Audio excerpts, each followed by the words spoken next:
all of you wonderful folks, and welcome back to the EGC Masters Finals 2025. Of course, KP. Joining me is, well, he's not actually British, but he sounds more British than me, is what I always say. Is, of course, Myriad, looking very swaggered as usual. It's just something about the way you smile and look at things. It's almost like you know something that we don't know. Have they already told you all their secrets for this tournament? It's the imposter syndrome, just like you mentioned. Fake Brit, they do call me in the business every once in a while, as we are back here for another day at EGC Masters Final, the start of the main event, KP. Yep, it's where it all kicks off. It's where the clash begins. The ideas come to a culmination. We finally start to realize who was right, who was wrong. Was it Golden Horde OP all along? Was it Sengoku? Maybe just Byzantines are on top. This is where we get that beautiful, they've been in a bubble, they've had their ideas, but now they've got to start shining. And there's plenty to look forward to with these new civs, right? I mean, we've gotten to see a few games every now and then with the new variants, but as is expected with a tournament so early after the DLC, most players would rather just get them out of the way and ban them instead of allowing them through, whether to play them or play against them for that matter. Some have crept over the peak, so to say, in terms of their strength, you know. We know Sengoku has been looking incredibly impressive on some maps. But there's something I've noticed, I'm sure you agree with me here, KP, there's one thing about all of the new variants that is just ludicrously strong. Yeah, they all have some potency. You know, my hot take has still been when all the dust settles, Macedonians will be the last Viking standing, right? I think they are going to be the big surprise and when people refine them. But, you know, there's been this argument that Civ A is the best because it's easy to pick up. And then Civ B, oh, actually, we discovered this broken strat. And Civ C would be Golden Horn, the situation. We've literally had to have a mod to stop one of the bugs that's unintended. And speaking of all these letters, we kind of actually have a look at the groups to see what we've got coming up, because we've got a lot of interesting clashes here, actually. So Group A, of course, is going to be Marine Lord, Anatan, and B, which I don't know about you. I find this hilarious group, not just because Wham is every single person. Actually, I think that might be Puppy Paw. But the other funny part to me is I feel like this is a scrib triangle, right? Like Anno plays with B a lot, and then Anno plays with Marine Lord. There's not a connector between Marine Lord and B, but there's a lot of sharing of ideas here. It's not scripted, guys. We promise that. This is not pre-planned, these groups, right? Obviously, they were drawn when the chance came up. But yeah, this is just a stacked group, isn't it? As you would expect to see as the EGC Masters Final, with only 12 players as opposed to the usual 16 in the main events of EGC tournaments. This is even more competitive than we're used to in the past. So that is why we see only 3-person groups. Here we see Group B, Beastie, making a return after taking a recent break from competitive, alongside Puppy Paw and Demu in the group as well. Yeah. So this one, plenty to look forward to. This one's interesting to me because I think if you go back a few months, and I don't think Demu mind me saying, you're like, oh yeah, Beastie and Puppy Paw will make it out of the group. Like the performance to speak for itself. But Demu has been grinding, man. Like I don't think I've in years seen him put in the hours he's currently putting in, right? And like I even saw him screaming Marine Lord. He was streaming the other day, so like he's even got the right scrim partner to give him all the info he needs. So like he actually might be, and I can't. It sounds weird to say this of him. He might be our dark horse. It's true. Historically, Demu has been known as the top 10 gatekeeper, so to say, right? He's always been around that for a very long time. He hasn't gotten worse and hasn't gotten really better for a long time, I want to say. He's just been this very consistent level, hovering around that top 10, keeping players out of it and keeping himself within it, and is now, just like you mentioned, with some newfound vigor, looking to make a push deeper into that top 10. And this group is an interesting one as well. I mean, Group C, Lucifer and Wham, the obvious ones, but Scarlet Devil, I think, surprised a lot of people, breaking through, making it through. I think it was one game to decide the difference in the end. And I mean, this guy has been impressive. Like, you played against him. You've seen what he can do. I call him the best of 3 WizKid, right? Like, in a BO3, I could see him taking it from almost anyone. Like, he's literally in the KPMs taken it from Louis 2-0. He's taken a 2-1 victory over Wham. But he always falls short when we get to the best of 5s. So what it is, right? Scarlet Devil has been practicing an immense amount with Louis recently. The Chinese practice circle, as we know it, right? Alongside CSO as well. It creates this sort of echo chamber, which has its pros and cons when it comes to competitive.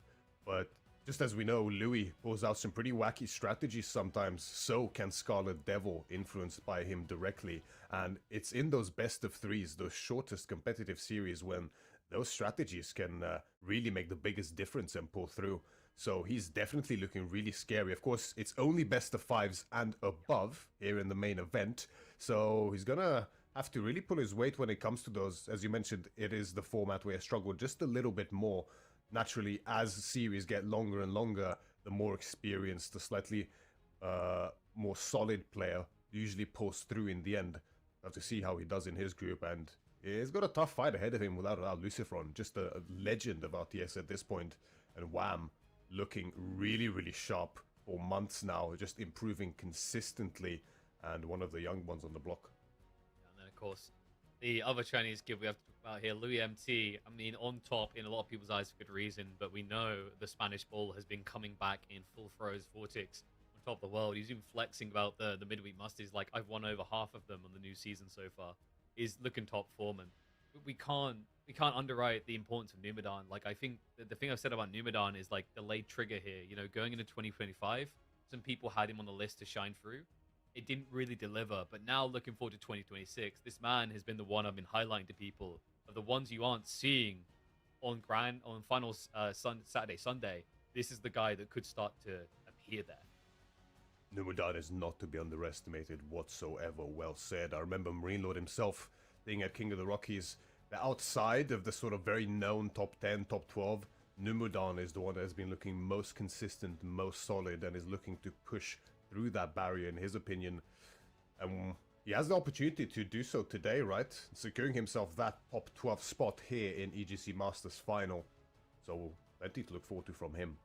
Yeah, and the first series, man, we've spent a lot of time talking about them all. We need to see them in action. Drafts on your screen. You can see a little bit of spice, some new civs coming in, but it won't start off like that. No, we kick off the first series of EGC Masters Finals 2025. Wham versus Scarlet Devil. And this used to be a boomer's favorite place to be. Late game Ottomans Chinese, but I'm sure you're aware, Myriad, we don't often get to see him hit by these two these days.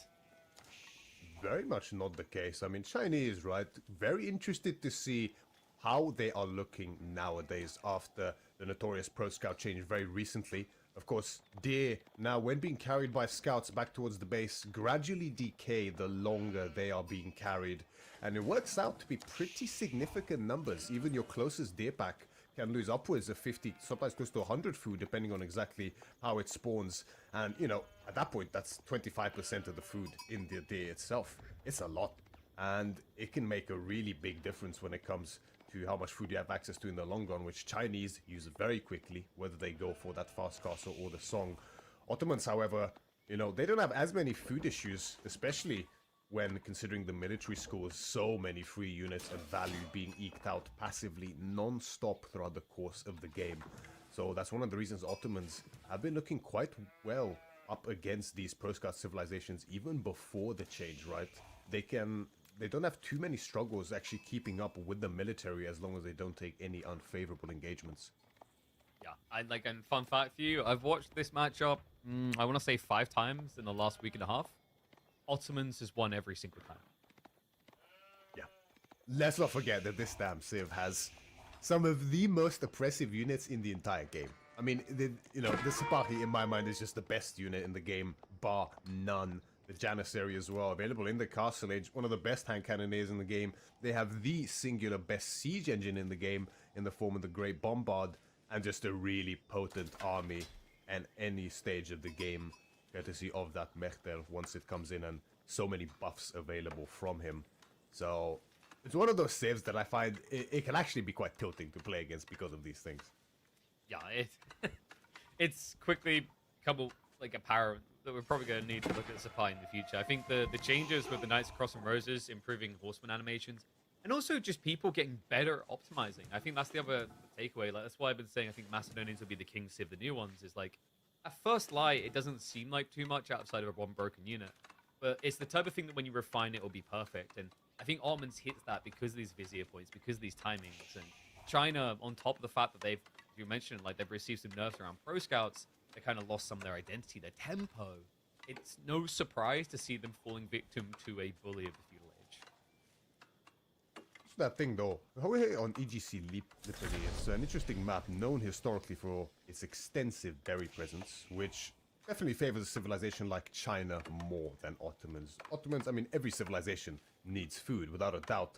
Ottomans don't need it as much as other civs. Having access to the twin minaret Medress, which we now see Scarlet Devil opting for, is going to give him a fantastic injection of food for the rest of the game. You have to see those boosted berries generating infinitely from it. But having access to so much food here on Lipany should be quite nice for China when it gets to those military numbers and those timings when it comes to aging up. So we're going to see how Scarlet Devil looks to cancel out that advantage. But it's a tough fight without a doubt. I mean, opening game up against what many people still, even to this day, consider the #1 boogeyman of competitive in the form of the Chinese. It's interesting. Piloted by Wham at that Yeah. moment. It's interesting with the Chinese as well, because like I don't know if you've been feeling. I feel like they have lost a bit of their power. They're still strong, but you know, if for example, if you gave me the option to ban Lancaster or China in a draft, I feel like I'm banning Lancaster. I don't know if you're feeling the same right now. It's almost like they have lost a little bit of their volatility. And the interesting thing is hearing from some players that they're at the point where they're saying, I think Ottomans might need to be banned, right? Like we're getting to that stage. I see the point for sure. Ottomans can be one of those civs. A lot of it, I think, even at this level, something that doesn't get talked about enough is the ease of execution for a lot of these civilizations is more of an important factor than some would consider, right? People think, oh, I mean, these are the best players in the world. Of course, they can play every single civilization, but the efficacy of how you play those civilizations does vary depending on their difficulty and the situations they are present in because of that. But China, still, even at this level, one of the most difficult civilizations in the game to play, even at the highest level. So squeezing the maximal value out of all of them and all their bonuses isn't as easy as one would think, even with players of this caliber. Whereas Ottomans, the thing is, their most prominent bonus, right? You just invest into that military school, those military schools, and once they're up, you don't even have to worry about them unless you just want to change the type of unit that they produce. They will non-stop generate value for the rest of the game without stopping. So Yeah, that's an advantage that can't be understated. Especially when you consider the food demand in the mid game, right? Food becomes very hard to come by, even for pro skank civs with the nerfs. Like, you know, on average, you're probably losing about half a deer to a deer, depending on where your deer stacks are, in terms of available food. So while these other civs are running out of food, that's where the passive production is insane. In fact, you'll often see, like, you know, people will actively build Janissaries, but passively build Sipahi, because it's a more gold demanding than food demanding unit. And as we all know, as we've all become astutely aware of these days, food pretty much is the killer. The first person who runs out of food is often the person in peril. Well said. Food is the great equalizer at the end of the day. We Scarlet Devil here. Actually only having 4 villagers on the Twin Minaret Madress. Before Wheelbarrow and Horticulture, one can afford to put 5 to fully keep up with the generation of the berries. Exactly the same as the High Trade House. Scarlet Devil not opting so just yet. Good deep military presence on the field already. The 3 free spears from the school, archers as well as Sipahi now. So looking to contest Wham's Pro Scout timing here, as the 3rd scout is in queue for him. Double stable, actually. That's interesting. Yeah, I guess he's planning to pump horsemen. I've seen a few Chinese players try to do this. It's like, in theory, you can get a lot more ponies out than the Ottomans, but it's quality over quantity in that argument. And what's important is you need to make sure you have a way of dealing with the imams, which is the most probable point you'd force your opponent towards with this build. Yeah, the imams, when utilized to their full extent, again, just providing an immense amount of value, especially with these high HP, high value units like the Sipahi as Wham. Scout does get caught a little bit out of position and dies swiftly to that Sipahi charge. Well, he has at least got Spearman coming to assist. The hilarity is, I know you're going to know where I'm going with this. That many spears, that many Sipahi, honestly, a lot of Ottoman players will go chow that. Like, that's kind of where we're at with that light cavalry unit. The reason why Scarlet's not doing it right now is if you look up at his XP bar, he's only halfway towards the next Vizier point. You're not willing to take that risk when you've got a lot of weight until you've got those healers. Blacksmith coming up now for Wham as well, so he's definitely going to look to fight this age with some intent as the spears march to protect the deer being carried towards those Sipahi. That was quite a wasteful fortitude, no? It looked like Scarlet basically pressed it and started moving instead of like waiting until he was in range to get some good attack speed. Yeah, he might have wanted to just very quickly get that extra attack speed to snipe out the scout in time, but wasn't quite able. Reactions there by Wham to bring in the spears. Of course, you don't want to risk taking those hits, even when you do have access to the imams very soon here for Devil. It's, you know, any damage taken hurts at this point. This is a castle transition from Scarlet. Look at the macro. Like, it's... I think he realizes he's not going to break in like this, right? The spear count is pretty high already for Wham.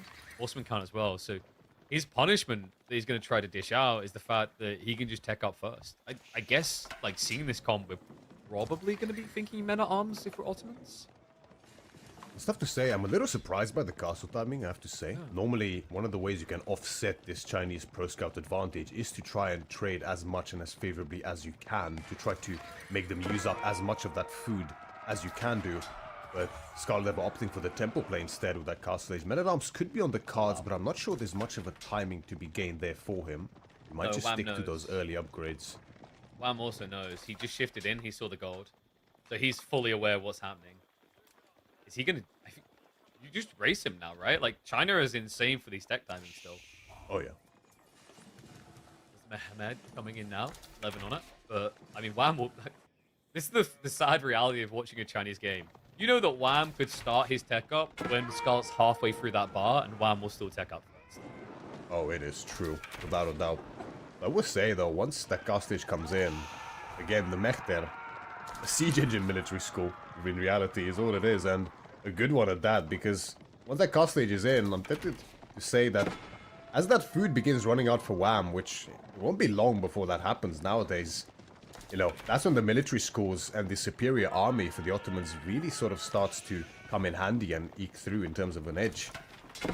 Question is how will Wham be in a position to contest that initially? Of course, the relics will be a very important factor here to consider in early cast lead as Wham. Idles out the wood line there for a bit with his horsemen. Plenty of horsemen invested into as well for him. They'll always be good. Cavalry is just such a great tool to have on the map. For any civilization, right? You can always force a reaction, always keep your opponent on edge, whether you look to invest into them heavily later on or not.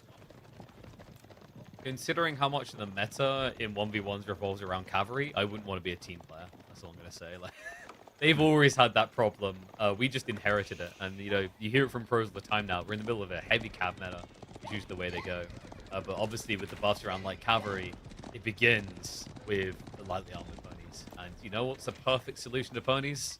Gunner boys. Scarlet already queuing up Janissaries. That's the danger with prioritizing cavalry against the Ottomans, right? In theory, initially, it's just fine, right? Janissaries, they take a while to come out, either through the Vizier Point or through the military schools or manual production in that castle age. So early on, you can definitely get plenty of advantage with the cavalry, but later on, it becomes a situation where the cavalry just cannot be present within a fight if there are enough Janissaries on the field. So they are then forced to go into just a raiding role. And raiding is all well and good, but if you can't find value from it, then you just have dead units in the water. Swam, looking to get the value that we spoke of here. Finds the berries, manages to pick a village up straight away. Prevents the house from completion. Idle time caused as well. Second villager kill now for Wham. Exactly. I think got one early on the tree line dive. The Janissaries have been revealed early. I think Wham's happy about that. You know, the reason why Janissary looks a bit shaky to open the age with is because that cavalry detail. Like, the issue is, like, they can't guard everything, whereas cavalry can raid everything. So Scarlet needs to be very careful about how he optimizes and moves his economy now. He's still got some food options close to base, is the good news. And technically, with this spawn, it's actually ideal for infantry. Like, you can set up your deer gathering, and that's the path you're going to be taking to walk to your opponent's base anyway. So it leaves you a little bit less exposed compared to dry Arabia, where you've got deer on the wide right and the wide left, and you know you're going to have to go to both.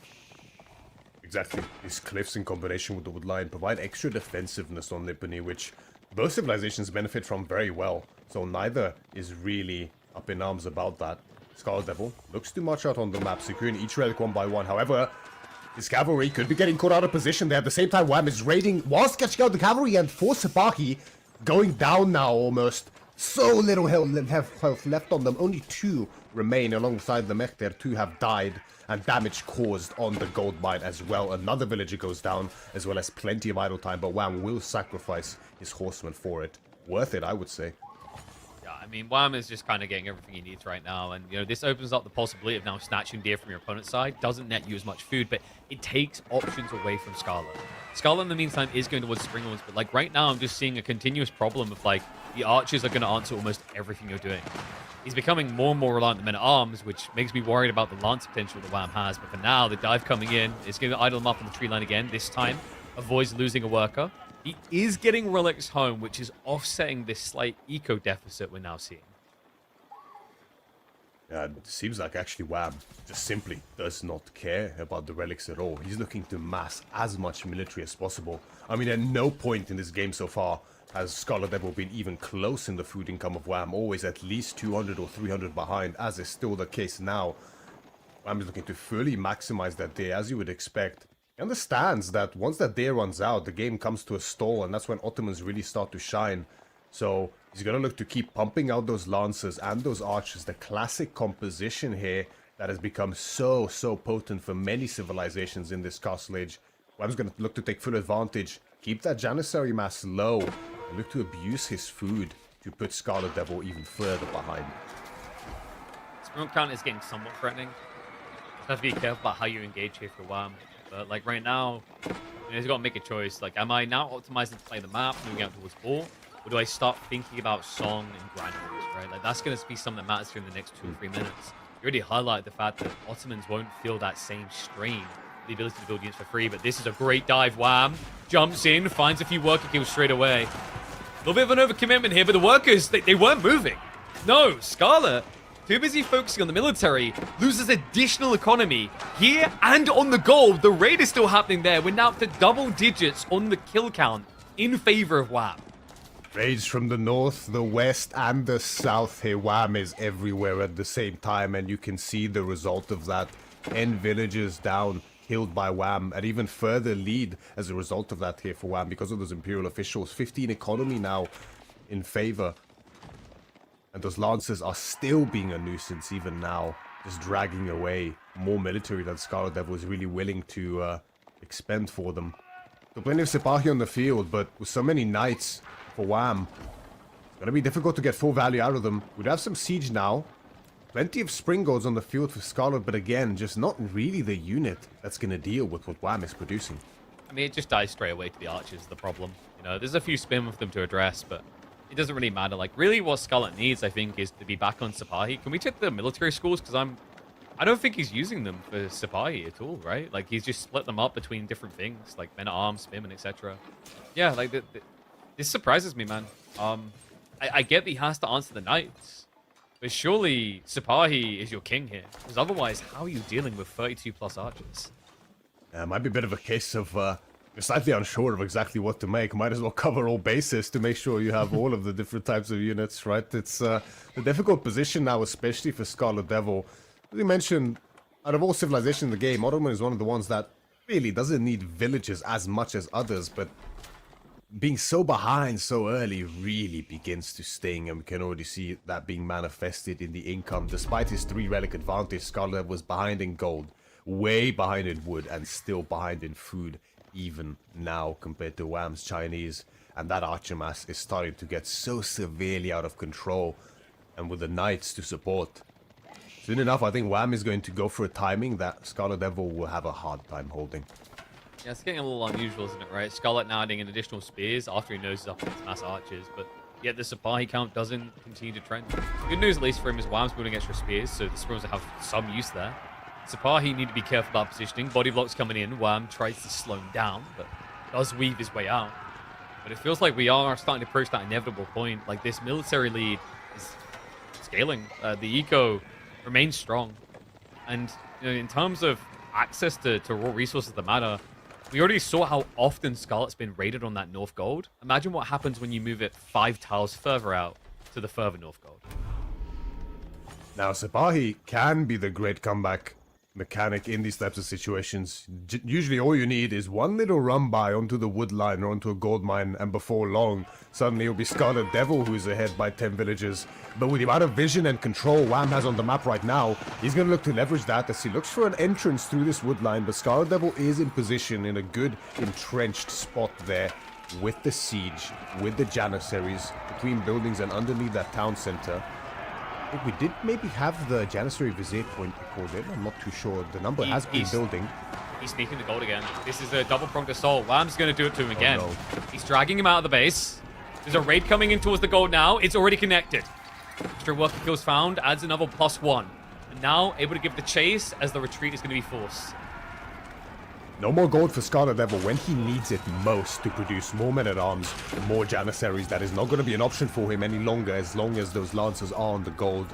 He's going to look to keep holding this center line there, not wanting to give Wham an entrance into his base and get himself further idle time. Janissaries move in position to deal with the Lancers, but that opens up the front a little bit as the archers come forward and just start shooting and eking value.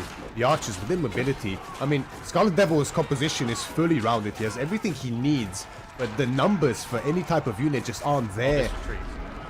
It's got to be careful, but right, like, because he's sacking the few spearmen he has. Like, you're right, like, Wham is in a pretty good position, but the one concern here right now, these type of trades, is like, he's bulking all archers south side, and if you saw Scarlet, he pulled his Janissaries to the north to address the night raids.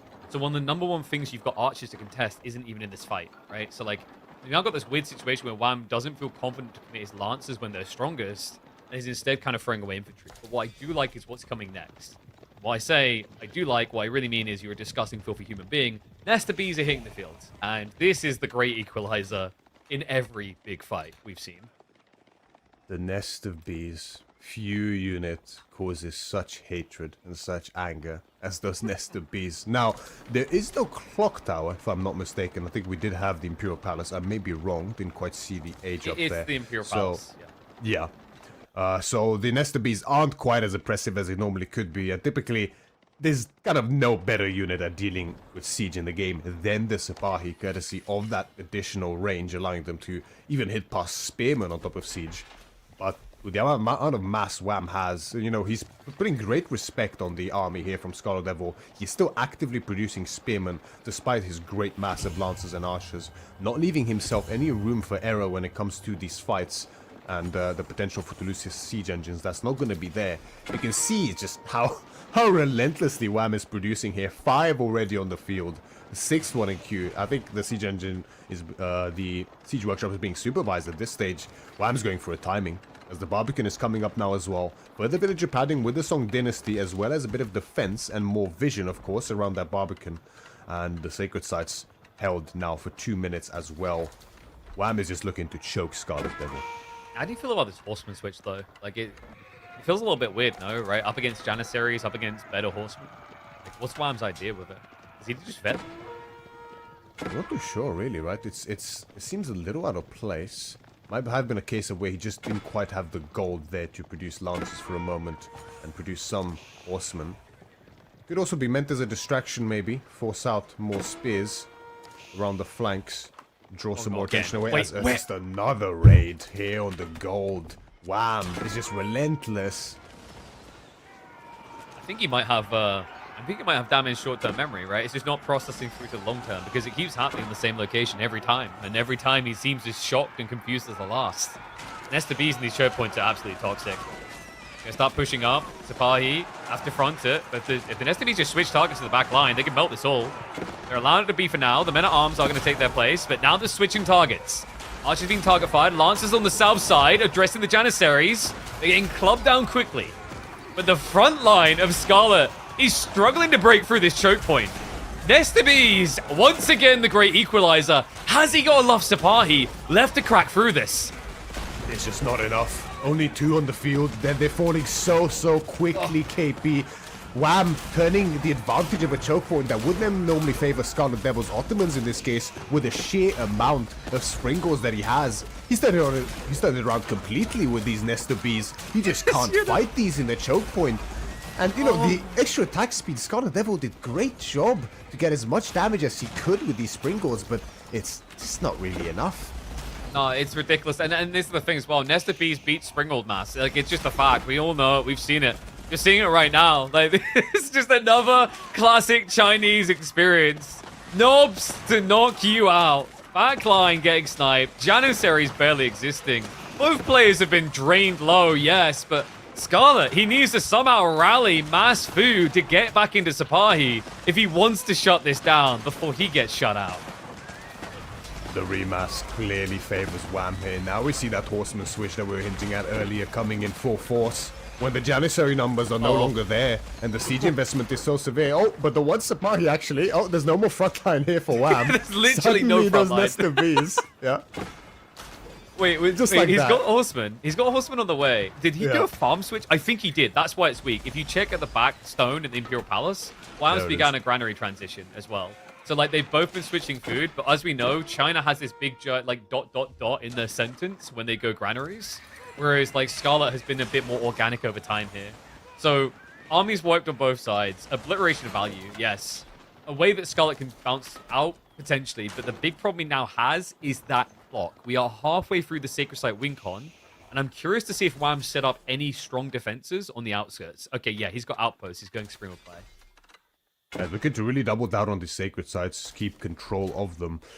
You know, a sacred victory at this stage, it's not something that's very common or realistic, but just having that gold trickle and the presence on the map around those sites is the kind of map control you need to win a regular game anyway. Somehow behind all of this, KP, Scarlet Devil just casually sneaked in a second town center there. Don't know how he managed that one and survived at the same time. Quite impressive, I have to say. But Wham, looking to maximize the trash composition now. Holding that gold for the upgrades as needed and for that granary transition as well. Just making the cheapest units available here. The classic horsemen, spearmen, as well as archers. We are seeing some attempts at raids. They're going to be dodged out quite nicely.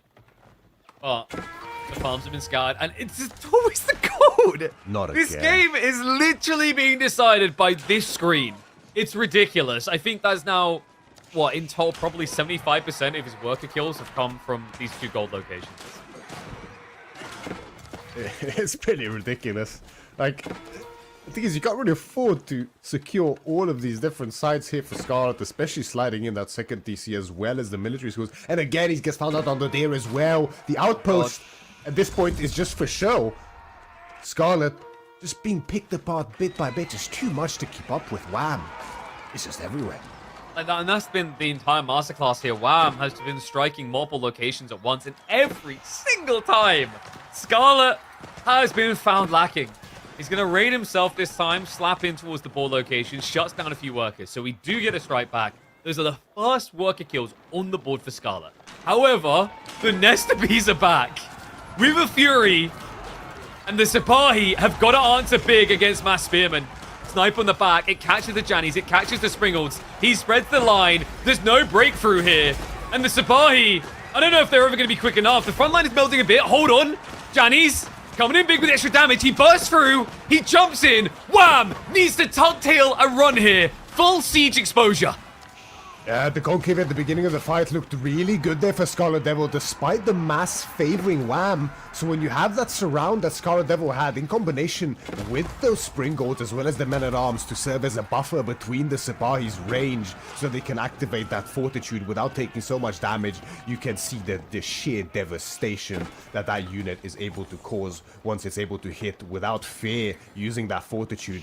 It's just a complete wipe of Wham's frontline, and suddenly Scarlet Devil doubling up in military.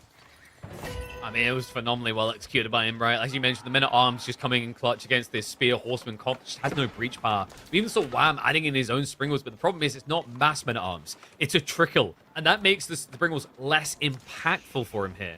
So we are going to have Wham still controlling the map. Sacred Site, however, has been decapped. He has got more farms coming in. His eco is going to start boosting, but we've got to remember, when we look at these top bars, it doesn't calculate the military school effects. Not just that, Scarlet just became the big-ass Bombard warrior. We've got the Bombard spawned in the Castle Age. And this is the kind of situation and timing that China fears the most. You have done so much damage. You've done great to leverage the lead through that deer so far in this mid-game. But what do you have to show for it at the end, really? There is a 10 villager lead here for Wham. There is a pretty decent granary transition starting. has been going on for a good while now, but he's behind in food at this point, KP, and behind in military. Nearly 30 Sabahi on the field, 12 Janissaries, plenty of men-at-arms, the Springalds, and like you mentioned now, the Great Bombard on the field as well. That death ball that we know so notoriously after years by now is starting to form here for Scarlet Devil. And wham, I think he's slowly going to start losing his position in this mid-map. One side has already been decapped. The south one is next on the menu here for Scarlet. Wham has to scramble for that farm transition and the composition necessary to deal with this ASAP. Otherwise, Scarlet Devil might look to really crawl his way back into this one. I mean, how is this happening, right? We're up to 33 worker deaths of Scarlet, and yet it's a shrug every time. He's addressing it with small force, but he's now bringing the full force down upon Wham. That march across is difficult for him to answer. We've got mass spearmen into 6 Springals. You're going to watch them disappear. There's going to be milk cartons with pictures of spears on the side as we try to figure out where they went. And the Sipahi, if they get anywhere near those farms, if you think 33 worker kills is impressive so far, these bad boys could easily net, equal, and improve upon that in less than a minute. Wham understands the backfield that he's found himself having to press on right now. The Barbican itself being challenged now by Scarlet Devil, showing no fear. Great Bombard. The Great... What was that Great Bombard doing? Failure for the engine to start. I think he's locked down on the clutch there. And it's going to come in clutch for Wham. That's one big threat he doesn't have to worry about now. Pushes in. I don't know why Elgato's been part of this moment. They haven't got the replay for us. But the Janissaries, we're going to have the replay of that. They melt straight away. Scarlet, after posturing so aggressively, so well, the big question mark is where the hell are the Cav?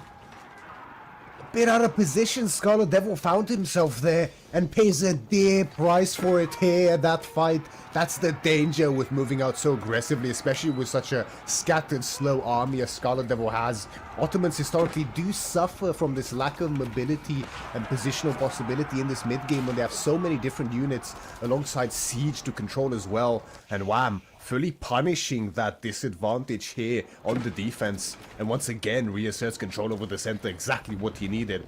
And suddenly, wham, back in a good little position here with a nice firm lead.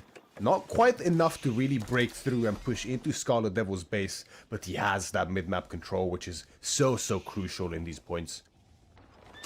Age of Empires 4 is a cyclical game. We saw the return to Pro Scouts, we saw its demise, and now we're seeing the return to Mass Spearman Next to Bees, a classic strat for China. One that not many would have expected to see coming through. But I think many people would have thought this would still be going at 30 minutes. Wham!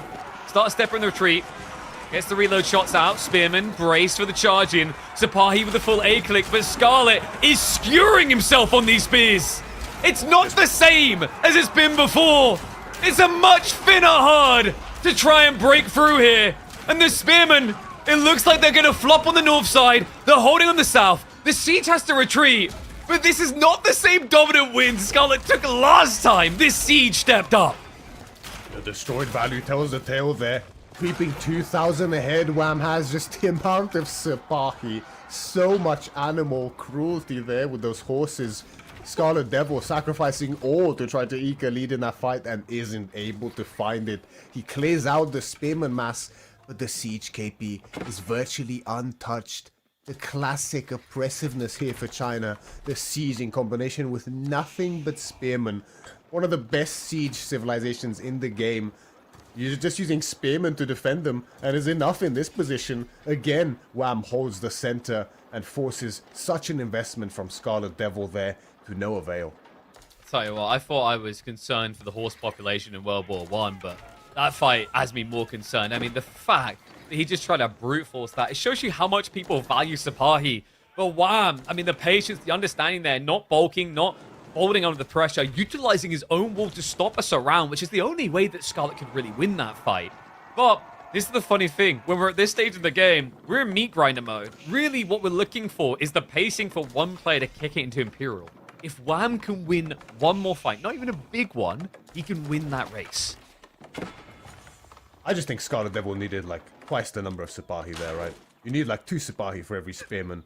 It's the best counter unit against Spearman, if we're being so you want him to have here. 80 Sipahi to 40 like, You're oh yeah, damn right. Not much. Yeah, it's just a reasonable price to pay. That army would only cost you, do you want to do the maths on that? That ends up being, I think, 12,800 resources. Yeah, I can't quite count that high. I'm surprised I did, to be honest with you. You don't want to know how quickly I was like popping my fingers up to get the numbers.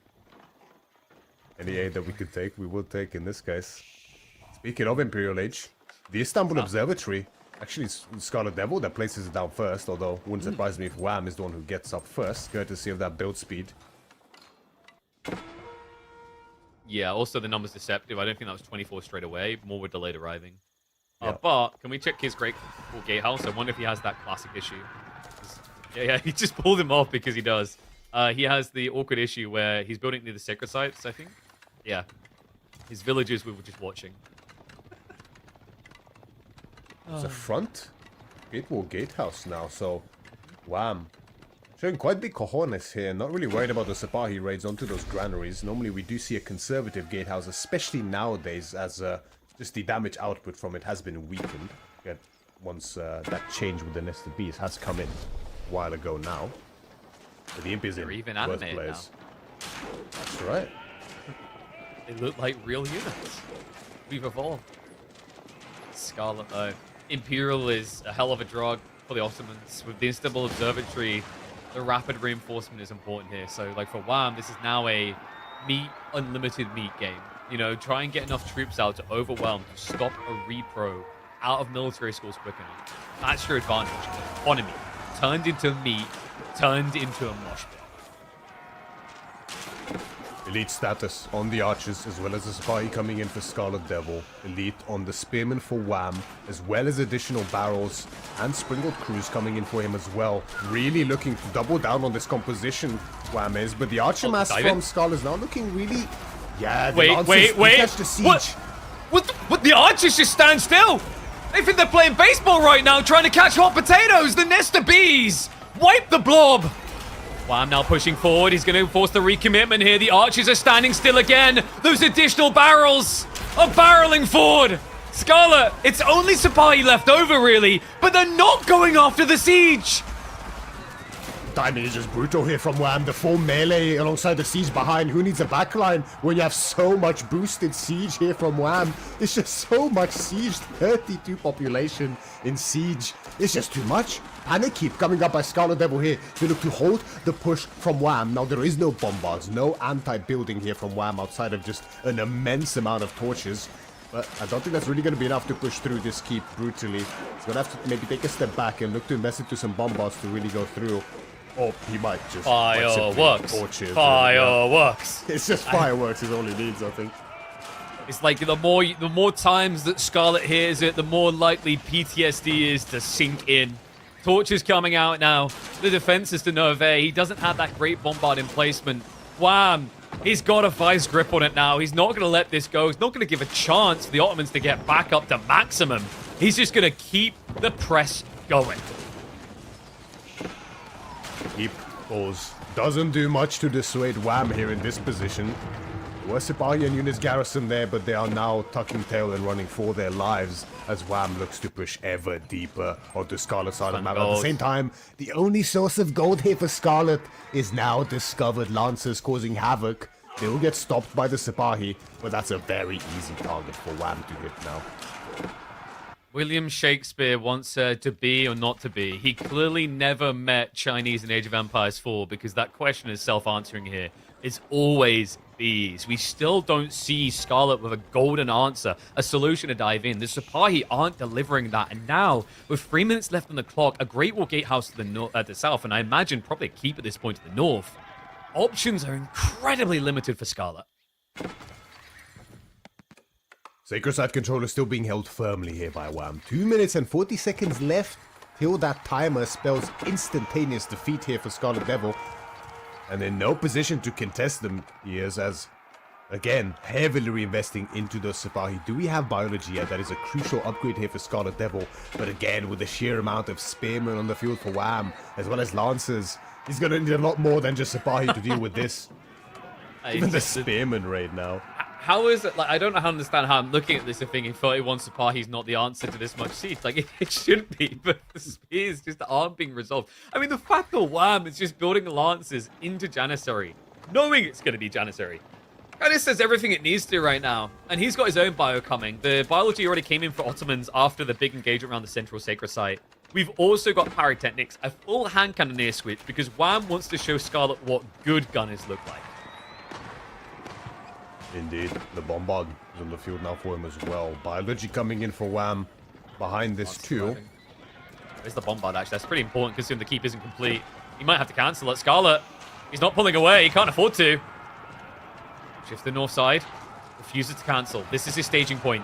Do or die by this, but it's looking like death. There's the bees from the Stealth Forest. The mass is not there. You just don't have the great bombards enough to actually deal with this amount of siege from Wham. Not often do you see Ottomans being out-sieged, but it's not even close in this case for Scarlet. It's ridiculous.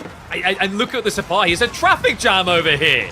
You couldn't move a car at all if you parked in this area. They're wasting all their time on small mass, and he's getting completely mass annihilated on the left side. Castle down to half HP. A few Sipahi finally do slip in, but they're sniping Springles when he needs those Nester bees. Dead stat. It follows through, finds a few more. Retreat is going to be forced, but Wham, we're down to a minute on the clock. The decap is underway. Sipahi trying to remove that threat factor, but they could be rushed towards. But Wham right now doesn't see it. The villagers, they come in clutch. They will sacrifice themselves to the win. The spearmen can now move over. The castle is down, and Scarlet Devil is done. Just like that, GG is called. Wham, after a slog of a game here with China, proves exactly why the civilization is still to be respected and feared near the end of 2025 here. Wham picks up a decisive lead here, as expected really with the Chinese, but it wasn't an easy one. Scarlet Devil himself might be a bit regretful of his decision to allow Chinese through during the snipe phase with the civilizations here. Gonna go back to the drawing board now, but he made it look very, very competitive. Clearly, Scarlet Devil knew what he was doing there, but Wham, just eking through those small leads time and time again, and is able to close it out. I mean, that was a freaking crazy. I think that actually might be my favorite Ottoman Chinese game I've seen since the expansion. That was, I think what blew my mind is the way that Scarlet discarded the 40 Sipahi. That really put us in crazy town. Like, that kind of shows you how polarizing a player he is. I feel like not many people would actually commit the Sipahi the way he did. And the crazy thing is, I've seen him make it work. These type of nutty strategies or approaches to it. It doesn't pay off here, but it shows you that he really can stand up to some of the finest players in Age of Empires 4 and make them sweat a bit. Because this game may be a Wham win, but I think he'll agree it was most definitely not easy. Yeah, I think Wham maybe sweated a little bit more than he expected in that one, right? Considering the matchup, considering the map. But Ottomans has a way of doing that, right? They're a bit of a cockroach civilization, you could call them, without a doubt. But so is China, in all fairness, right? Both of these civilizations just take a really long time to die, KP. And we can see how that matchup goes in this case, right? Where both civilizations are just so good on staying alive. It can lead to some pretty nail-biting back-and-forth games. Yeah, and, you know, this is going to be an interesting one in my eyes. Like, Sengoku versus Byzantines. Whew. You know, like, it's funny that it looks a little bit like a Malian flag, because it reminds me of that matchup where both get to eat their cake. You know what I mean? Like, neither side rushes the other, so they get to do all their Dark Age things that make them happy on economy. However, Byzantines on this map, I don't know how you've been feeling. I always feel like they're a mixed bull because of the stone. Like, the optimal build with Byzantines is getting tier 5, and as we know on Coastal Cliffs, stone is a little bit more difficult usually to reach. It's a situation that happens quite often for some civilizations on some maps, which is you are both at a disadvantage and an advantage here as Byzantines. Namely, of course, the stone. You don't have a starting stone on Coastal Cliffs, and as you mentioned, Byzantines greed by default. They want to get to that tier 5 system as soon as possible, which is harder on this map than really any other in Age of Empires 4. At the same time, the actual layout and design of the map is pretty optimal for the way they like to play. Initially, a very slow, static composition with the Limitane, with the longbows that they can sort of hunker down with and stay defensive. Very easily done on such kind of a map. Then they can look to leverage a bit of cavalry in the form of the Cataphract around those edges here as well, while slowly pushing forward with the main mass of longbows as well as any other supporting units they do have, and expanding their system network even forward towards the center of the map. So a double-edged sword here. I have to see how Scarlet Devil looks to make use of that. I mean, But just watching this fight Daimyo. back, like I was just watching this fight back as you were making very astute points, and it's like it's crazy when you watch it again, and you just notice just how well Wham suffocated control the fight. He literally had Lancers tanking Ulsapahi. They weren't dying at all because the Janice are on the opposite side of the fight. And I think that summarizes what we've seen so far in game number 1 and what we might see in the series. Like, Scarlet Devil's a very talented player. He has some very crafty strategies and timings. I think what Wham has proven to us in just one game is he's much better at controlling the ebb and flow and dictating the path. We saw it earlier in that game with Sapahi versus Spears and that weird fight that he managed to force out of it. So I think for Scarlet, he needs to decide whether he wants to be the lead in the dance or the lead. And if you're going to be the lead, you know how it is, man. Like, if you want to be the person being spun around like a ballerina, you need to look 10 times more fabulous than the guy doing the spinning. Otherwise, guy in control, is the one that gets the tip of the hat. And that's the thing I'm looking for is, can Scarlet bring a Civ that I feel like is slow to begin with dominant in the mid-game? Can he actually force Wham to dance to his tunes? It's the Shinobi, isn't it? It's going to be the Shinobi. You know, those Shinobi are just absolutely disgusting, KP, as you well know. And frankly, that's kind of the only reason you even play Sengoku. Let's be completely honest nowadays. Everything else is kind of about them. It's not that it's bad. It's just Sake Brewery is cool, but unit-wise, have you actually used the Bonker Boys and thought they were good yet? I haven't been convinced by... I have seen a video which does a pretty in-depth analysis on how exactly they work. Essentially, when you crunch down the numbers and really make some testing happen, the only purpose of the Bonk Boys is against elephants and OTD in the Imperial Age. That's kind of it. And that explains why he picked Sengoku and then Order the Dragon. See, he only picked Sengoku to protect his dragon pick. There you go. How did we not see it, right? Now, speaking of, on this map, there's not a single stealth forest on the entire map. So that is a bit of a disadvantage when it comes to taking full advantage of those Shinobi from the Koka Township. But, since the map is so much thinner, it is quite easy to place a bit of a forward production or buildings for that matter here for Scarlet Devil to employ those Shinobi very easily. And once you spawn them in, it's as if you train them. They don't really run out, really. They can easily run across the entire map. Well, let's find out. Is it going to be the art of the ninja or the age of the mercenaries as we hop into game number 2? Wham with the Byzantines, Scarlet Devil taking to the Sengoku Daimyo to see if he can take off at the speed of a run in Naruto here, because as we were just highlighting in the pre-game round, it is all about those ninjas, and you hit it on the head, right? Even if you don't have a stealth forest, they have 100% uptime. They are a ludicrous damage source, and what's interesting is the thought that, if you both rush Castle here, that's not a bad thing. Most people are scared of giving that to Byzantines. If you rush Castle Age as Sengoku, with a 50% damage buff, that means your knights are going to get an extra 12 damage in a fight. I don't see the problem here. It's pretty disgusting, to put it mildly, without a doubt. Especially against smaller hitbox units that like to stack a lot, like those longbows that Wham is, pretty undoubtedly most likely going to make here as the Byzantines. That is one of the reasons they have become so potent in the current meta. Wham does discover his stone, which is actually his secondary stone. Did he not spot the one at the back? Yeah, it just doesn't know. That's so sad. Yeah, I guess... Oh my god, you've got to be kidding me. I thought he just hadn't scouted the full corner. He legit just doesn't know. It's going to be a little bit rough to hang out here, but it's not going to be pushed off quickly. That's the thing. Remember, Sengoku don't tend to Dark Age rush. They don't have any upside.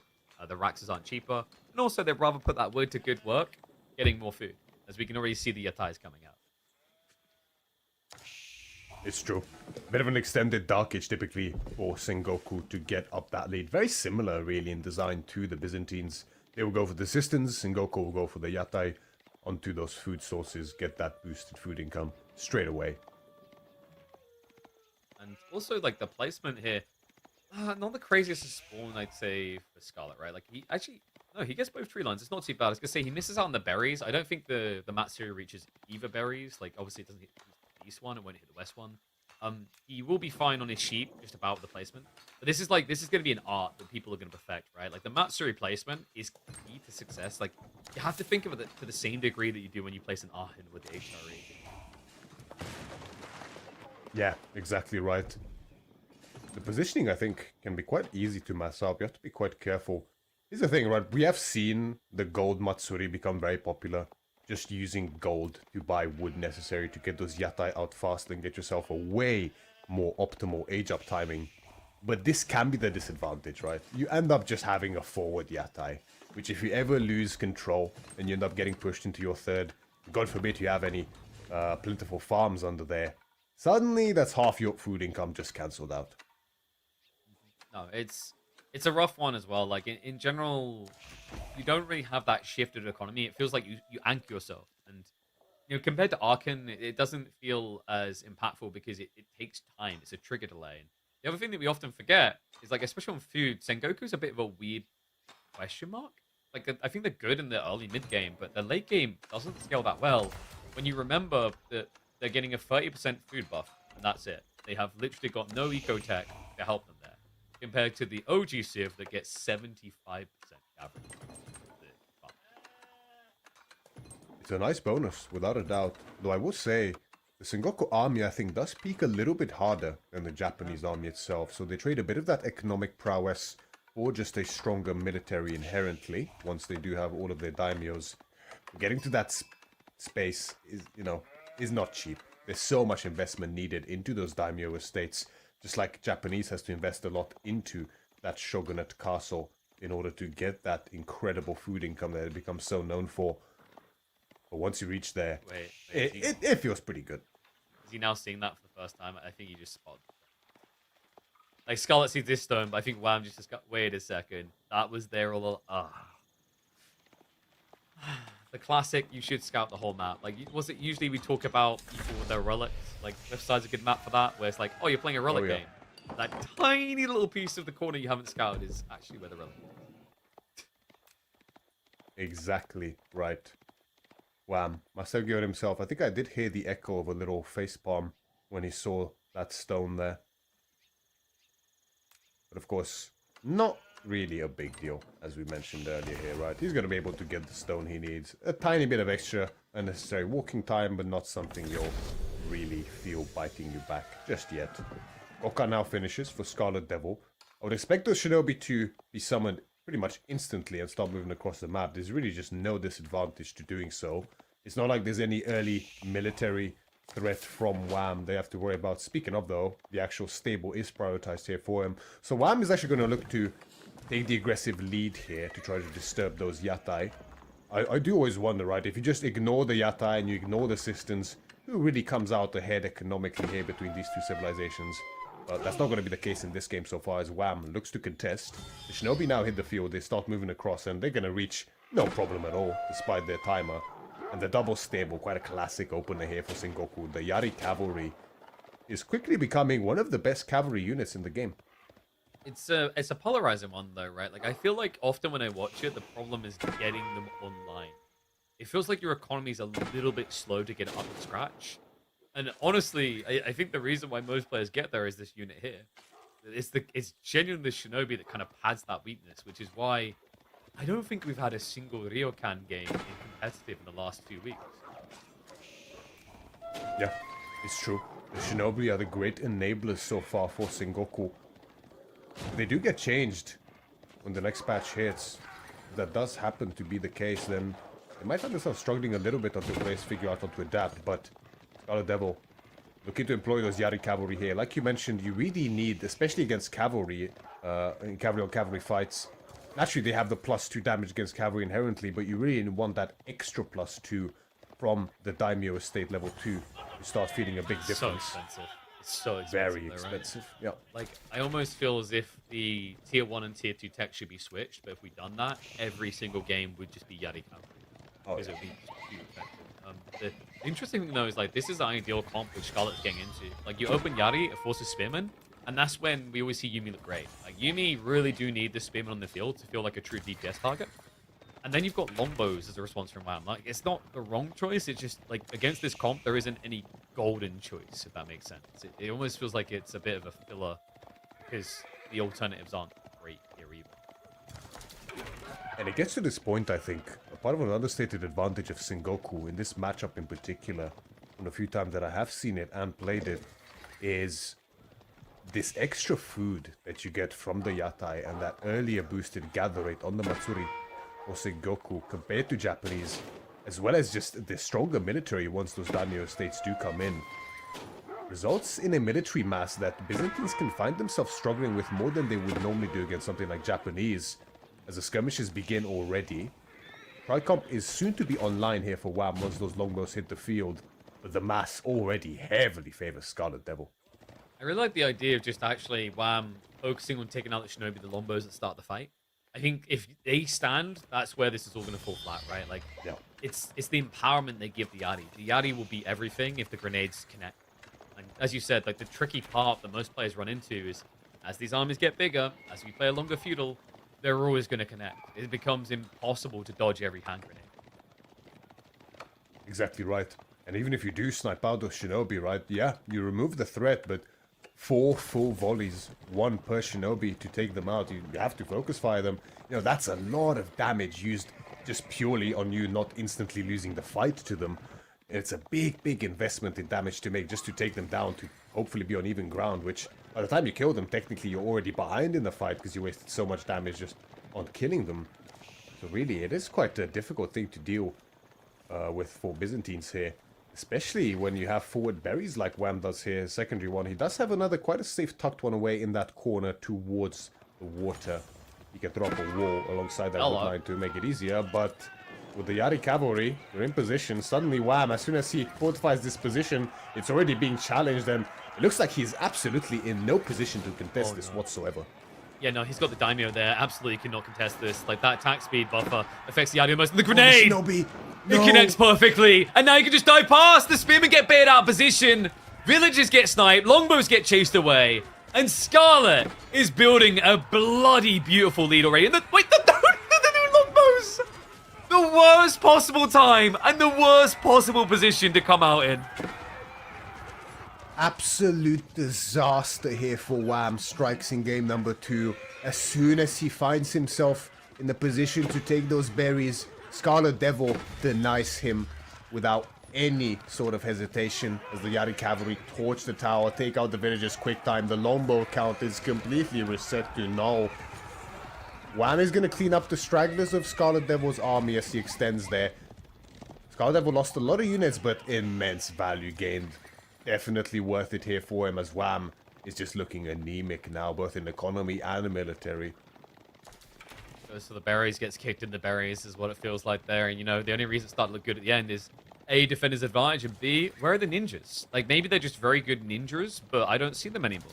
We'll see them again soon, and that's what Wham has to be worried about. I mean, one thing I want to say I like about how toxically powerful the Shinobi are, it does punish people that formation shuffle. You notice that? Like, you can't just easily sneak your people out. You actually get punished for it, which I'm still a big believer that needs to be removed. But that's why that all snowballed into bad, right? Like, if Wham gets those villagers away and they take a little trickle of damage and there's no maim slow, he just forfeits the area, right? You just walk all your troops back underneath the TC, you wait for the horseman to come home, you take a good fight. Instead, it forces a bad engagement. And, you know, for anyone who's wondering why that movement speed is so hindering, it's also the fact that when you move units in a formation, they move at the slowest moving unit speed. So, let's say we get a big force of horsemen and everything else coming from Wham.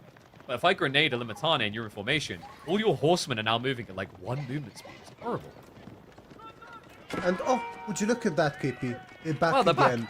back. Like the most annoying cough after a autumn flu. It just never goes away. Just like the loving flu that my son will give me this week, it was free. That's right. The Shinobi, the low price of nothing. He hard commits into Horseman Spear. A bit ambitious from Scarlet. He hasn't found any additional worker kills. I mean, he'll be able to break this. I don't think he's going to have much left over. This is double tower. A bit of a messy fight here, right? The double tower, the arrow slits coming in as well. We don't even have stealed arrow actually from Wham, so those towers are not doing as much damage as they could. Scarlet Devil, you know, he loses a bit more than maybe he should there, but again, I'd argue it's worth it. I mean, just look at the military. Again, the longbow count is reset. The horseman count is reset, as well as the limitare are back to 0. Only 2 now on the field already after some have been produced. And this is fine for Scarlet. I mean, the fruit tells it all, right? As long as the Yatai on the field, I'm pretty sure we have 4 by now, right? These Yatai are just gonna keep endlessly giving food, providing that gather rate. Scarlet is just getting further and further ahead. Even if the trades are not perfect, he's gonna be more than fine with it. And now, the nail in the coffin, right? The ball, the food is about to skyrocket, and he can really do whatever he likes. He can either look to reinvest into even more Yari, even more Yumi, or look to leverage into the castle timing, which Wham just has no real hope of matching in this position. Yari are going to be annoying again. Doesn't get any committed dive though, like the Yumi, etc. holding back for now. He's just prepping. I think he's seeing if he can actually bait Wham to come out, like, over here, you know, chase to the bone. But he's not nibbling, so Scarlet instead is going to make it a full transition. Now, keep in mind, he's still strong if he gets contested at this point, not just because of the raw size, but he already got double estate. So he's got the Oda, which means he's gone for Hirokuji, I believe it's called, which is going to give you the +1 on your Yumi. And then, of course, he's always got that movement speed on the Yari, which is... Wait, did they actually get up? I feel like they haven't been moving that fast. Can we check the movement speed on the Yari? Because I'd be surprised if he didn't get it, considering it's probably the best estate ability. Yeah, he's got it. 2.06 for reasons. I can't give you a good reason why we gave this unit 2.06 movement speed.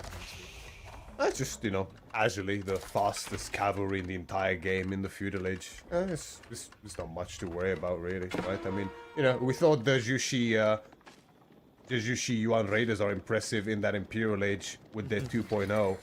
I mean, yeah, who needs those when you have these guys in feudal? And their stats are way more impressive when it comes to fights as well. What is this Sake Brewery placement? Scarlet? A little bit unusual, but, I mean, he still won the best landmarks or whatever. Didn't place it near the Matsuri. Yeah, maybe looking to hide information here, right? Yeah. Might be a bit wary of a little horseman raid or a scout in position from Wham just discovering that it's happening. And that will give Wham the sort of space needed and the information needed to have a quick castlage turnaround time, which, you know, you can see Wham still sort of doing his best despite being so behind. He's not really that far behind when it comes to that castlage. I think he's still... you know, very close to death here, frankly, when these upgrades start coming in, but still has done a great job despite how far behind he is to actually have a fighting chance here, but Scarlet Devil has just been putting on the hurt relentlessly. Now he's just biding his time, waiting for his veterancy to come through on both Yumi as well as the Yari, and, well, we're going to make sure we've got enough daimyos in there. Always the classic one that people skip on, even at the pro level. It's so easy to forget to reproduce daimyos. It's so annoying because you have to click on the estates to do it. And for some unknown reason, they count as barracks.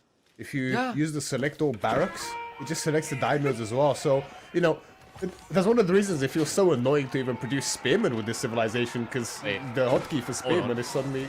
Oh, he got clipped on those longbows there. He didn't want to fight his force yet. And the grenades, he could clip onto the villages. This would be huge. Oh, no. Starts to hit in. The panic sets in. The Golden Horn Tower. Just commit at this stage. Do or die. It's going to be death by the looks of it. Yumi just finished off the few Limitani holding the choke point. A flood around the sides of the cavalry. He's fully surrounded. There's nowhere to go. He has to stand his ground here. Tech up completes. But there won't be many left to take advantage of it. The horde is thinning, but the damage is done. We're up to 16 worker kills. He's doubled the lead off of this dive. Look how they massacred my boy, KP. His Byzantines looks to be absolutely repressed in this game number 2 here. I bet Wham wishes that was a Macedonian Golden Horn Tower at this point in time so you can garrison and mow down everything Scarlet Devil has, but that is not the case. Wrong dynasty, wrong Byzantines. Wham, the farmlands are now on the thread. The few groves that he was able to muster are now completely idle, and these Yari cavalry can sit there for days. A lone hero Cataphract is going to look to make an effort here on the defense, but the extra damage with the Daimyo is not long for this world. And the Mounted Samurai are now coming. There's pretty no close. hope left for Wham. Yeah, this this game is number less 2. Byzantines, more Byzantines, Myriad. Like, it's not the fighting power that we've seen out of them. Like, I think part of it is their predictable timing, but also Scarlet just showing you what happens when you let Sengoku be the sleeping dragon. When they wake up, they're still going to pillage the village. And this early game, I think that's the key, man. Like, you know, we see it with Byzantines Malians, and it kind of goes back and forth because they both have timings and they use the eco well. I think Sengoku just does such a good job with the ninja at their back of exploiting the fact that you let them greed. What hope does Wham have left in this game number 2? He hasn't yet tapped out. It's clearly, obviously every game counts. You're not gonna just give up easily. He's probably already thinking of the next game here, and is just fighting for scraps at this point in time. But the pressure is not going to relieve whatsoever for Scarlet there. There's no reason not to. Relics now starting to be gathered by as well, as the first monk is in queue, and yeah. We don't even get to see the lost screen. We know what's gonna happen. You know what? The victory screen went as quick as those Mad Samurai. Why does that unit move at almost as quick as Horsemen? I don't know. I'm not on the design team. My dad isn't Bill Gates. I can't provide you the answers, but it's a thing. And Sengoku is the thing that will get Scarlet on the board, able to slay Byzantines, which is seen as a desirable, I'd say, second pick in your draft, if not first for some players. And Wham clearly wanted to really fight for this game, right? I mean, you pick Byzantines, you want to win. You pick Byzantines to win, without a doubt. And, he didn't snipe out Sengoku. We don't know, unfortunately, what the other civilization picked for Scarlet Devil was as an option for this game. But Wham, allowed this to happen. So clearly he had some sort of plan, at least. He might not know exactly how the matchup goes, potentially, though I'm sure he has played it. Part of it is the map as well, as we discussed. It's just difficult having that stone, that little idle time. Even though he was able to get up the necessary system count, the extra walking time, the extra setup time. The shorter crossing distance on this map is also an understated perk in favor of Sengoku here for Scarlet Devil. Means that he's just able to put up this mounting relentless aggression that just hits at the perfect time here. And this is when the game really swung in his favor. Oh, this is going to be a fun one. Look what we've got coming up next. Order of the Dragon versus Tuklak. This is the second time I see Order of the Dragon on Kawasan in this tournament so far. Last time was in the qualifiers. It was Scarlet Devil playing it as well up against Scatterbrained. Did lose that game against HRE from Scatterbrain, but now he's going to look to rely on them yet again. Not typically a civilization you see as a favorite pick on Kawasan, right? I mean, they're not a terrible hybrid civilization, right? Good Spearman of the Dark Age is always nice. Of course, fantastic eco underneath the Archon Chapel, very similar to HRE. But Tuklak, they have some bonuses that I think people don't really expect when it comes to these hybrid maps. No, they're an interesting force, actually. Like, Tuklak, the thing that kind of gets slept on with this serve that's pretty wild is the fact that Elephant Economics is not requiring of the worker elephant. If you drop off resources at a TC, you get more resources. And that works for docks as well. So, like, at the start of the game, fishing economy-wise, Tuklak are already going to get 5% extra on drop-off. That, of course, can scale to 10% in H2. We don't really see Woven Baskets rush away too many players, but start to sneak in. And even before that, like, you can't Dark Age rush them, right? Like, if you do, the fishing boats are going to shoot. Not a good deal. It's not a good deal. I mean, especially in the past, Delhi has had some presence on Kawasan before, right? Specifically of those shooting fishing ships, right? The feudal prowess, the prelates, the scholars, excuse me. The sacred sites can be in prime contestable position as well. Tuklak, of course, being the variant, carries over a lot of those bonuses, like you mentioned. The shooting ships, the extra food on those berries, and an even more efficient economy early on, courtesy of those worker elephants. Plenty of bonuses here for Tuklak, and they have been looking very scary. But especially KP, once those healer elephant imams comes out, I mean, it's a battering ram that fights and heals. And when there's docks to be contested, they love doing that. do you know what the best part is? It's like becoming a meme when I cast. I keep calling them war elephants. And I think people just think I'm doing it like, haha, very funny, Cape. No, it legit in my brain, I'm just like, that's a war elephant. All right, that thing was bred for war. It has 450 HP. It heals. It does 15 base damage. It heals on the move. Like, why does it heal on the move? Like, why do we actually can we just agree that units that heal on the move are kind of ridiculous? Like, heal other units. The other issues are being complained about for this reason.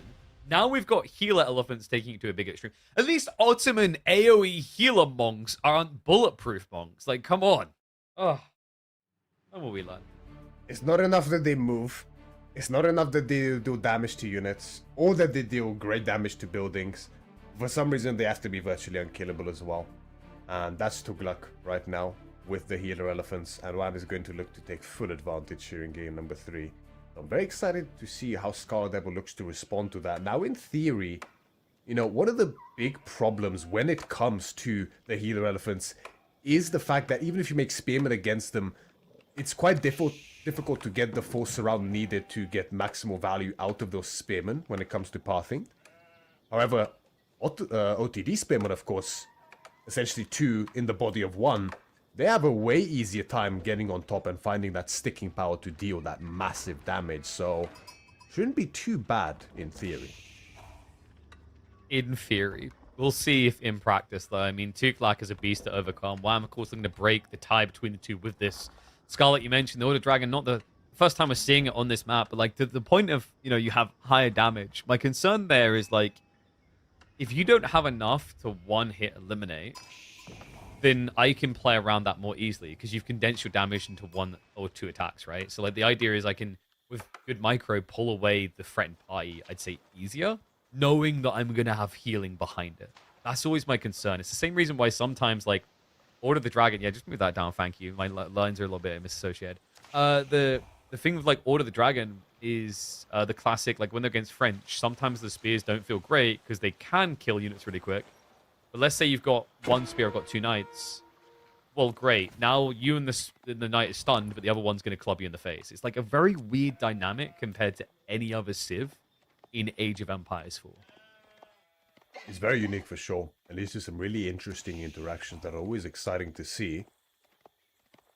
Scarlet gonna look to just contest the dock directly, actually. Not gonna bother with Spearman. Makes sense, of course. Those arrows from the fishing ships for the Tugluk can be pretty annoying to deal with if you try to torch the dock. And in theory, Wham could just pull his fishing ships right now and start shooting Scarlet Devils, but you kind of want to wait for a decent little mass before doing so. That's sort of 3, 4, maybe 5, to start really putting on the hurt onto those fishing ships. I wonder if that's actually worth it, though. Stopping your own fishing to stop the opponents? I'm not so sure. No, like, if you remember a long time ago, we had this with Delhi, where, like, people thought Delhi was unbeatable in water, and the solution was to just not over-invest in fishing and don't react to it. But players have got better at optimizing, where, like, if they can set up a dock near your dock, they can shoot you, then gather, then shoot you, then gather. And the whole idea is, like, it's more micro-intensive, but you essentially do the gathering between your attack intervals, so it's not terrible. So, yeah, it's always a weird choice to make. This has been interesting, though. Like, with Tuglak, I feel like they're already encouraged to go Spearman because of the Healer Elephant follow-up. So remember, if I build a bulk of Spearman, it means my Healer Elephant is now more of a War Elephant because it buffs his damage. Yeah, it's very true. The Healer Elephants, with a nice infantry composition of archers and spearmen, can put in an immense amount of work against a lot of civilizations. Very slow composition, but incredibly robust. Wham's going to look to take advantage of that early and put on the pressure. He knows he can't be contested by these fishing ships, of course. Scarlet Devils do not shoot, and the turnaround time to the age of a Scarlet Devil is costly. So he's going to start to torch that dock straight away. It's 2 spearmen, 3 now in queue for Wham. Now Scarlet is racing towards that food lane. He's going to be up ahead of Wham, of course, way earlier because of this spearman investment. But will it be fast enough to get a ship out? I'm not so sure. Helpful? I don't know, man. Like, Arkham with 5 is pretty fast with the dragon.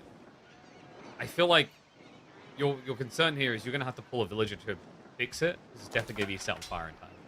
Like, looking at the pacing, I don't think it's going to exist by the time you're aged. No. Yeah, it's not happening. I don't even think it's going to survive till the age up finishes. Never mind even able to queue up a ship there. And this is where it gets really tricky, right? You try to sneak a dock. Do you go a dock on the other pawn to try to be ahead there and risk losing an OTD villager for that? I mean, that would already be absolutely crippling damage. It's a tough spot to be in already here for Scarlet Devil. Because there's so many possible responses, and none of them feel great. What is Wham up to in the set? Is he building a mining camp on... No, wait, you don't build mining camps. What does he build near the stone? Was that the racks? It was, right? Yeah, so like he's just already here. It just makes it so hard with that detail. Like, even if you try to contest infantry and infantry, it's already up in your face. It's never going to work. So yeah, he'll get the drop-off. Now things feel worse, because like, what's your opening play here in your brain now, Myriad? It's probably going to be to build archers, no? Yeah. So if you do that, I've got a fun new horseman unit as the do that, and it's a little bit bonkers actually. The Raider Elephants have been, I think, shocking a lot of people. This might be an interesting matchup to see if they can overperform in though, because technically, I think Raider Elephants look best against Blob because of the trample ability. It's the trample, right? It's the trample that I think has the potential to push them to shine beyond normal horsemen for that matter. Otherwise, they're, you know, a slightly stat boosted horseman that you pay a premium for with less move speed. It's, you know, it's fine, but it's not really anything to write home about. But it really comes to that stampede, the skill expression around it, that enables them to really push beyond the edge. The Scarlet Devil finding himself without a doubt heavily on the back foot here. You have 4 fishing ships that are virtually completely useless now. I doubt they even paid for themselves in terms of food gathered, never mind the actual dock you investment into, and yep, there we go. This is like where you definitely attack them, right? Because now there's no healing from a dock to waste your time. It's just going to be a clean kill. It's the same sort of situation on Golden Heights, right? Like, when the water is so directly contested by both sides, and the distance is so short to the point where, you know, you can shoot fish. This is when this bonus is so potent for the Tughlaq and Delhi as well, and you can get maximal value. And I mean, Scarlet Devil is just incredibly behind by default here. And I look to try to press up this dock on the secondary pond. He does have one archer and 1 spearman in position. Beefy boys indeed. They're worth 2 each for the Order of the Dragon. Whoa. Wow. Okay, how much is this heal elephant? Well, that's probably worth 10, right? It's a one-man army right there. Exactly. That's like that's old Modern Warfare 2 noob tube one-man army levels of one-man army. Like this is just awkward, man. Like I've seen people theorycraft archers as a solution to heal elephants, and I get it. You need so many archers. I think it's copium, honestly. Yeah, like especially with all the dragon, like you don't want to be building that many archers. It just feels bad because you're just overexposed at that stage. Oh yeah. Yeah, you're so reliant on that +1. You need to have spearmen anyway to stop their advance. It just doesn't feel good. Basically need castle, I feel like whenever people try to say archers will solve it, it's like you're going castle, but like Tughlaq players have started to switch onto that. So they're either prepping mass raider elephants to deal with your archer pool, or they'll just mirror castle and then go knights. Yeah. In fairness though, a bit of discipline has to be exercised, I think, when playing Tughlaq, and you do go for those healer elephants, because, you know, you feel really confident after you get 1 healer elephant, but it can be a bit of a trap, especially if you get caught out of position, because, I mean, these guys have 1 tile of movement speed a second. If you're out of position and the healer elephant dies, you feel pretty horrific about it, and rightfully so. It's really 2 healer elephants is when you can start making things happen, because, of course, then they can start healing each other, right? That is when you can actually start taking these skirmishes quite effectively. And the second one is now on the way here for Wham. The Scarlet Devil, actually, he did a great job in that turnaround time to get that second dock up. Already has tri-ship up, as well as fishing ship production going on. So, although he is behind in tempo when it comes to economy, of course, Wham having been fishing for a while, and even set Scarlet Devil behind with those fishing ships that he destroyed, Scarlet Devil at least has secured himself a pond. He's just rushing castle. Yeah, so Wham just going for the 3rd age here, probably House of Learning. Yep. And like this has a really strong timing, by the way. Like one of the things that I think gets slept on when discussing what's good about Tughlaq, because it was so focused on heal elephants, they are a subtly ridiculous castle switching civ. because of the fact that veterancy, they are the fastest civ in the game to get it. No other civ is quicker than them at getting veterancies and elite techs in on their units. And there's a really potent timing to be found as well with Wham's Tugluk here. If you go for the House of Learning, the Kanda training for the Men-at-Arms in combination with those hero elephants, it turns it into such a strong timing push if you just spam them out. Not only will they not die because of the hero elephants, but they can so easily catch up to villages as well. One of the big disadvantages of the Men-at-Arms, that mobility, that ability to catch up is... Oh, well, never mind. Ignore everything I said, guys. Don't worry about it. All right, like this is where I get to just look like I knew it was coming along. I was rolling my eyes legit when you talk about House of Learning. I actually think when the dust settles, when a certain elephant gets nerfed, this landmark will be where a lot of people start to gravitate. It's like, it's a scaling factor, right? Yeah. Well, the problem is like when you look at House of Learning, I think we just default convinced ourselves it's good because the Delhi one is really good. But when you think about it on average, how many techs do you actually get out of that thing in a game? Maybe one? I feel like most players on average get one max and they're done. Yeah. I'd say it's not quite as good yet until we figure out all the interactions. It's not as good as Delhi's House of Learning. Right? Definitely. It's like, and Delhi's is free, that's the other thing, right? Whereas you're not paying an insane amount, but you have to pay for them. I think some of them are kind of redundant, like the chivalry for elephants, like it doesn't feel that great. Yeah. Because your units are so tanky, so it's not that big a difference. And then you've got Mahoots is always great.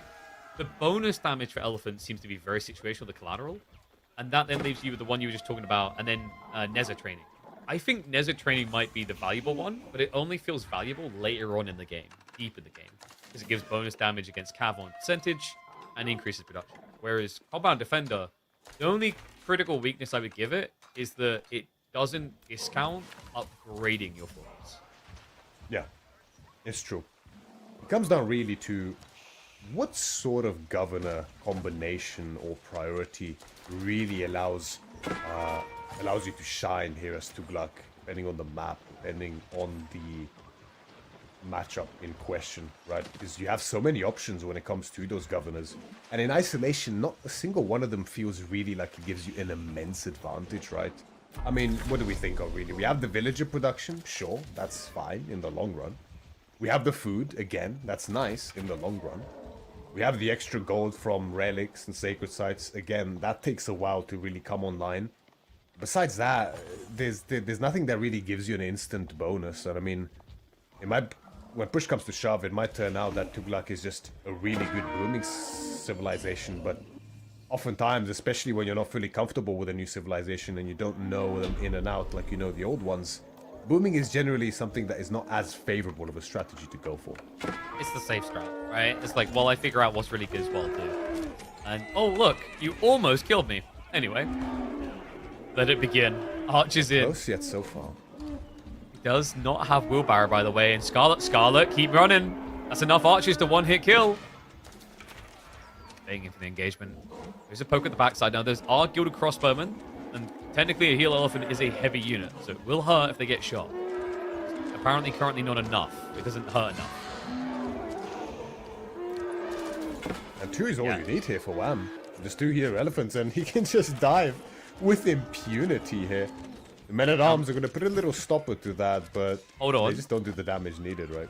Yeah, they're just getting ignored. Look at the Raider elephants. They're just, okay, headbutt the back line. Let's actually get rid of the thing that's going to kill the heal elephants. Archer's turn for the Gilded Crossbowmen. This is an all too familiar sight to everyone watching at home that plays the game. Welcome to pub-style Tugluk. They're in your base. They will not leave. They have got a parking permit for the rest of the year. The ultimate lesson in A-moving with absolute skill here from Wham. As he goes directly into Scarlet's base and... oh, it's finally going to start being pushed back here. A lot of arrow fire tank there, right? But the elephants aren't going down. That's the main thing. The hero elephants are still there to stand. Oh, yeah. Like, he lost several workers in that dive, right? Like, and now it's like, okay, golf claps. I'm just going to shift away. Interesting choice of Wham going into Lancers. I like the crossbows. He needs to be getting a little bit respectful of the crossbowmen that Order the Dragon are going for, but... like, calm down, heal elephants. We do have our limitations here. And wait, hold on a second. Well, these guys were just lurking. A little bit of confusion on both sides. Yeah, he will get back to work finally. Oh no. Please don't try to kill the elephant. Guys, do not feed the elephants, okay? They have a specific diet, and human protein will mess it up. I do understand the sort of zealotry here from Wham with this push, right? The thing is, as you mentioned, those gilded crossbows from OTD, one of the scariest units in the game as well, I would say. When it reaches a pretty critical mass, that's something that I think Tuglak might really struggle to deal with because of their reliance on these elephants. So Wham definitely understands this and wants to put a stop to that in its crib. And he's doing a great job of doing so. He hasn't killed a single one of those heal elephants, by the way. He's been trying this whole time. Yep. Like, I've literally just been watching the pop bar. It has not moved. It's been free this entire time. And lances now are going to be the answer. Like, you know, he needs crossbowman hits that. You just, he's like, I've almost done it. I can almost taste the kill on the night. Just pull him away. Like, wham, you can literally just walk him away right now. He's not dying. Oh my god, finally it goes down. And so does See, he. that's all he wanted. That's all he wanted. He got, you know, in his mind, it's a Pyrrhic victory. We got the Lancer. It's fine. It's fine. It's okay. I feel like what was... I wouldn't be surprised if he typed to Scarlet, like, look, please, if you don't move the Lancer back, I will call GG after he's dead. He's like, okay. Because he could have at any point just moved it back 2 steps to crush Wham's soul. It is mental damage at that point, right? Just making that Lancer stand there against 5 men-at-arms, being, you know, cuddled by 3 elephants behind it, as prayers are being shouted at him from imams on top of those elephants. I mean, yeah. You know what it is? It's just like, it's an awe-inspiring boss. You're like, I think I'm dying. You're not dying! Oh, okay, I guess I'm fine. You know, like, basically both your limbs have fallen off on both sides. Like, the arms, legs are gone. I don't feel like fighting anymore. You've got this! Okay, I just believe. Either that, or we're just going to admit that we're actually secretly Call of Duty, and, like, what's happening there is he's getting, like, you know, the tango splashed on his screen, and then he's regenning. That's what's happening. Like, it's just ridiculous. Oh, God. Chug the Estus. It's a little bit ridiculous, right? Like, I mean, it's not even Estus. Estus has run out. That's the other thing, Murad. This right? doesn't run out. It's unlimited Estises. All right, you're that person's like, I've beaten Eldens. I'm so good at the game. And then we find out you had an unlimited mod on for your flasks. I'm not impressed anymore. I'm sorry, Wab. I'm not impressed. Everyone does it, and he knows. Like, he'll know his head and accept it as well. Like, yeah, it's competitive. You take the advantages, but this comp is so infuriating to try and stop. Infuriating is the word that comes to mind. And massive shout out to Johan Bach. Thank you so much for the gifted subs. We are very appreciative here at EGC. Allows us to keep putting on these tournaments, show the level of competition in AOE4, and bring you guys the entertainment that we all deserve and need so much. Thank you very much. Go a long way for us, because I tell you, like, for game number 4. Elephant feed is not cheap, okay? So it goes a long way to continuously feeding the elephants to keep them cyclical in the meta. We appreciate it. So, speaking of elephants, Scarlet wants revenge. Because I believe can do it too. Yes. You want a 5-game series? You want to go there? I'll do it as well. Whereas Wham has gone for a Civ, which has kind of lost a kick in its step. I legit had a game in the weeklies where Wham GG to 8 minutes as Roos. And I went, what happened? He was like, they just over-nerfed Civ. So his opinion is they are definitely crippling Roos correctly. Well, I'm just going to be the one to say it to all you Roos mains out there. You kind of deserve it. You've had a good run. You've, like, you know, it's like, you know, it's like being like a Chelsea fan in the early 2000s. It's like, oh, wow, well done, so impressive. And then they hit the bad stint, and you're like, oh, it sucks. You won enough years in a row, okay? It's time that someone else was more toxic and powerful. It's about time. It's about time. Too many horse archers, too much passive gold, and now they have been put in shame. I mean, when was the last time before this that Roos has really found himself struggling, right? It's been a minimum of 2 years, I want to say, right? Something like that, at least. I mean, even before the Bro Scouts, we had 2TC, which was really dominant even then. And yeah, and I mean, this matchup I find really exciting because even back during Rus's peak a little while ago, during Pro Scouts. Delhi has looked quite good up against him, right? It's been a hotly debated matchup. I was under the impression that Rus even then was a little bit favored. I sort of changed my mind slowly near the end. So now that should be even more favored towards Delhi nowadays. So Scarlet Devil, in theory, looking in a great position to actually equalize this set and bring it to that much needed game number 5 for him. Let's see if he can do it. We hop into game number 4. Dry Arabia. Scarlet Devil has tasted the elephant, and now he shall become the elephant. Almost like a vampire infection happening here. As Wham is trying to resurrect what has started to look like a bit of a Dev Civ. A Dev Civ rather, as Rus comes out to try and close it in 4 games for him. We see standard opening here for Wham, the double cabin, the tried and true. We're going to have the secondary scout coming out very shortly, as soon as one of those cabins finish. And see, that's another thing with Rus, right? I think an understated advantage that they had even previously is that you can always assume that they'll kind of at least get at least a couple of extra sheep. Probably 3, probably 4, right? And that's always really nice, especially for a castle rushing Civ like they often are. Probably not in this matchup, not typically at least, but you know, they're still gonna have that little bonus going for them. It's so much more than that, right? It's the vision, actually. Rus was toxic for a long time because we exist in a game where information is key and information is king, and no Civ could get information so easily as Rus. And that's why, like, you know, you very rarely see people try experimental strats that are like a little bit cheesy or like proxy bases or whatever against Rus, because they knew straight away. Like, you know, you go to TC, they know straight away. Like, no other Civ has that dominance of vision, and that's where the hunting cabin has always been clutch. Like, anyone else that would want to mirror that at this stage of the game would sacrifice 10% of their economy. Seems now. Oh yeah, no, it's just fine. Not too many shenanigans going on here. It's going to be very standard here. Both of the civilizations have really gotten their builds down. We haven't seen much pivot from it recently.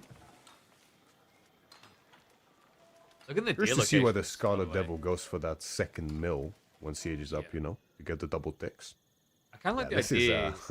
Yeah, like if you could actually just shift out here with an outpost or 2, I kind of like prefer that than wait in the Pro Scouts. Like, if Wham ham-fists full Pro Scouts, like, you're probably gonna get denied there. But it's always a tricky choice for Delhi because the berries are such a great gathering rate anyway. You usually just shrug the deer and think it's secondary. On the other side, Wham not as fortunate. Both deer spawning forward, which is going to be awkward against Ghazi. I wonder if he's going to be forced just straight up into Spearman. I feel like nowadays most Rus players are being forced into Spearman by default. Yeah, exactly. Especially if you go for that Pro Scouts as Rus, you know, you can't really match the Ghazi numbers early with Knights at the same time as producing Scouts to pick up the deer. You just can't really. You have to go for that Barracks, the cheaper option and the harder counter initially. And you're not French. Your Knights do not heal. You don't have that school of cavalry straight away. So you probably have to invest at least a little bit into Spearman early to be able to get the deer and fight. Unless you just skip Pro Scouts entirely. But at that point, you're just playing budget French, let's be honest. If you just skip Pro Scouts and you look to fight full feudal with classic Knight Archer, you're essentially playing slightly better eco initially French, which just gets just becomes worse French within minutes shortly after. Yeah, it's like in theory there's a time where you should feel better than the French because their gold will run out and you'll still have infinite gold, but like it never really reaches that point in feudal. I don't know, Rus has always been weird for that. Like, Knights definitely valuable, but usually it's because you're looking to raid, not because you're looking to directly fight. Like, I like Knights as a way of evolving it into a raiding game instead of a direct fight game. But that's very tricky against Ghazi specifically. Like, they are faster than you, they have bonus against you, they'll always outnumber you. But it definitely feels like you have to do something. Like, when you're playing against Delhi, you don't want to give them the map. Sacred Size equal win in feudal or faster castles. Little harassment coming in here on the mining camp. One of the perks of having so many scouts here for Rus. You can always put on a little bit of pressure. It's not going to do too much, but it's always annoying. Just the attack thing, that constant buzz in your ear. Yeah, it adds up. And then you know, like, you know what it is? It's the emotional trauma as well. You know where they're going to go when they stop harassing your gold mate. They're going to take your deer. They're going to snatch it away.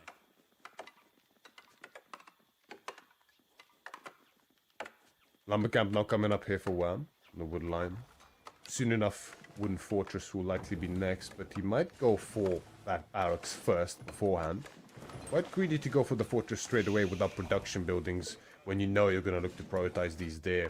I'm quite curious to see how Wham decides to play this. Is it going to be that full feudal committal after those pro scouts that I think is kind of your only option really here as Roos?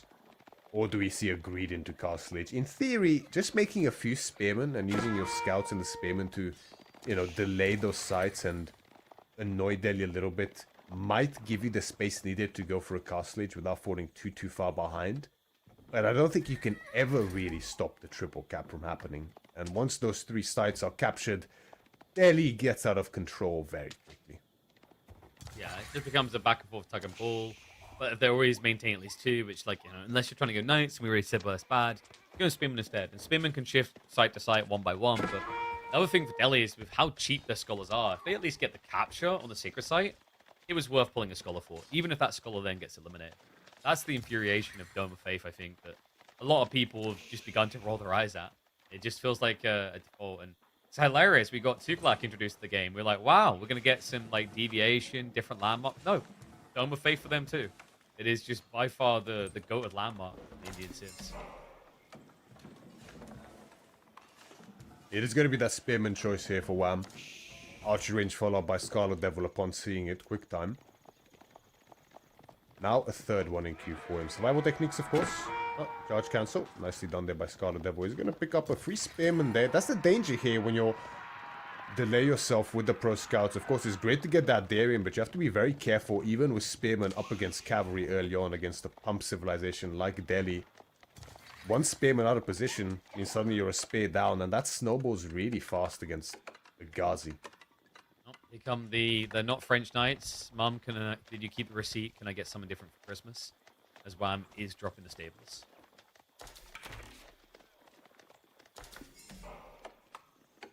I mean, I guess it makes sense initially for trying to intercept the wide scholars. That's probably what Wham's thinking. I can't imagine... He wouldn't want to go mass knights here, would he? It's difficult, right? I mean, entering spearmen is so easy for Scarlet Devil and the knights. As we mentioned, part of what enables mass knights for something like French is just that healing, right? Of course, the charge damage and the bonus damage afterwards for them. Bruce doesn't have access to any of this, so it feels so much worse to play them. And it's difficult to make it fully work, especially when, you know, there's already 7 Ghazi to Wham's 1 knight. You definitely need that knight if you want to fight in the feudal age, I would say, against a feudal powerhouse like Delhi. Getting that number up high enough before this sacred site capture timing is easier said than done. Yeah. And it's also just like the problem I find most players run into here against Delhi is like you then overinvest in stopping sacred sites, and then before you realize it, Delhi have just gone castle. Like it's always the great equalizer for them. Because in this situation, if Knights is your savior, well then Delhi could just peck and then look to hold their base with 1 war elephant. Like I've seen crazier things out of Delhi. I don't know how, but apparently 1 war elephant's enough to beat everything. Whoop whoop. Balance. Yeah, the amount of stats and the healing makes any dream come true for the war elephant. A little while till we see that though for now. Wham is not going to let Scarlet Devil get to that stage for free. Doing a decent job of contesting the site so far considering the significant military disadvantage. No triple cap for Scarlet Devil yet, but a double cap is pretty decent as well, especially on the flanks like this. Normally the center is easier to contest directly. Wham is going to pick up a scholar here. Trade some of the knight's health for it. So fun thought for you here. If we do get to war elephant, then people will really see it in a different light when you say it like this. When you watch things like war elephants, does it not kind of feel like they're playing Warcraft 3 and you're playing Age of Empires? Yeah. It's a hero, it's isn't it? Quality over quantity, right? It's, you know, the units last so long in Warcraft 3. And they lost so little. And then you pull them back and heal them, AoE4. right? Because like losing them like at pro levels, like, oh, that's a GG type move right there, buddy. It's kind of crazy. All we need is for the war elephant, like whenever he kills a boar or he kills a wolf, he just, you know, gets like he just gains a level, even more stats, even more damage. Hey, I've been asking for this. Boars should get increased stats, including food, when they defeat units. Okay, they're eating them, they become big boys. But is this army being big enough? The Ghazi, they're forced to contest this earlier than I think they'd like. Trying to shift around it a bit, but the spearman count is still looking good. The knights as well. That's going to force him away. Great fight out of Wham here. Scarlet does have the Ghazi finally arriving, but that delay is everything. He has to tuck and run. Yeah, you do have to be really careful against the Knight Center Tricomp here from Wham. Scarlet Devil, this is what we're talking about, right? The greed. He wanted to go for that castle age. We see that food being banked up. Even now, he's only reinvesting into a few archers, but I think this kind of tempo loss is where Delhi would really start to struggle in this matchup, because now, look at this, yeah. The way opens up for those days to be contested. Normally with Delhi, what you're really looking for before you go for that castle age is to at least start securing your day and have the military presence needed to make sure that whilst you're aging, they keep getting secured. Scarlet Devil has neither of those, and it gives Wham the space to, at this point, dive and pick up 2 worker kills on the wood line as well. Yeah, it's backfiring quick. I mean, Scarlet, this choice to go into castle, I said what one war elephant can do here. You actually need to be able to afford the war elephant. You also need to be able to tech up. And the position of Wham is looking good here. He's got undermesh on the way in about 20 seconds. The Ghazi aren't in the base. That's what makes this even wilder. That's info that Wham now knows. So he can keep diving with full conviction here and no worry about it either. The Knights are moving across. They're going to see the tech up. He now knows. But he's wasting time currently chasing after these 3 villages that are being healed. The rush on the age up is severe. 26. He needs it desperately, but there's not a white tower or anything. You need units after this age up to really make it count. Another knight charges in. I think the problem there for Wham is like he didn't feel confident he had enough knights. I think he glimpsed it a little bit late. And at that point, it just feels like 4 knights is going to last long because Undermesh was still 15 seconds away. So Scarlet, he does clear the threat. But let's keep in mind, this is a guy that's going to have practically no food. Look at that number dropping right now. There's not many sheep left. He has to get out of the base. And the worst part is that this is not a case where, okay, I'm castle age now, I can get out some luxury units, reassert map control, and finally secure my day. No, most of this day are now cozily sitting on the Wham's town center. And they're not to be regained by Scarlet Devil, so that's just way less food for him, and at the same time, more food for Wham. A little bit of unusual micro there from Wham, though. It just felt like he let a lot of units get away injured instead of finishing them off, losing a knight, losing the spearman. So that does give a little bit of reprieve for Scarlet. He's already queued up 3 more of the scholars. Needs to get that survivability up, not to mention the free technology is out. Where does he go from here, though? Like, I'm looking at food options. You know, the berries far on the west side or the front. So he has to take the risk on the front. Has got the first few knights queued up. But Wham is prepping for castle himself as well. Close by he is as well. He just keeps getting those spearmen out, right? He knows that the only real threat now is those knights, those lances from Delhi, and of course, a sneaky war elephant coming out. Well, it's not. It wouldn't be very sneaky, let's be honest. But you say that would be what stops him. Ever realized how like stealth forest mute the sound of everything? Oh yeah. Like I was casting a game the other day, and I like switched vision, and we went from hearing a lot of Tuklak elephants to hearing nothing. Yeah, when you look in the fog of war and you just hear the roar of the elephants, absolute nightmare fuel. Wait, Wham? All right. Whoops. Okay. That Happens, didn't go according to plan. Happens. Nope. It's a pretty good ball, by the way. Did Scarlet ever scout that corner? That's so obnoxious with the double stealth forest. Just what the hell are we doing? Molo coming out. Wham! Oh. Fighting. And just like that, suddenly we have a traitor in our midst. This is always the annoying thing. Yeah, like, this is why I always say make sure you pay your people enough. Because otherwise this happens, Myriad. Okay? You gotta know what your knights are fighting for. And that scholar, man, that guy rolled a nat 20 on the Riz. He just had a way with his words. Yeah, it's a little while before that knight becomes a boya, right? So Not quite a promotion there, yeah? So he's like, well, you know, Islam's looking quite tempting at this point in time for him. Whoa, we have free healthcare here as well? Heal. Like how do I change? How do I convert? That's normally what turns the heads, right? Yeah, I mean, it's not that crazy of an idea, you know, Orthodoxy Church move over. Usually you're recruiting into an Ottoman army for that cause. Now, good thing for Scarlet Devil is that relic priority, right? Classic Delhi move here. Those scholars with even a little bit of breathing room means that all of a sudden, Wham looks at the minimap and there's a noticeable lack of yellow dots, as only his home safe relic at this point is available for him. That can spiral out of control eventually. And again, we're reaching sort of a similar state slowly. He is on board now, Wham. But that deer will not last forever for him. He does still have the high trade house, of course. That's going to keep providing deer for him. But eventually, it's going to turn into a bit of a problem, especially with the maximization of healing from the Delhi Sultanate here, which Scarlet's going to look to employ here. Already starting to hear his high-cost cavalry here, the Ghazis, as well as the lone knight that he managed to convert. Sees the war elephants like, I'm glad I joined you guys. Sheesh. You've got this next fight on lock. It's not like Wham's going to have a cajillion crossbowmen waiting for us. Wait a second. Beginning. Is Zamir or Scarlet maybe playing this a bit too defensive? Is the war elephants, right? You know you're dealing with some knights here from Wham. A raid can sneak in so easily, and you kind of have to fight around these war elephants. The issue with them is they're so potent in the fight, but the mobility is the issue. And this is one of the reasons the wars is coming up now as well. I mean, by the time he finishes the wars, the berries are pretty much finished, which is, yeah, that can happen.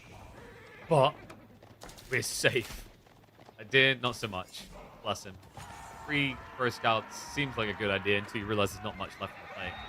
You know, that's why you pay VIP to get in the restaurant first, Mirad, right? It's all you can eat buffet. Better to be first than come last and miss out on the lobster as well as the shredded duck. Does appear like Scarlet may have slept just a little bit on some of his upgrades.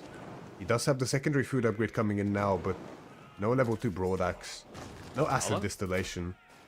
I don't think he realizes this is happening. There's no pull away, or it's just pure greed that he thinks he can get the berries. Okay, crossbows are coming, but where's the bodyguards? Is that enough? If he focus fires well... I think the knights could just charge onto them. He needs to get back towards the gate now. Okay, cover fire coming through, but you have to cover the bodies of the villagers. Instead, he stops moving them. Wait, what? Oh, wow, look, the grass here. Let me pick up some daisies. No, you're going to be pushing daisies here. Come on, get out, now. Whew. Oh, God, he snuck in with a... Wait, that's just a scout. Yeah, I would have just the scout attack notification distracted him there for a sec.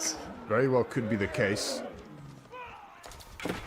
Now, that's a lot of war elephants, to be fair. Yeah. But we're up to, what, 14 crossbowmen? Like, now it gets tricky, because look at the rest of Scarlet's army. It's not really that threatening to mass crossbowmen. And, wait, he leaves one? No. I think this was an A-move situation. His army got split because of it. Wait, he A-moved the villagers too? Oh, no. Oh, no. Not too many of them die. I think Textiles is in, but yeah, losing a war elephant and a good chunk of the army, that really hurts, KP. It's the idle time on top of this. You know, you can't get more war elephants that can just insta-die. What are you going to build? He needs something else. He needs archers, really. Crossbows moving in. The scholars to try and pump the heal. A little bit of an overextension. Wham. Will slow down. He wants to focus fire. Like, when it becomes spread like this, hit multiple elephants, it does make Scarlet's life easier. Yeah. And with so many scholars, right? I mean, you know, we don't even have +2 yet in for Wham yet on the range damage. You have to be careful. You need like at least 20 crossbows, I would say, to actually start reliably hitting these elephants one by one. That's when you can get to that sort of 3-4 hit territory, even through the healing. So just got to buy this time a little bit more. He has way more food access than Scarlet Devil, right? He just needs to wait for those berries to run out. Keeps consolidating his position on the map. Maybe start taking some of those sacred sites as well. We still don't have a monastery, I think, from Wham. And once all of these are secured, then you can sort of start creeping in and begin taking these down. Just need a little bit of patience. There's no rush whatsoever for Wham in this position. Gonna look to keep putting on the pressure now with a horseman raid towards that left wall. Yeah, it's not burning through quick enough. He feels a bit paranoid because nothing else is happening right now. He is shifting to the east side ball, so Wham is trying to delay the need for farms while Scarlet is diving into them. This is when Scarlet should, in theory, be weakest. Say that while he has 4 War Elephants, but we're about to crack the 30 mark on the counter. That's enough crossbowmen to start shredding through the Delhi defense. The main issue here for Scarlet Devil, right, is normally what we see works so well in combination with a mass of War Elephants is a huge Archer mass behind them alongside the Scholars. That huge Archer mass is just not really huge yet. 16, it's not going to be quite the stopper needed to deal with the crossbows and the spearmen and the horsemen. Sure, it's hard for them to pivot around the War Elephants, but... Trying to eliminate the traitor over there. Somehow, he still survives. Keep rush now by Scarlet Devil. All they needed on the defense here. The fight is about to break. Wham! Charges in directly before the War Elephants can connect to block the charge at the front. The crossbows are focus firing straight away. Yep, one down already. Gonna cycle through them one by one. This is enough DPS to break it, but the castle drop might not make it worth it. So he just hangs around to try and get the War Elephant kills. Now needs to retreat. Scarlet gets his stay of execution. He gets the defense to keep Wham away. Keep is up now as well. That's the space Scarlet needed to really secure his base. Archers a little bit forward, more forward than they should be. Do eat the charge from the horsemen. A couple of them do go down, but the horsemen pay a heavy price for it as well. 2 elephants did go down, but Scarlet Devil has more breathing room now than he did before. Yeah, this is a bit questionable from Wham because at this stage, he doesn't really have many farms set up, right? So, like, sacking horsemen, that's an expensive loss, considering he wants to keep investing in them. So, you might just have to slow down now and legitimately think about farms. Even having to do it here because he built the hunting cabin too close to the ball. Yeah, what, 5? Maybe 6 farms total?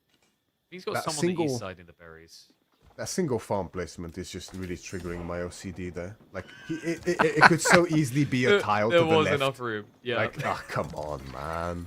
But you know, like, the problem is, like, if you look, you can see the shadow of the buildings. Like, that's going to keep the sun off of the crops, and that's just not good. That's true. Yeah. That's well said. Yeah. Didn't think of that one. That's you know, that's the thing.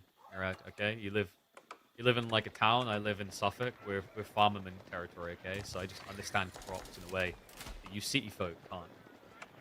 Yeah. Not your fault. Well, I'm looking to consolidate that knowledge here with that farm placement. And you just keep securing the map more and more, right? We still... Oh no, now we have actually the Warrior Monk finally delivering that safe relic back. So sites should be next on the menu for him.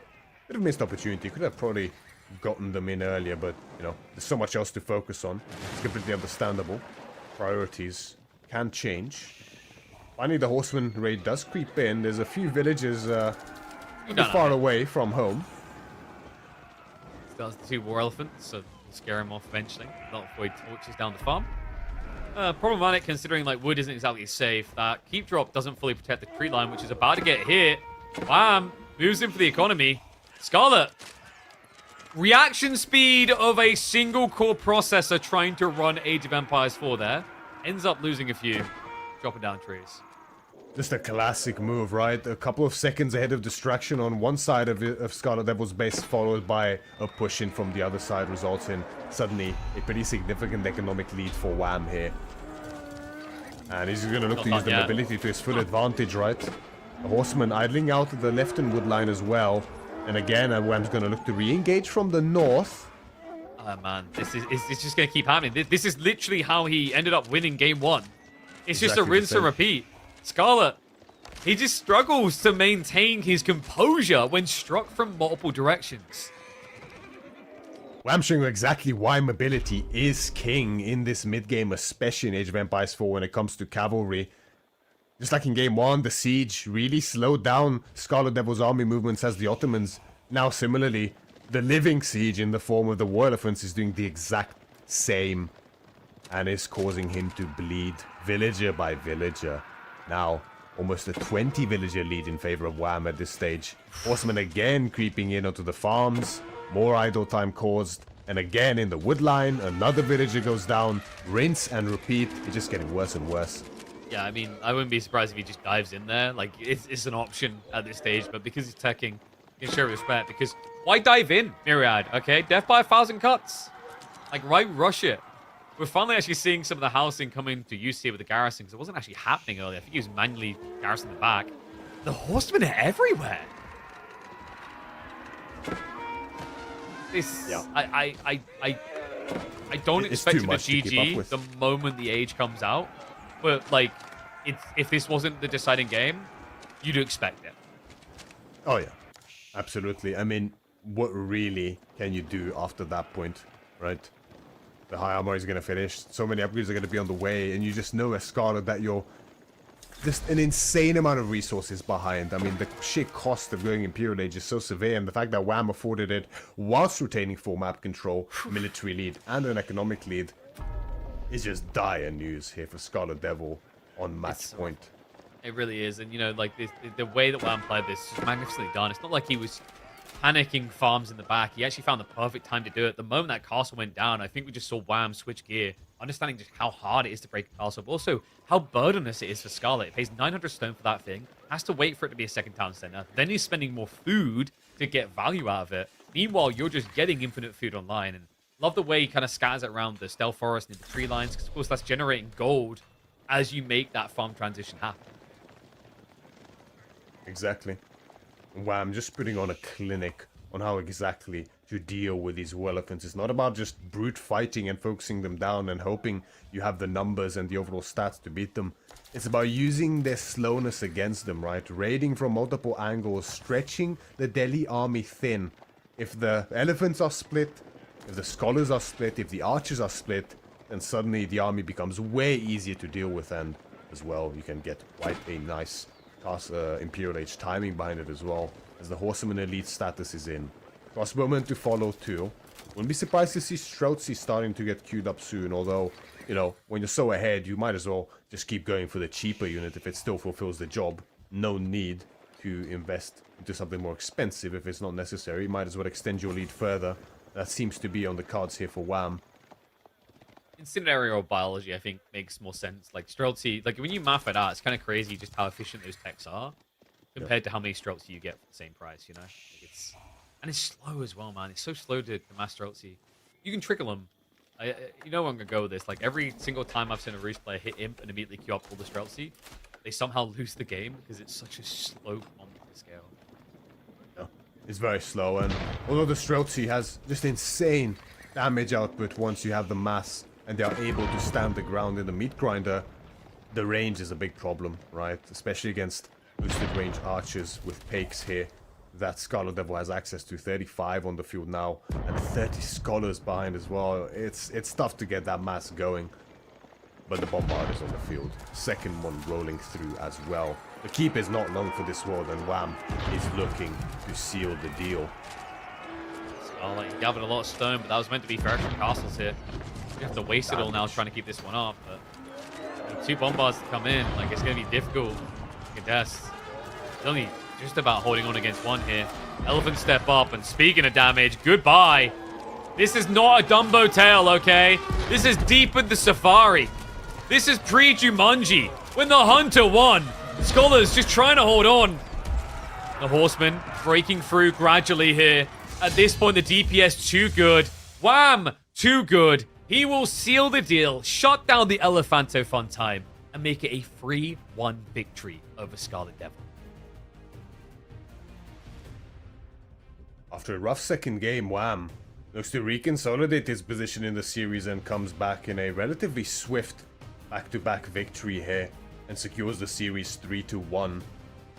Great effort by Scarlet Devil though in the series. A lot of the games have looked very competitive, but just slipping a little bit near the end, and against a player of Wham's caliber, a little slip up is all he needs to run away with the game. It's an interesting like idea that we saw coming out, right? That time to War Elephants completely slowed down the game, but you know, we said after game 1 is like, how does Scarlet win? Okay, he needs to be in control of the flow, and it looked like he was doing that when you consider game number 2. But then this was just like polar opposite. You know, we returned to where we began this series, almost like that third game. Because of the different style, like it kind of threw you off and you're like, oh yeah, it's just elephants being elephants. I'll try again what I've done before. But, you know, the thing that should be promising here, Myriad, is Scarlet, like him actually getting a game off of Wham is impressive. You know, because we mentioned going to series, he's been struggling to find his performance on best of fives. Best of threes, he looks stellar. BO5s, he just tends to always fall completely. It's just the caliber of players that he's facing at the moment as well, right? When you breach through into this top 12, every match becomes so difficult as these players just look phenomenal, right? Very hard to make a best of 5 look really, really competitive and bring it to that 5th game. So even one win is very, very good performance by Scarlet Devil. And of course, it's only the first match of the entire main event so far. The Scarlet Devil is not out just yet. Well, there's plenty of chances here. He's a tough opponent later on, right? It'll either be a rematch against Wham or going up against Lucifron. So, you know, sweaty groups, there's not many that are easy. And none of the others kind of fit that tune as well. We already mentioned the Anatan B Marine group that's going to be insane. The one that is going to be exciting, I still think it's Group B. All right, we've got Benny Boy with something to prove here. He's been grinding more hours than I think I've ever seen him grinding at the moment. And after a short break, we're going to get to see if it pays off, as he will face off against Puppy Paw. So go get yourself a drink, then arse us firmly in seats when we return to the second series.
Welcome back to the EGC Masters Finals of 2025. First series out of the way. Wham won. Confetti. Scarlet Devil was not able to take him down, but it's time to see if NA is going to be waving the flags of pride, which is confusing because most of them usually have like American flags, but the Canadians are doing the carrying for that region. Or if the Canadians are going to take the knee and admit that they are still part of the Great British Empire, and thus Dumu must be allowed to win. That's how it works. Well, I shouldn't shake my fist. I'm not British. I don't know why I care, but yeah. Yeah. Speaking of Brits that are, you know, not exactly as British as they could be, Demu, all the way from Sweden, is gonna look to match up against the former British colony member that is Poppypaw, of course, from Canada, and it's gonna be King of the Hill. This map, KP, it's back. Yeah, and you know what? I actually think this version's better than the old one. Like, legit, yeah, for sure. I think in Age of Empires 4, we're a bit over-obsessed with randomly generated maps looking randomly generated. You know what I mean? Like, Lipany on ladder as an example of that. Whereas, I think this version of King of the Hills, because it's a bit more consistent on the way that the mountains spawn, it has the correct character. You know, like, sometimes when people talk about them liking random, it's almost like they want every map to be Dry Arabia with, like, a different degree. Whereas map should feel like, when I look at an icon of it, instinctively it is that, and there's no weird janky behavior in how it's. What I like in particular about this version of King of the Hill is, I mean, at the end of the day, it's King of the Hill. If you take the center, normally it's prime position to win the game. But because the hill is so spread out here in terms of resources as well, you can pivot around it a little bit more. Even if you lose direct access to the sacred site, you're not fully out of it yet. You still have access to stone and gold towards the extremities of the hill on the outskirts. So you still have very much a fighting chance to contest. So it's not as cut and dry as just, you know, full monkey mode towards the hill and then secure the win, right? Indeed, and you know, even the things like the boar, the way they tend to split, I think quite evenly, top in the north and the south, which we're gonna see east and west in this situation. But you see the balance of it. The brand spanking new King of the Hill on show here in the EGC Masters Finals 2025. Poppypaw versus Dumu, a matchup ended up being closer than most people would expect with the hours that Benny Boy has been grinding the game. We're gonna see if Shushi's legacy can take down Poppypaw's Byzantines. Greedy opening here for Poppypaw as well. Going with the 3 on stone here. He's just going to look to rush up those systems as fast as possible. And in theory, it should be very much doable against Jushi, right? They're likely to go for that pro scout just like China still does nowadays. But there have been a few very aggressive cheese builds, so to say, coming out for Jushi. Namely in the form of utilizing the Palace Guard. Yeah, it has been an interesting strat. Sometimes it can backfire against things like Lombos, though, right? Like the PG get a bit too close and they get melt moded quite fast. So normally when we see the PG, it is a full bait and switch to the castle play. Wondering if he's going to go pro scouts on this map or just try to play pocketed economy, considering pro scouts' recent nerfs, and also how difficult it should be because of that to get the enemy deer back home and feel like there's much value in it. Does appear like the spawns, I mean, it's pretty nicely mirrored here, right? We have, there's no clear advantage for either one. As normally the case on King of the Hill, especially the EGC version here. Both deers towards the side, the boars within equal distance to either player, depending on the side. I mean, even the ores, like look at the ore placement. Like starting ones are a little bit scattered, but the hill is perfectly balanced, which I think is a nice big change. I think that matters a lot. Like, we've all been there, we play King of the Hill, and it seems like all of the ores are on your side, which means you can't keep drop to contest your opponents.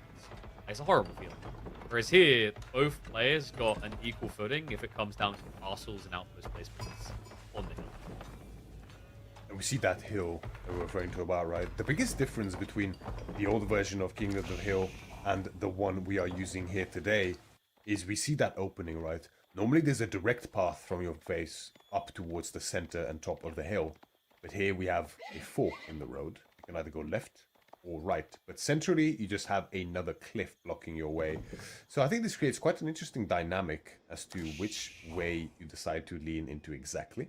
You can see it's not like one side is completely advantageous over the other. We have the 4 golds, 2 on top of the hill, and 1 on either side, and then the 2 large stones towards the flanks of the hill.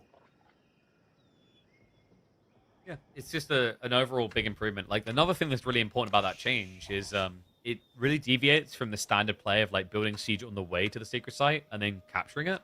If you want to be in good position and not exposed, you need to build your siege on the sacred site. That's a very different timing in a game.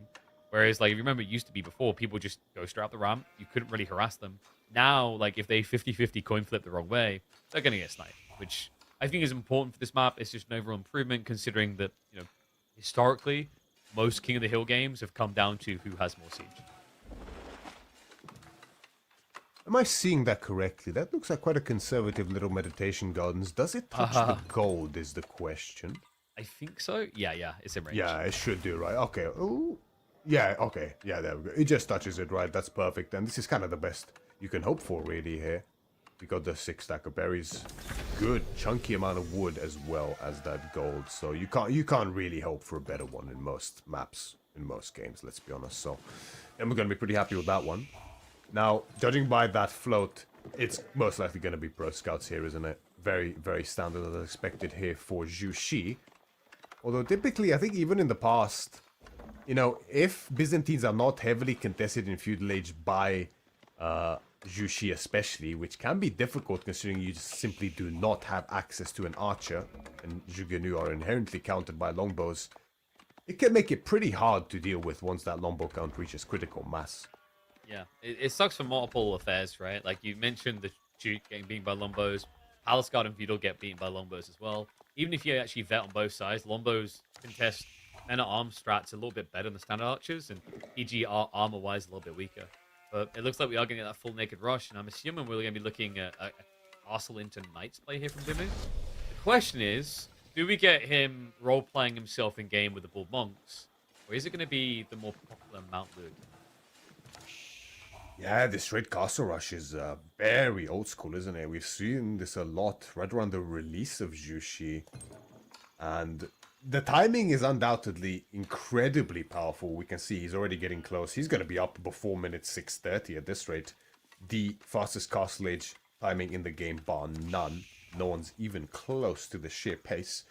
But the follow-up is difficult, right? Because your economy, especially without being fueled by deer, is a little bit stagnant, I want to say, because you have so many things to invest into. I mean, the monks themselves, 200 food a pop is a hefty price tag. And, typically you want to go into lances as well. That's another lot of food that you have to invest into, another 140 as well as the 100 gold.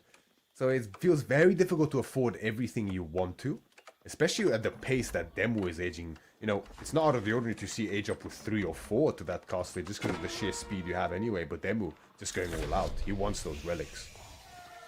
The question mark is going to be, how safe do you feel around your food? When can you access it? And I think with this spawn, like, he's going to be feeling pretty content.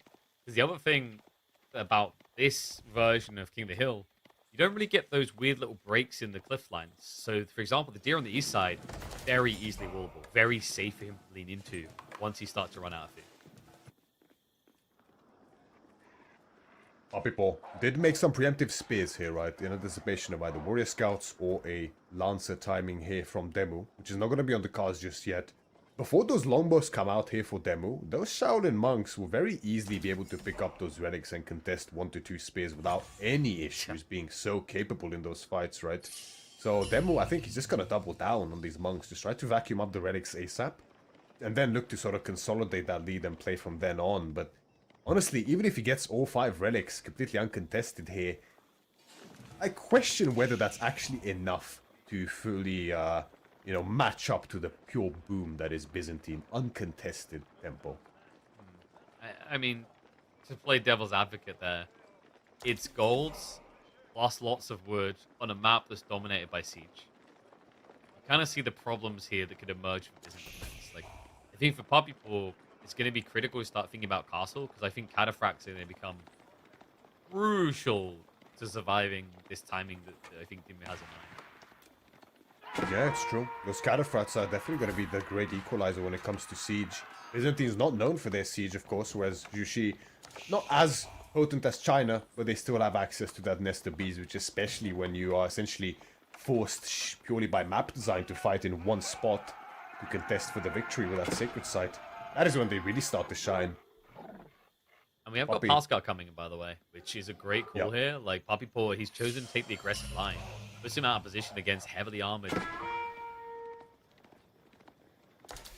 And we don't see a horticulture priority here from Poppy Paw, which is normally quite favorable for the Byzantines, because you do want to gather those berries, but those berries, of course, not the best food source in terms of sheer gather speed, so horticulture is going to help you offset that a little bit whilst getting a decent castlage timing. An argument can be made that the actual attainment of that upgrade can delay you more than you'd like anyway. Poppy's going to look to put on the pressure here. He understands the weakness of Jushi's legacy in stretching themselves so thin resources-wise with such a fast castlage timing, and might pick himself up a villager for his boldness, and so he does. Yeah, good step there to follow up. Only half the Lombos need to fire. He does at least draw first blood on the work account, but Dimu is starting to inflate that Pascal count, and Poppy Paw has not even begun the age up yet. On top of that, we have got the third and fourth relic coming low. It's going to be an intercept. Warlord gets activated, but Body of Iron will protect him against all threats here. The Pascal backing this up. It would be dangerous for Poppy Paw to try to directly go after the monk. This is a nice pivot though here from Poppy Paw towards the right side of the map. You can't just sit in your base and try to raise castlage ASAP whilst ignoring the relics, ignoring the palace guards. That is when this timing becomes really, really dangerous. But if you can sort of distract these palace guards, drag them around a long way towards your base without giving over too much, except just a few Limitane here as a buffer, that is when the castlage timing can be matched. And, you know, Poppy Paw is going to have his second batch now at the ready on the defense. Damage is going to start ramping up, and he should be able to kite at least a few of these palace guards without too many issues. Ranged armor is coming in from Dimu. Wonder if he'll just try and switch in a few lances here to catch him off guard. The spearmen are being thrown away intentionally because Poppy Paw, as you highlighting to the Lombos, like, it's just his wing con. If you can get 20 plus of those, he has a way of dealing with this. He has got some way to go on reaching that raw count. And get a third group out if he chooses. Definitely has the olive oil for it. Asgard reinforcements now starting to arrive. The berries are in danger here. Poppy Paw probably going to be forced off of them next few seconds. And away he goes, shivs out. Akratoy activation with a bonus damage. But right now, he's idled out. The Golden Horn Tower is not being built anymore. He built it on the front side of the base. Yeah, the greed is pretty obscene here from Poppy Paw with this positioning. It can really bite him back as the Palace Guard number is actually climbing incredibly fast here for Demu, and the level 2 undermesh is in already. This is the sort of timing he was looking for. This is how you leverage this lead. You know, I was a little bit worried for him initially because there were no Palace Guards for a long time, just the relic priority. We were questioning the efficacy of that in terms of economy in the long run, but it turns out it doesn't matter if you hit the timing anyway. The Golden Tower will go up, but at a heavy price of idle time. A couple of villages likely going down as well. One did not go down just yet. Very nice pull away. He's not though. Poppy Paw gets clubbed down on a second. Remember, no Akratoy, so you can't use them as a last line defense. Lombos aren't being upgraded yet by Poppy Paw. He doesn't have the resources for it. This is tough, man. Like, the Sacred Site time has already begun. So even if this fails now, Dimu has the backup plan. That's always the ace up your sleeve when you take the hill first. Yeah, the edge up has finished, and finally we have the resources necessary to get in that veterancy in the contract, but you know, there's not enough to even get a cataphract out here. He's gonna try to get a Varangian guard to at least be a little blocker to the march of these palace guards, but a lot of damage has been caused. 4 villages went down. Plenty of idle time. Yeah, the longbow mass is also dwindling. I think he survives this. But I am more paranoid about what Dumu's doing behind this. Right? Because it's going to be more than just Palace Guard to follow this up, surely. He's just shifted out towards the Deers. He's on both gear stacks now. Yeah, that's a massive influx of food for Demu at this point in time. Allows him to actually continuously keep up this pump. I mean, realistically, if this rally doesn't stop, Poppy Paw is just not going to be able to ever have the gold needed to get out the cataphract, which is what he really needs to deal with these palace guards. But looks like Demu is actually going to take his foot off the pedal for now. Yeah, for a switch. He's got Lancers queued up. I was wondering if he's going to try this. Like, there hasn't been Limitane. He's now just seeing Varangian. Gives him the answer. And also on top of that, just look at the amount of gold he's already getting here. 5 relics, Sacred Site. Hell of a lot of infinite gold splashing in each minute. Exactly right. And, you know, sure, Puppy Paw will now be able to get out those cataphracts, but being so stunted in the speed of getting to those cataphracts means that this Lancer switch, you know, we're going to have a case of where there's probably double the Lancers to the number of cataphracts at the least. And those are numbers that the cataphracts can really deal with.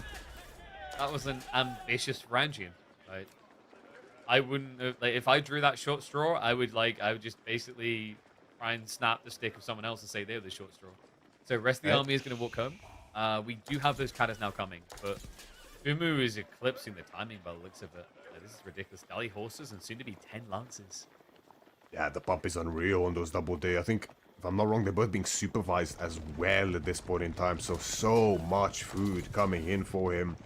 And, you know, it's not as efficiently gathered as Pro Scouts, but at the same time, you don't lose any food on those day. In fact, you gain a severe profit because of that supervision. So Demu really leveraging that. As the full Lancer switch is in effect, Dalios is going to finish any moment now. Even Bloomery might come up behind this quite soon for him. And this mass here from Puppy, does he have enough? There's no level 2 range damage in for him yet. So hard to afford everything. They can just about reach those workers, but they're nice already reactions done by gathering. Demo. Yeah, it was actually ideal timing. They just finished the deer anyway, so they didn't need to go back there. This is tricky. There is a timing, I think, that Puppy Paw can ruin for Demus, which is like, he's probably going to shift ore afterwards, which is very greedy. Actually, no. Look at this. He's just straight up going Jiangnan, Yeah. so he's not going to risk it. He's going to try to get a farm transition going. Yeah, this is the sort of safe option, right? I mean, you know, Song for Jushi's legacy doesn't really generally feel as good as it does for China. Speaking of, though, I mean, Ooh, that's quite a nice catch there. Catching the longbows right as they come out the mercenary camp, and that opens up the way to the groves as This well. is huge. This is absolutely huge. He's already on the farms. He's idling out the TC. The gold's underneath and gathering right now. The Sacred Site decap at least would have been some of Puppy Paw to look forward to, but he got blocked there as well. And this many Lancers can flood over those longbows with full simplicity. Dives towards the gold location. If Puppy Paw bails, moves away, then the workers are toast. He aggro-toys up. He tries to man up. But against this many Lancers, you know there's going to be losses. And too many for him to count. GG called. Demu giving a classic one of his masterclass Shushi performances. One of his favorite civilizations, piloted with beautiful efficiency here in this game number 1 for Demo. A quick 16-minute victory here, opening against a player who most people would pin as favored up against him. Not only, you know, just in terms of reputation, in terms of the game's skill, but also historically, right? The record is definitely in Puppy Paw's favor when they have met before. But Demu, as you mentioned, he has been grinding, and it is paying off. Picking up a quick first win here, and now carries the tempo. Puppy Paw gonna have to go back to the drawing board again. We spoke before, right? Byzantines, not a civ you want to lose with. So it's a painful loss here for Puppy Paw in game number 1. This wasn't a throwaway. Dark Horse rises.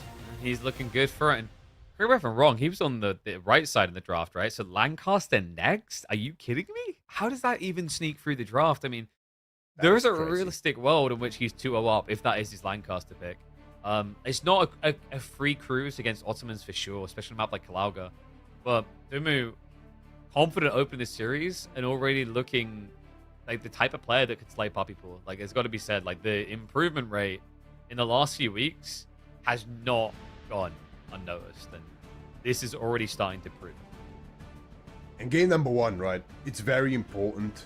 It really sets the tempo for how it goes from then on. Quite often, the opening game is really important because you don't really know what your opponent is gonna pick unless it's a very specific kind of a map. Like, I'm not sure if Puppy Paw fully expected Jushi to be one of the civilizations of choice, right? So often, game number 1 is very important because of that. You often pick a very potent civilization that doesn't have too many bad matchups. But then, when this is how game 2 looks like, with Lancaster on one of their best maps, in one of their best matchups, this is very scary all of a sudden for Puppet, I have to say. Yeah, like the picks was Lancaster, Knights Templar for Dumu, and then Tuklak, Ottomans for Puppypaw, and then the Snipes came in like this. So, you know, Puppypaw seemed to feel less threatened by this than like Knights Templar as a possibility. I still think this is just as like damning of a pick. I mean, it's such a powerful one, and you're right, it probably is the best map in this rotation. I still think Cliffside is the #1 map. Obviously not seeing it here. So like the only other place that like they could look empowered more than normal, I would say, is maybe Frisian. They can play the maps like Dry Arabia, right? But like we're looking for the map where they feel better, and this could be the place. And the thing I love about this for Dumu is now Knights Templar being reserved for not necessarily Frisian, but even the Lipini or Dry Arabia. They've started to look a lot better on land. Is the interesting discovery people are coming to? Is like actually 2TC might be back on the menu for that soon. See if they come up later. Yeah, it could be an interesting little pivot, right? Considering the way the manners work nowadays as mini Ark and Chapels for that matter, they're essentially. ridiculous. They're ridiculous. It's quite interesting. It leads to a very curious scaling point for Lancaster that's not fully explored yet. We'll see how that works out in the future. But even the classic old school way of playing Lancaster is still almost as potent as it was before. I'd say it got the tiniest shave. It's like when you go to the barber and, you know, oh, just a little off the top, please, mate. And it's, you know, it just looks the same as it did before. It's like, he what just did I pulls pay a my money for single anyway? hair and just cuts it. It's like, I'll do. Yeah, like, we got the look. And I agree. Yeah, like looking fresh, mate. Yeah. The crazy thing is like they've nerfed scaling mass manners, but legitimately 1-2 is still like it's better than it was before. Now, what I find intriguing about this is like Ottomans in theory should like contesting a feudal all-in force. That's what's going to make this an interesting matchup. This, even before the changes to Lancaster, was one of the matchups that it really did come down to execution. It wasn't just an outdraft. And we know Puppypaw is no slouch, no pushover of a player, but this is going to be fireworks. I even wonder, are we going to see fishing, right? Like, did you even bother? Because the other cool thing about that one banner strat on this map is you start with Deer underneath your TC. You start buffed up. So let's see if Dumu can start buffed up, chest puffed up in the EGC Masters Finals groups, as he's already leading this series against Puppypaw. He looks to extend it with the House of L's that really needs to be renamed to the House of W's. Puppypaw with balls of steel, honestly, allowing Lancaster through in this matchup, on this map as well. Must know something that we don't. I mean, historically, Lancaster, especially here, has looked absolutely unstoppable against Ottoman, frankly. But like you mentioned, I really think that Feudal Age is a little bit underexplored, because I don't think Ottomans are helpless against them whatsoever. The Sepahi, even with the Lords, buffing the Hobolars are just way, way, way, way more potent. And against full melee can be very dangerous as long as Ottomans have just a few spears, again, to serve as that frontline buffer for the Sepahi range to really come in effective. And the Mechter can be the great equalizer to those Lords. But the issue on this kind of a map, as we mentioned, is the fishing, which can feel a bit of a trap in this kind of a matchup as it slows you down immensely. And of course, that crossing distance is so low, which is fantastic for House of Lancaster when it comes to those slow Lords, because you blink and all of a sudden they're on your gold, and those guys 3-shot villagers. Yeah, especially when you consider the gold positions, they're also quite often on the front side of your base, so you're even quicker to be exposed. But I agree. I think like those moves that can be made here by Ottomans, this is pretty interesting to see just because of the meta's effect with melee armor. Like usually Lancaster comps lean into melee, so the melee armor is insanely valuable because like a Hobolar is a lower base damage horseman anyway. So percentage-wise, you're crippling more of their DPS. It's a pretty powerful civ when you then add in the healing. But we'll have to see if they get to that point. Dumu is already trying to be a pain in the arse here. We have got an opening spear play to stop Puppypaw even sniffing the gold. I think this is really, really smart here from Demu, right? Not only do you block the gold, but you also block any kind of dock play, forcing a barracks out of Ottomans in this kind of a matchup. It just doesn't feel good. It really doesn't feel good, especially because, frankly, you would rather avoid going spears, especially early on as Ottomans here, because until that Hobolar count becomes just oppressive, like in a full melee blob, you don't really need them that much. The Sepahi will do more than fine up against them and the Lords up until the spear count gets too high for Demu. So this doesn't feel good here for Poppy to do, but feels like he kind of has to, not being quick enough on the draw with that gold. Spoke as well. But good reactions there. Poppy Paw got the garrison at the perfect moment. Nice. So first blood drawn. The moon probably doesn't want to contest this anymore. The fourth spinman is out. Now, the balance here, the thing you got to be careful of is you are inflating the Vizier point timing. So I would be surprised if Dumu goes for any more spearmen than this. Yeah, you definitely don't want to invest too much. It's about getting enough of a delay to the point where you delay the opponent more than yourself, which is very much doable here for Lancaster. A big part of it is, of course, that additional sheep gathering rate buff, the only civilization in the game to have one like it. Except if you count, Golden Horde's stockyards nowadays, but that's a bit different. Poppy now has the advantage in numbers. Up until that fifth spearman for Demu join, he's going to look to secure his gold.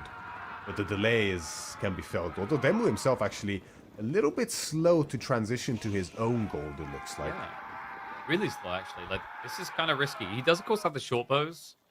And he's got what? Yeah, four villagers should be enough to keep him safe here. But you want to be fighting, like, maybe nearer to the gold so they can assist you. He's just trying to out-micro him. Okay, good move.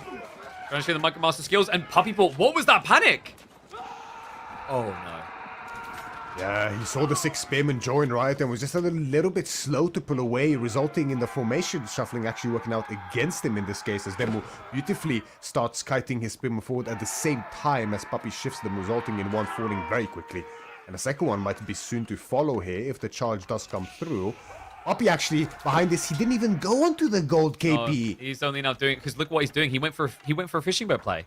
He dropped a dock, and he can't sneak the back gold. Because look at what Dumu's doing. He's scouted the back gold. He's intentionally camping there in case you try. Spearmen now go in with full conviction. Reformat to move away. Has got some heavily injured boys here, but there's no bows to be leveraged for the Ottomans. So Poppy Paw has to add in additional spears to feel safe while Dumu is busy teching. And the funny thing about this, it's an Abbey of Kings on the front side of the base. Dumu can take these heavily injured spearmen and top them off. Every single one, and they'll heal way faster than the Imams do, which are still some way out. I mean, not long to go for the Vizier points. However, with this stock play, it's so greedy, KP. It's so greedy. The age up is going to be immensely delayed. I mean, Demu's going to finish aging up before Pop even starts his age up. And those lows are going to come. He's going to get pushed off of gold again. No doubt about it whatsoever. So the economic upgrade is going to be shorter, slower. The military upgrades from the blacksmith will be slower as well. And the follow-up for Demo, what would that look like? I mean, in this position, right, when you're so ahead like this, and the opponent has so many spears, you might as well just go straight into the Omen. Quite possible. I think step one, obviously getting that mana set up. If you check the back as well, I think Dumu, he didn't shove the deer in like Poppy Paw did. Because the deer is situated near the tree line. Yeah, so if you just mana here, the deer's already going to be close enough as a follow-up. Obviously, you don't want to go to it in a rush because your gathering rate off of sheep by default is better. But there you go. Remember, manas are drop-off buildings now. And for every worker in range of this thing, you will get an extra 6 resources. They got nerfed from 105 resources down to 40. But that means with just 10 workers in range, you're still the original mana. Look at the count. You don't need to be great at math to see that is more than 10. It feels very, very nice as well, right? Because typically you only need to go for 2 manas now to get a very comparable amount of resources per minute that you would get from the previous mana. So it saves you a fair bit of investment still, even with the more expensive manas nowadays. Now the Imams are on the field, so Demu has to be a little bit careful about his positioning here. I don't want to overextend too much, but the gold is denied, right? That's the main goal here. Does Demu know about that dock, though? He must smell something is up, right? Due to the sheer delay on this age up. Does he know?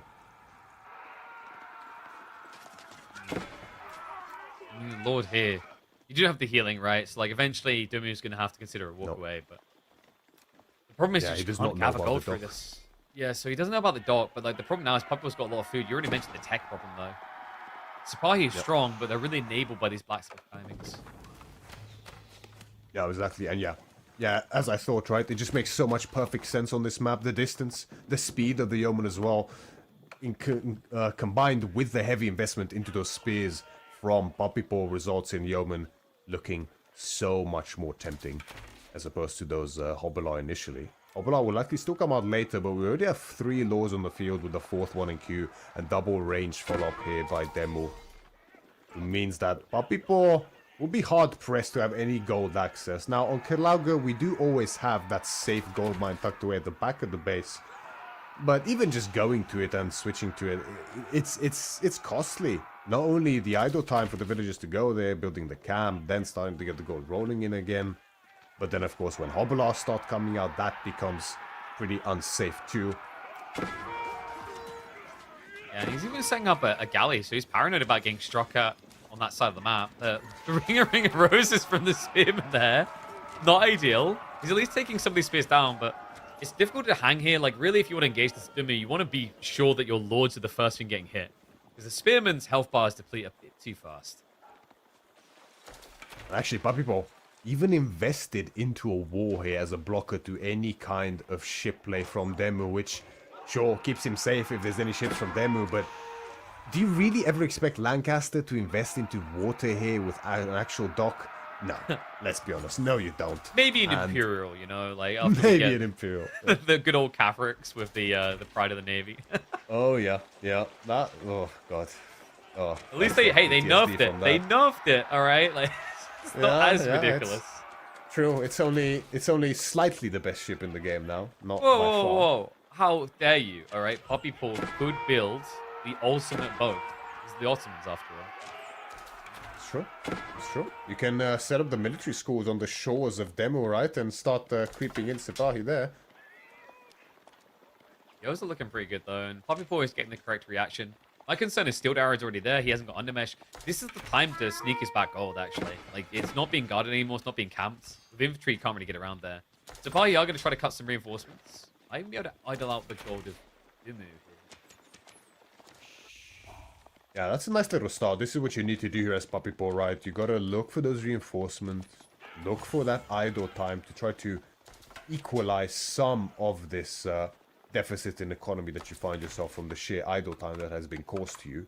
Blacksmith now coming up as well, but there's still been no shift onto that gold. He managed to get himself a double broad axe, which is a great start, but we will need a lot more than that here as Papipo. Now, one piece of solace for Papipo here is that Demu has went really ham on the aggression here to the extent that he's actually skipping his economic upgrades in favor of his blacksmith upgrades, which, you know, in extended feudal, if you can find the timing to take a great fight, is great, but that's not really the case yet. Papipo hasn't really lost a lot of his military yet, so in these cases you would rather have the economic upgrades for Demo, but he's going to look to force the issue, it looks like, as he begins pivoting around towards the back of Papipo's base. It is risky going around the back of infantry like this. This is usually where Sipahi peel back games all the time, cutting off those reinforcements. You know, your yeomen are quick, sure, but you do in some ways still have the same weakness that a longbow pick would in this situation. Obviously a little bit faster, but nowhere near as quick as the light calf. And nice sneak out there, denies one of the fishing.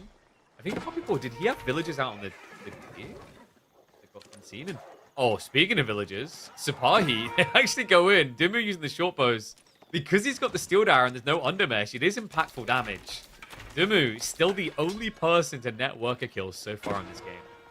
Yes, and with the steeled arrow in for Demu, the Sipahi dies so quick to the arrow fire, as well as the short bows to Sipahi, in exchange for fair bit of idle time, admittedly, but no actual kills. So, in the short term, this kind of stings if you are Papipo, when military numbers are so important at this stage. Gonna look for another raid with these additional Sipahi. Does discover that Demu is on those berries, but there are spearmen in position now.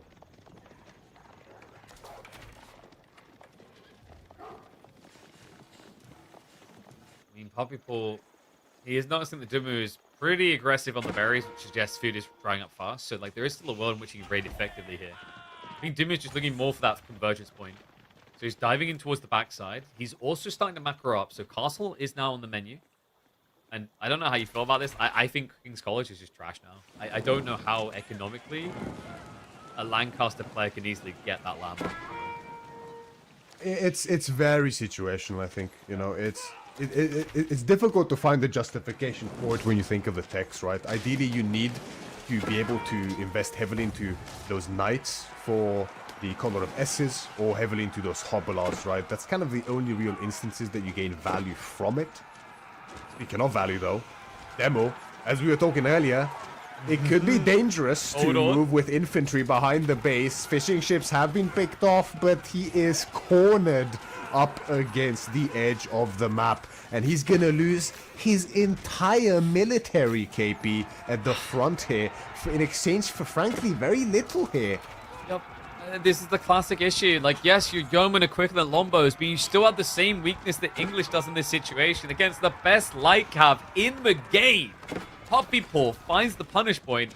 Dimu's only choice now is going to be to go castle, surely. He's still macroing up towards it gradually. He's trying to remaster the Lords in the meantime.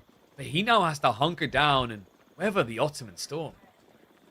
This is such a horrific position to be in, right? You go a little bit aggressive with your military to buy yourself a buffer for that castle edge, and you end up just overextending a bit, resulting in your entire forward force getting cleaned up.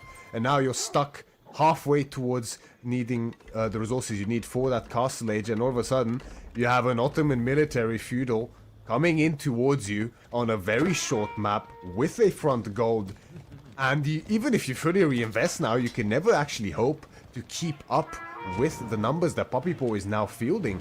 So really, Demu's only choice is to keep committing to this age up. It looks like it's going to be reinvestment. That's the safe alternative, but... Yeah. You know, you kind of, essentially, you need Puppy Paw to blunder in this position. That's the thing, and Ottomans is one of the best civs at diving the TC and Feudal Age you will find in the game. The Sipahi is just so good in its own, but then things like the meta with the healing behind it as well, like there's just so many complementary elements here to make your life harder. Dimu, he's still trying to scale for it though. He's actually just trying to see if he can sneak the backside here with the berries and the gold, but Puppy Paw seems to be aware of what's happening. He's got a double attack about to occur, and Dimu, this could backfire for him. He engages the north side army. The Sipahi here now sneaking in towards the tree line. Is Dimu even looking at it? Try to find out. Does move away. The Sipahi, with the attack speed activate, they can do a lot of damage here. The damage does get spread quite evenly, so it minimizes the losses down to just 2.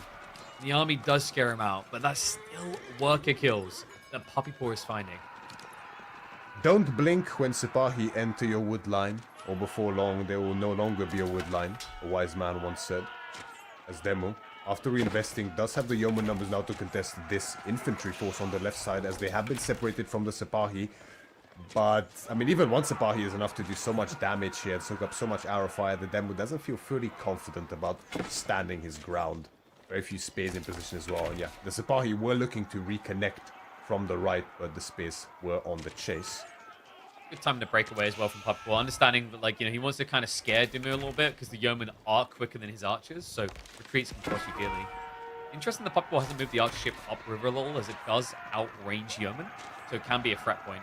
Instead, just goes to the hard commit Sipahi. A little bit overly eager here, considering the lords are fully holdened up. They've got 4 in total, which means 20% more health to Dimu's army. Yeah, you do still have to be very careful here as Puppy Paw, especially on the offensive, right? Demu has the prime composition on the defense. He can't really get better than this, especially with the Lords. So, you know, on Demu's side of the map, you will be outmassed militarily as well. But this is what you need, right? Pull him away towards the river. Have the Dao helping out as well. Demu actually sneaks in the age up that we were talking about earlier behind this. So, not looking nearly as bad as it was looking a while ago. Yeah, and he's using it... this will feel a bit bad. He's using it in the back corner to secure some berries, right? Not the best white tower, but like he just needs the age up. He needs a little bit of safety and security. So scares Puppy Paw fully away. It's not even full berries, man. Like wait, is that the small 2-stackers? Yeah, so he's got 10 berries in total. It's not too bad. It's 2.5k food. But the Elsguard now going to spawn. That'll be a nice little buffer for him. But Puppy Paw is going to mirror this now. Castle just a few moments away from being triggered. Them would have loved to have that white tower up directly smack bang in the center on top of that large gold, the berries as well as the deer. But yeah, it's a risky move, that's for sure. As Sipahi look to go on the gold, then will mostly shift it towards the back gold at this point in time. So Puppy will only find 2 villages, but 2 villages it is nonetheless. And he's going to look to dive even deeper, bolstered by his find. What else can he find here? as he goes directly to the Well, mana. other Now farms. there are farms in position. Picks up another 4-2. 2 very easily. Make that 3. 4 even. That's a lot of kills here for Puppy. Picking up quite a nice economic lead at this point The in time. gate. I love that. Oh. Puppy Paw didn't split himself on the 2 sides, and he's now going to discover the white tower the hard way. I.e. Yeah. diving it, which is not what you ever want to do. Fishing as luckily- well from Dimmer, man. Oof. Getting desperate. That's a nice thing about that white tower. It also kinda secures those back fish that spawn on Kilauga as well on each side of the river. You know, Demu continuing to swell those yeoman archer numbers. Just need to get Veterancy the almost hand of God finished as going, you well. know? Oh the yeah. Wrath of Heaven. Arrow Rain. Quite an expensive upgrade, but that will really pay is. fruit here for sure if he gets it. There's a good range mass from Puppy, and there's a Springboard priority on the Mechmed Imperial Armory as well. And, I mean, the shot will do great against the Springboards as well. Yeah, interesting that Dimmu didn't stop off near the Abbey of Kings just a little bit to top these guys off, because that's a lot of weak troops waiting to just be finished. Instead, he felt that the timing was urgent here. Just diving towards the base. And punish Poppy Paw before his upgrades come through. Veterancy on Archers 30 seconds out. The Sipahi are about to trigger their upgrade. You just about to see the effect coming in, which should signal that something's not right. Where's that second wave? It's coming in from behind here. There are not many spinmen for Dimmu. So Poppy Paw, he can cut him off, but in the meantime, he's just taking his sweet-ass time about it. The raid on the back, completely unnoticed. Poppy Paw not forcing the fight, milking the fact that it's yet to fully happen.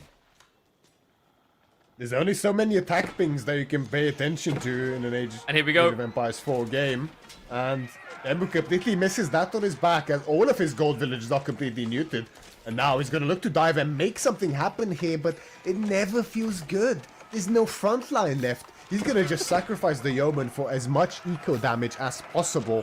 But against Ottomans with military school set up, this doesn't really feel that good. But he's got manners. Myriad, he's got 1 mana. And it's not going to give him much resource no. either. More people around the mana are having to mind their manners here. As he continues to hemorrhage workers, his military force fully depleted.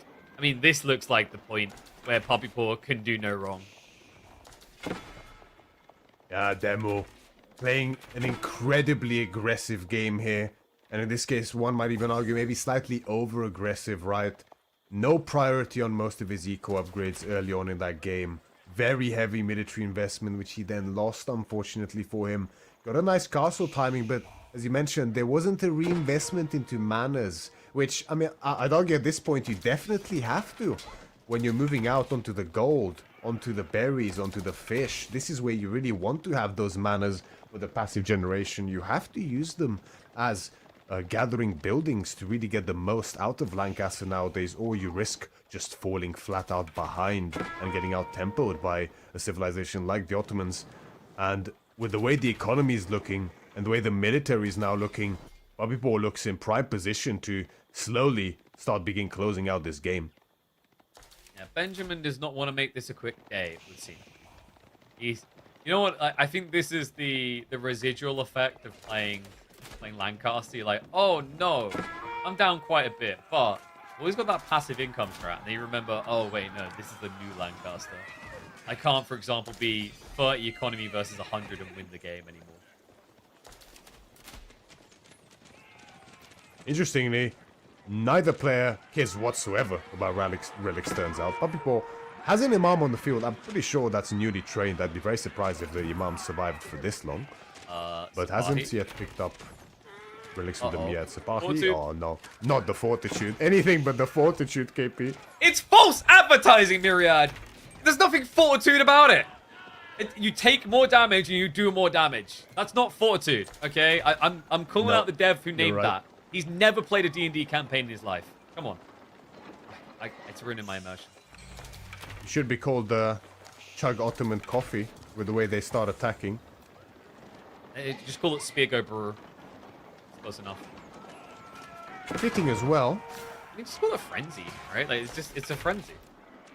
Frenzy quite effective, right? Yeah, that's quite a, it's, you know, there's precedent for that as well. fact that he's just like, oh, I'll take the Janissaries against your Yeoman really says everything about Poppy Paw's position, because it's not exactly considered a good element for your comp. Was that the Janissary point? Did he actually use the Vizier point for that? Because it was a very specific number. Yeah, he did. He actually did. What? All right, well, Poppy Paw seems to definitely believe the game is over now. Yeah, that is when you would take that Vizier point, right? When you think that it doesn't even matter that they're not that useful, just extra military numbers to pad here, similar to how you would take the Akinji. He's got to stand his ground now, but the Mechtab has fallen. This army isn't as strong as it could be from Poppy Paw. Yeah, the supply connect. They go straight past the front line. There's no spears, no stopper, and they are directly on the back. Fortitude again gets activated. Clearly the tank here, Kappa, as now the Yeoman will begin falling like flies. You know what it is? It's Fortitude because it's a fort that is falling on you. If a fort fell on you, you would die. It's that simple. It's the only thing that makes sense here. 8 villager lead still for Poppy Paw. Hasn't really been able to extend it much further. But we are still not playing Mana Lords yet. We're Age of Empires. Look at the count. He has got 1 mana at 24 minutes into the game as House of Lancaster. That's the difference these days. You wonder, Poppy Paw has plenty of food in the bank. Is he crazy enough to go Imperial Age here? I mean, it wouldn't be that crazy, honestly, but it would feel kind of unnecessary, right? When I think he can kind of just kill their move just outright if he just keeps investing and pushing here. He's like, what Vizier point next? Maybe we do get those Akinji. That sounds like a good idea. Maybe the Great Bombard? That should do it. The Great Bombard is definitely a good start to start really breaking in Demu's base here. He just continues to mass Yeoman, and Yeoman are just fantastic, right? But at the end of the day, with nothing else really to support them, they can only do so much against, well, one of the best cav civs in the game. And the Sprions, like, well, the good news for Demu is the Sprions seem to like targeting, what, a building and then a crossbow one at a time. But the archer count, I think the crossbow archers have done it. Like, Yeoman, they're running out of places to run here. He just doesn't have the answer to the trickle of knights coming, and it's oh god. Just go next. We're done here. Mine. Okay. Yeah. This is. I think when he notices, it's yeah. If he does, but no, just look. There's so many attack things left, right, and center. And GG is called. Poppy Paw strikes back with force in an unexpected matchup, actually, with Ottomans, proving it's very much doable here. And takes the win against Demu's arguably best civilization in his pool up on Kerlagua, now tying the series up 1-1. And it's reminding us, like, look at the stats from the game number 1. King of the Hill was so fast. I mean, if we see the stats, like, it's double the length. And, you know, there were moments where, like, Demu kind of followed this trajectory, wasn't there? Where he was building the lead and then all of a sudden it just catapults back against him. It's a rude, brutal reminder of, like, how hard it can be to get around the back of the base. When you switch to Yeoman, I feel like often it's because Lancaster is in the kill point of their strategy. That's not what we really saw here from Ben. We saw him going into Yeoman, feeling confident early on, and ultimately getting punished by the best like having the game. I think it was a really good idea in the position that he was in to go into those Yeoman, right? But going so ham on aggression and military, forgoing your economic upgrades when you know you want to stay in feudal for a long time. As we mentioned, you have to get a really good fight to really make that worth it. But a player like Poppy Paw is not going to allow a fight on bad terms, right? It's just not going to be possible to force that fight, especially with infantry up against mainly cavalry-focused composition. And eventually you get impatient, as we see here, and you feel like you understand that you're in a position where you have to get some value out of your investment. And oftentimes that leads to some overstepping of boundaries, and that could result in this. From this point on, it felt like Demu just couldn't quite get back into that leading position that he found himself in earlier. And Poppy Paw, bit by bit, built up a lead further and further with these raids. And slowly and steadily, the result we can see. Well played by him. Or just another player showing us just how dominant Ottomans is becoming. It's a civ that just keeps leveling up every single week that the year goes on. I mean, it's crazy to think the position this civ was in at the end of 2024, right? Like back then, it was kind of crash. Like, you know, with the Pro Scouts meta in particular, everything around it. And most people would just not even opt for it. it was more flavorful pick for 1 or 2 players. But now it feels like something that everyone has at the front board of their agenda. But It was just so slow, right? It was really slow. But then people, I think, I think we talked about at the start of the day, the Knights of Cross and Roses buffing horseman animations, I think made people take another look at them. And the cavalry meta has continued to take over ever since, actually. Speaking of interesting changes and unexpected civilizations, we have Frisian Marshes next as the map of choice here for demo. And Knights Templar in this 250 wood per dock economy feels a bit, I don't know. You know, I don't want to question a play that is better than me. But I question this. But at the same time, we have Abbasid, right? So what do I know? True. So cheap dock versus very expensive dock. Like Myriad, I have a video that I'm like, oh, this will probably get posted. I was like, what would the, you know, being the YouTuber that we are, I was like, what would a good title be for this? Because it's a video about the harbors, the new dock that costs 250 wood.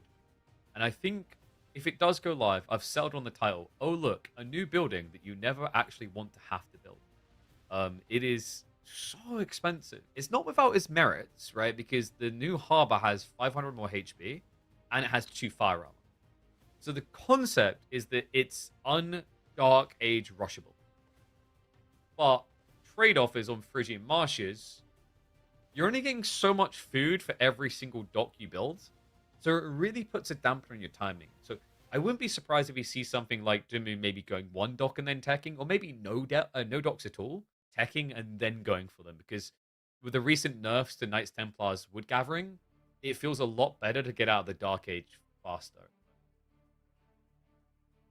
Yeah, exactly. And the issue that arises really is, on water maps especially, right? The harbor, I think, is actually incredible, especially on the defense with that extra health. But on a map like Frisian, essentially, Templars were undoubtedly really, really potent on Frisian Marshes beforehand.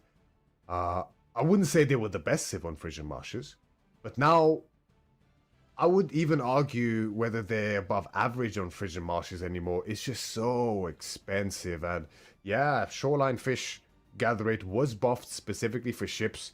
Is that enough to justify 100 extra wood for the dock? I question it, frankly. You get a spring on placement, Myriad. You get a spring on placement. Only worked against land units, right? Then maybe we're cooking, but hey, I've seen a bug. Somehow it can actually happen. Wait, no, was it? Yeah, the flaming springles actually do attack land things. They attack wildlife. I don't know how. We had a Golden Heights game the other day where it just started shooting wolves. So yeah. Off. There you go, guys. My favorite part about the flaming springle, by the way, is like it's only 20% more damage than arrow slits, but it's a flaming springle. So you know, like power points for looking cooler, it's twice as powerful in our brains. I'm curious to see what Poppy has in store, though, as we load into game number 3 here, in our second series of the day here at EGC Masters Final. As Poppy Paw, in the color red, loads up into the Frisian Marshes here in the north side of the map, as the Abbasid dynasty, facing none other than Demo, in the color yellow, as the Knights Templar, spawning towards the southeastern side of the map. And we are Frisian Marshes, as we mentioned. Quite a unique little map. Not one you will see on ladder, unfortunately, but quite a fun map regardless. Went through many changes historically. And this is its current iteration today. Quite based around those fish that we see here. A lot of food on this map, KP. All up for grabs. Generally quite safe for either side. So food is plentiful, and because of this, it can lead to some pretty action-packed games and not often early decided. But arcade shenanigans are common. It's also a map that got buffed, remember? Because Shoreline Fish now has 100 extra food over what it used to. So those timings around fishing last a lot longer than it did previously. I feel like we're kind of at a point where it feels bad to not, objectively bad to not be doing this, in conjunction with the gathering speed buffs on Shoreline. But we have got Doom moving out. Now, I think the goal here is going to be to go to the back corner. Because your harbors are really expensive, you don't want to build them closer to where your enemy could attack them. There's a good point to be made for that, especially if you start to work your way backwards with the docks to cancel out the fact that initially you moved for so long. But the ever-present issue is still there of just how sheerly expensive they are. So Yeah, then we'll look to invest into it. now that's interesting that you chose close. Because my thought here is like, you know, I'd feel really bad for these more expensive docks that burn through your oil economy. A military wing. Military wing would be pretty damning against these, no? We saw it from Iobids as well, historically, right? With the reinforcement, even the scout itself, if in position, can actually start to build the ram even before the Desert Raider gets there to start it. So actually, Iobids have an even faster ram timing than Abbasid do, despite having less units to do so. Abbasid could be pretty similar. You arguably have a bit of a stronger starting unit stack with the double archer as well as the 2 spearmen. The timings, I think, can be very interesting as to how this works out. I think if you get the ram and take out the dock, it's definitely worth it. But what's the follow-up after that, right? I'm imagining ponies. I feel like this is a classic complete the triangle, because you know Knights Templar at the end of the day want to go archers. The question is actually going to be like what Dumu is going to tech with. We've seen some Chevalier play. I haven't been convinced. I think like that's like the whimperings of a dying man. It feels like most of the meta shift was going towards Hospitaller, and some people even actually considering Antioch now with the recent increase from 10 to 15% damage buff on melee units. It's quite nice. It's quite nice and scales very, very well, right? You don't have that early economy from the Knights Hospitaller wing. You don't have that early prowess from having the Chevalier Confrère up in the Feudal Age. But that extra damage is very noticeable later in the game, especially as you build more and more melee units. So that could definitely be a choice on the cards here for Demo. What really surprises me, however, is the lack of spearmen, especially with people opening with dock here. I mean, sure, their docks are cheaper, so taking them down doesn't let you as much value as it would for other civilizations if you burn it down with spearmen. And of course, because of the recent change especially, your dock will be even further delayed if you are Demo. But if you can, in my mind, if you can stop fishing, why wouldn't you? Oh, melee wing is on the way. Wood being gathered. Decent pacing, but that could just be for more pawn play. So far as you stopped on the one. This is another thing that was actually nice about this new version of Frisian, the EGC version. It actually buffed the bastards because you reliably always get berries where you can place a dock. So all of a sudden, a villager doesn't feel that they need to keep walking around building docks or walk home. They can confidently stay out on the berries where they get a buffed gathering rate. Exactly right. One of the reasons why Byzantines is a bit of an underappreciated pick on this map as well, I would say, outside of a few players. Can do quite well in some matchups. Other people looking to eke out maximum bonus from a civilization on this map with the cheaper docks and undoubtedly the berries later on, like you mentioned. Now going for a second dock onto the third pond. Literally 15 France, seconds out now. Yeah. Indeed it is. Which makes sense to me, right? I mean, I think honestly, Knights Templar would have a really hard time contesting Abbasid in Feudal with Boot Camp if they don't have access to the Confrère. Yeah.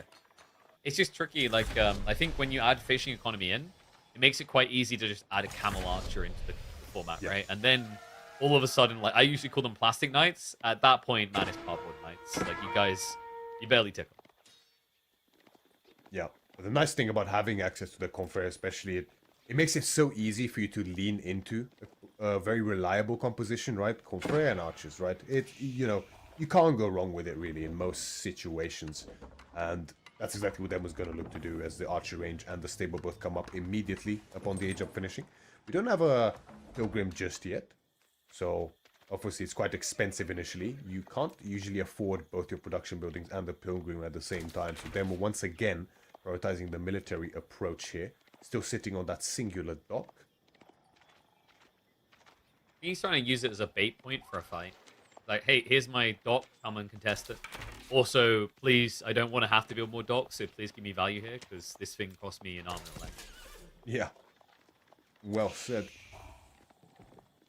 But that increase in 100 wood cost me, right? He does get a different named building. And Harbor just sounds cool, man. It does, right? Like, yeah. It's a bit confusing when you're in a pond that you're a harbor, though, you know? Considering, like, what the technical definition of a harbor is. Yeah. Because I'm just double check. Yeah, it's a place on the coast where ships may moor in shelter. Oh, pretty small coast, that's for sure. It's a really small coast. I do want to say though, one thing I'd love to see with a harbor, maybe a slight visual change. You know, I would say the same thing. It's like literally the same model. They didn't add anything. It's a unique building at the end of the day, right? Yeah. It's very different than a dock in many ways, but it looks exactly the same. I don't know about a larger model size. That would, in theory, it makes sense, but I think it's there's too many negative implications for that. I think especially you just with add a taller wall, right? So it almost looks like the whole thing is fortified. Yeah, taller wall. Like, oh yeah, that makes taller sense. tower, Like, maybe. okay, You know, just I got a bigger tower than you. Can we just make the tower 3 times larger? You know, was that insecurity when someone comes up next to you on Hull Island and docks next to you? He's overcompensating for something. Of course they are. Why else do you pick Knights Templar? Arch numbers are swelling quickly. Papipo did lean into the horseman as we suspected. He's gonna prioritize an undermesh very early here. Does see the archer commitment from Demu. Still no pilgrim yet for him. To be fair, doesn't quite have the control to ensure that safe passage just yet for that pilgrim. He's gonna wait to get up those archer numbers. What we're looking for is critical mass, of course, being able to one-shot those spearmen, and then a few extra as a buffer if those archers do begin to fall. Speaking of falling, the villager is likely to have met his demise here as the horsemen charge in. Freya are there to meet, but they're not going to be enough to actually stop the horsemen. So pricey lost there. Nothing really gained for Demu. Meanwhile, behind this, we're just seeing Papipo styling with more and more of these pawns being allocated towards him. He went for the full left side corner. I think, has he got the worker out there still? He might. Like, it's a popular strat now just to walk your villager all the way to the corner and then essentially build back towards your base. Yeah, it's a nice little issue, right? Because it doesn't seem like a big deal, but just moving your scout all the way there to check if the villager is there and then moving a unit, keeping track of that villager with your scout whilst also not getting surprised towards the center of the map by military or anything of the sort is not that easy to do. So, you know, it does require a lot of effort from the opponent to actually deal with. It makes perfect sense here for Papipo to do. And as you mentioned, those cheaper docks coming in so clutch here for Papi. Able to swell his fishing numbers, and it's already reflected in the food income. Close to pretty much doubling Demu at this point in time. The beautiful thing, right? Like, if you think about this, is the true polar opposites of like ability to expand fishing. It doesn't get more like opposing than this. You know, you've got the Arabic Civ that gets cheaper docks that has better early economy anyway, versus most expensive dock in the game. Yeah, it's a bit of a. I mean, we're literally talking 3 times the price, just over 3 times the price. It's kind of ludicrous. Yeah, 3.33 to be exact. So by the time that I filled out all my pawns, you could have done 2, the same price. And the numbers, right? This is what we're talking about. Spearmen, horsemen. It's just a melee plop, and with bootcamp, it makes it so much more annoying for these archers to actually keep that mass, to keep one-shotting them. Oh no, this is disastrous, KP. The horsemen! They're completely out of position. The archers! And the Chevalier, they can't hang around. The spearman ball is so big. He runs into them to mess it up, but that means you're in full melee range with your archers. It couldn't get any worse here for Demu in game number 3. Got completely out of position here with his military mass. Exactly what you want to avoid in this exact composition matchup. Ranged and cav against full melee cav and spearman. This is what you hate to see, getting caught out of position. And because after that, matching the numbers again feels virtually impossible. Considering you're behind in food as well. But yeah, the Chevalier just getting outnumbered here. He's going to reinforce enough to scare Papipo back. But like the other crucial thing here is like, he's only upside for him is that the Phalanx wasn't there. Like if Papipo had Phalanx in that fight, it's so much cleaner the other side. The lead is so much bigger. He hasn't got it now coming for the follow-up fight. And the torches are out. Now this is where the buffs come in, Myriad. 500 more HP, 2 fire armor, an unkillable, ginormous harbor. Yep, it's gonna make sure that that demo that's in production for Demu's demo is gonna come out here. But yeah, Puppy knows, he knows. But they have no weapons for range. Therefore, they cannot fight us. That right there, that demo ship, is like when you get into a fight on the playground and then you run and hide behind your dad's leg. Okay, so like that protects him. However, the problem you've got here is like what Papa was doing is kind of the equivalent of now saying, okay, instead of fighting the playground, I'm gonna hit the gym for a few years, and then I'll be strong enough to beat up your dad as well, because he's getting ready to go castle, and he's also gonna go beat up your little brother on the playground. He finds the workers on the gold. He might actually get the pin here, uses the buildings against him, moves with the flow, and eliminates 4. Beautiful stepping there by Puppy. Yeah, picks up the 4 villagers. 3 villages there. Like you said, the one was picked up earlier near those ponds. And Puppy just set himself even further in the lead in this game. I was about to say earlier, I'm looking forward to the day, I just know it's coming, KP, when demo ships will gain a kamikaze ability for them to just like ram themselves into the shore to go and land a little bit and just explode. They just catapult, they do a little hop skim, like, you know, when you skim rocks. They just detonate. Yep. Oh my god, like, I'm trying to figure... Like, what does that remind me of? It's like little shaky charge up and then they'd hop and explode. It's almost, you know, it's like an Angry Bird, really, isn't it? Mm-hmm. Yeah. We just need enough wind speed, right, to carry those lighter sails all the way past the shore. Maybe one of the fishing boats just like topside so that they can use it as a ramp. Get a bit more airtime. Ultra-wing on the way now for Puppy. Yeah, and Dimu, he has got the bigger army currently, but it's primarily archers. It's a bit dicey. The dive. Outpost galore is going to be strong. Spearman, get the pin. New one though. Pull back. Gold is about to be exposed here. The berries as well. Full garrison on both of the outposts. Chevalier count is not that high. Dimu needs some worker kills in and out, but he's just not finding them here. Puppy Paw is still successfully raiding with 1 horseman. That's going to be a 2nd kill for him. Gets the stab just in time. Did this 1 horseman just pick up 3 villager kills by himself? He did. He like that right there. Like, get that guy a post-mortem medal. Right? Medal of valor. We need something that sounds more like Arabic. I don't know. Bravery in this case, I think, right? I mean, he just went ham by himself all the way in the reinforcement line. You imagine getting pinned for a medal? Like, and this day, we honor Timothy for massacring those unarmed villagers. You know, it doesn't really have the same tone to it when you get that much depth. But, you know, he is a war hero, I guess. Yeah, he's just a shell of his former self, right? Just so many injuries to recover from, and he gets tapped in. You know, he gets a tap on the shoulder. He's like, good job, kid. You did good. Yeah, he's like, I was great at slaughtering those unarmed people. But luckily, he won't have to deal with years of PTSD, as he is now post-mortem awarded. So, Raid are going to come in. Dumu hasn't really been able to kick the same way. And to make matters worse, the upgrades, they may not be being rushed here, but the Lancers are. Puppy Paw is just going full heavy cav to show these plastic knights what real men look like. Dumu, hard commits. Spearman line has been finned quite well. Still, there's some horsemen littered in there. The knights are now hitting the field, and this is where things begin to get grim. The knights is just so difficult now for them to deal with these units. There's no real hope of a Spearman switch. I mean, it's heavily underway, but this just delays his castle way further, right? Spearman, 60 food each. Sounds cheap, but not when you're a full age behind and you're on a timer as to when these Lancer numbers for Bobby get severely out of hand. Oh, and he's going for essentially the most premium composition you can have as Abbasid outside of just Camel Riders as well. The Camel Archer and Lancer combination. Now that is one way to really finish off Demu. Yeah, and of course those Camel Archers are going to be nice against Dumu's spears anyway. I mean, funnily enough, he could have maybe just littered in Golem Lancers as well. This pads you just in case your opponent is thinking about like going castle and going crossbows. Dash now coming in, Lancers. More than willing to oblige here. Spearman count isn't high yet. Second wave is starting to arrive. But the perfect... Oh, God. Of all the ways they could have went. Come on. The Lancers. Just play ring-a-ring-a-rosies with them. So much wasted time on a singular spear.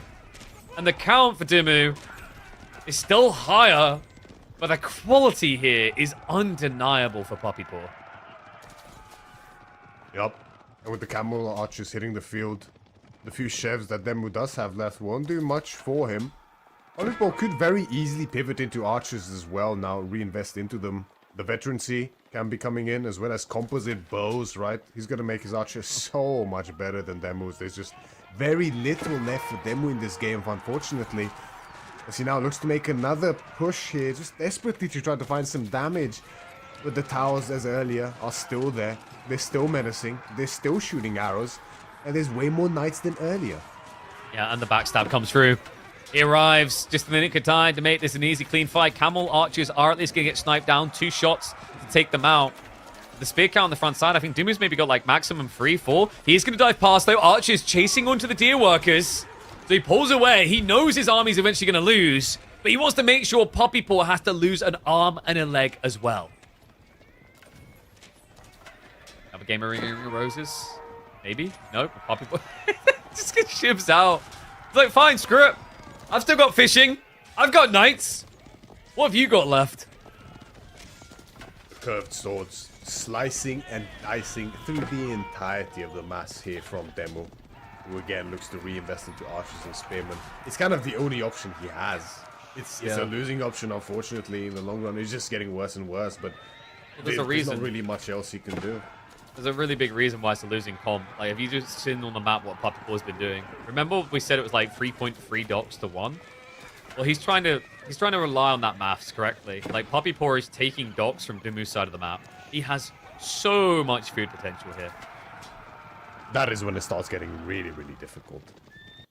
When your opponent is actually able to do this, or even towering, that's just mean. He's like, oh, you got there first? I'm not going to mess around with that. Here, let me build an outpost so these guys are safe, you know? I wouldn't want anyone to harm them other than me. Knights? Whoa. Okay. He doesn't even care that there's a lot of spears. He just spreads it out. A clicks through. Monkey noises and an ooga booga as now military lead with Poppy Paw. And series lead just a few moments away, it feels like. As a few archers arrive to clear the little spears left. And now the economy fully exposed. Poppy Paw showing exactly the capabilities Abasir do have in the right environment here. Taking on a somewhat one-sided game, I have to say, here in game number 3. Really putting on a clinic as to how to execute Abasir to the full extent here on Frisian Marshes. Now diving with no fear at all underneath Demu's capital town center. The remnants of Demu's army, if you can even call it that, are now also being cleaned up. And the TC itself is no longer safe here for Demu.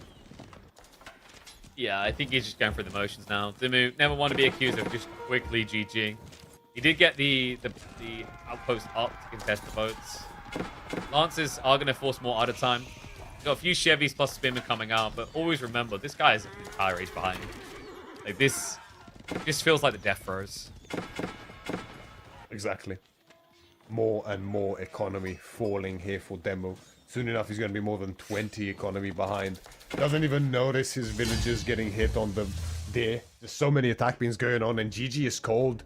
Poppy Paw takes the lead after a rough start in this set, finding himself 0 game, 1 love down, I mean. Now claws back and takes the lead with 2-1 and finds himself 1 game away from match point. Demu, what does he have planned for this final game? Potential final game. It's going to have to be something big, something impressive. I mean, Poppy Paw, like, bringing a Bastards out and just flexing Knights Templar like that. I mean, part of it goes down to Knights Templar and how they look on Frisian now. You discussed it at the start. But it's still just impressive, I think, in a lot of people's eyes. And you said it was snowbally, it was one-sided. This was the fight that decided it. Like, just such great timing. Poppy Paw was on a trajectory. It's like he predicted the strike point a minute ahead of time and then just played it out, drifting towards it always. And, this is pre-phalanx. Technically, this was a Spearman at the weakest. It was technically the best moment for Demu as well, having the Steel Dagger up. And yet, it still didn't matter. From here, it just felt like we were watching Demu scramble to try and find a way back in the game from that point. We do have our upcoming matchup already as well, and it's a classic one of that, KP. Dry Arabia as well, and it's going to be French for Demu up against Poppy Paw's Delhi Sultanate. I have to say, this matchup, I think, even today, does favor the French a little bit. That feudal age is so difficult, I think, for Delhi to contest as long as the French just keeps a level head regarding their army positioning. Yeah, I'd agree. I think with Delhi, they usually just have to go spear Ghazi and look for a good strike point. And then maybe you eventually end up at the 1-1-1. But like I think the one point where you maybe have the biggest opportunity to one up the French is the spear Ghazi timing. And then if you fail that, like it turns into a gradually scaling economy, right? Another big important thing to remember is like French players, they have started to move out onto the map now again instead of just relying on pro scouts. I think this is a matchup where I wouldn't be surprised to see Dumu going pro scouts because the Ghazi raiders are a big threat. So you're either going to have to add in outposts or you're going to have to stay at home.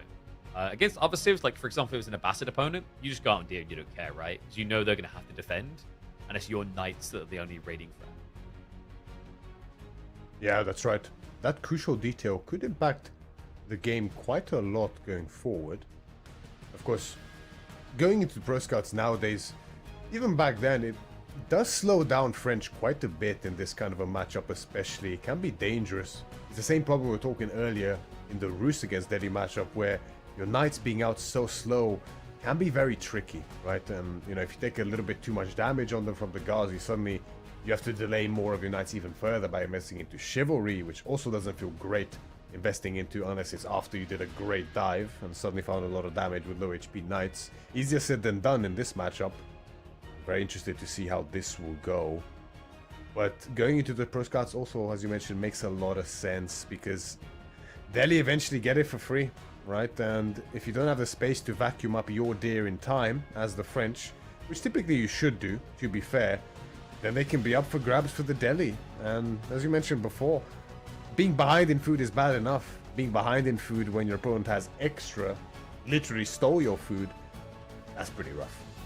Interesting if you get some sort of miracle spawn where it's boring deer on one location, because then you could argue like outpost drop move out and then just accept it needs to be protected. I do think French has like an ace up their sleeves, like on a spearman time of their own in this matchup. If you see your opponent doesn't want to go archers, you can like weirdly enough litter in your own spears to just buffer the front line as well. Like actually, weirdly enough, I've seen more players going French spears in the last 2 weeks than they have in like the last 4 months. Something is definitely starting to happen. I don't want to say it's at the popularity level of French mirrors. You remember those days where it was like you'd start off with knights and then by 30 minutes in, you'd have 50 spears on each side. God, that was a dark timeline in French. Yeah, those are the days, huh? Those were the days. Spears is an interesting question here. I think I want to say this is one of the most hotly debated topics when it comes to French is when you're up against a Cav Civ, but your knights are just better. Do you go spears? Do you not go spears? Right? That's the question. I would argue it's not a mistake. In a way, it actually makes the micro both harder and easier at the same time. Because you got to make sure those spearmen give you some value, so you got to keep them alive and actually protect your archers with them. But then it also makes fully maximizing the control of your archers as well as your knights harder at the same time. I'm curious to see what Demo's choice is going to be here. We'll have to see. We're just a few seconds away from the purest of pure. It's dry Arabia time to weten up this series. Let's see if we can weten our appetite and get Dumu back on the board to force a game 5. Can the French deliver? Or is the Delhi going to bring it to a stop? Demo going for the wheelbarrow opening here, actually. Now, I find this interesting because a lot of players are still going for this wheelbarrow opening whilst still not going pro scouts, which I guess it makes sense because it doesn't really delay you that much, but it still delays you, right? If you don't go for pro scouts, I don't personally see the reason not to just get it very old school, where you do it whilst you're aging up. It's going to finish in good time, but you just have your knight out like at least 10 seconds earlier, which I find to be pretty important, especially in this kind of a matchup. So this might mean that Demo is going pro scouts, but I think the likelier alternative is that he probably isn't going to go pro scouts. I'm sure, you know, it's not the biggest deal, but yeah, I just find it a bit strange that we haven't gone back to how it was. It's interesting because, like, in my mind, though, the way I see it is, like, technically, wheelbarrow still has value because if you're not going pro scouts, you're probably going mass knights. And that means you have to keep shifting more workers out to the gold, right? So there's an initial walkover that's pretty annoying. Even archer follow-up. Like, in some ways, Pro Scout wheelbarrow felt weirder because the whole concept behind Pro Scouts is that your villagers don't need to move because you're bringing the deer back. So wheelbarrow is only useful if you're walking. But if there's no walking, you don't need it.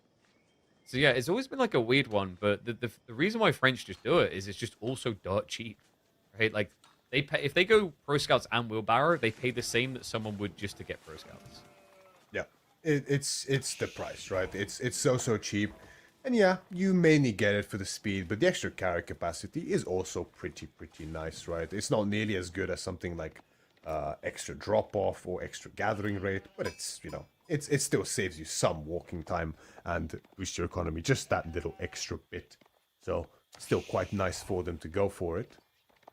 I think maybe it's like a defensive tool as well. It's like, Yeah, when you plan to overnight sure. against Ghazi, it means you don't have to keep at home because your workers can always escape. I'm curious to see if we can maybe get a little look at the sheep count, highlighting the one by one. Sheep, very important in this kind of a volatile, aggressively based matchup. It's like we have 14 total here for Puppy Paw. 3 of them are carcasses. As for demo, so far, oh. Okay. I've seen French games like this before. I've seen now. I know what you do in French games like this. It's very simple. You reach underneath your table and you pull the power out of your PC. That is an apt choice of the next course of action, because this is quite bad for demo, I have to say. Being behind in sheep, immensely behind, I have to say, in this kind of a matchup is a horrible position to find yourself in, especially because it's not like you started on deer, and it's not like your deer are in a great spot anyway. I mean, the one in the north is not horrible. It's kind of bad that it's behind the wood line. Extra walking time to it, harder to defend it. But the second one is terrible, right? All the way to the south. Compare that to Puppy Paws. I mean, his is not great either, but his starting one is directly in front there. That's a bit harder to contest, but his second one is way safer than Demu's. Hey, but like And the French, berries on the left.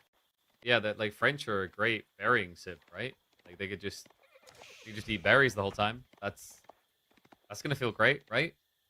Yeah, I mean, yeah, they can cancel out the extra walking time with the cheaper mills, right? Or with that early wheelbarrow, because you have to walk half a screen from the furthermost berries towards the mill normally.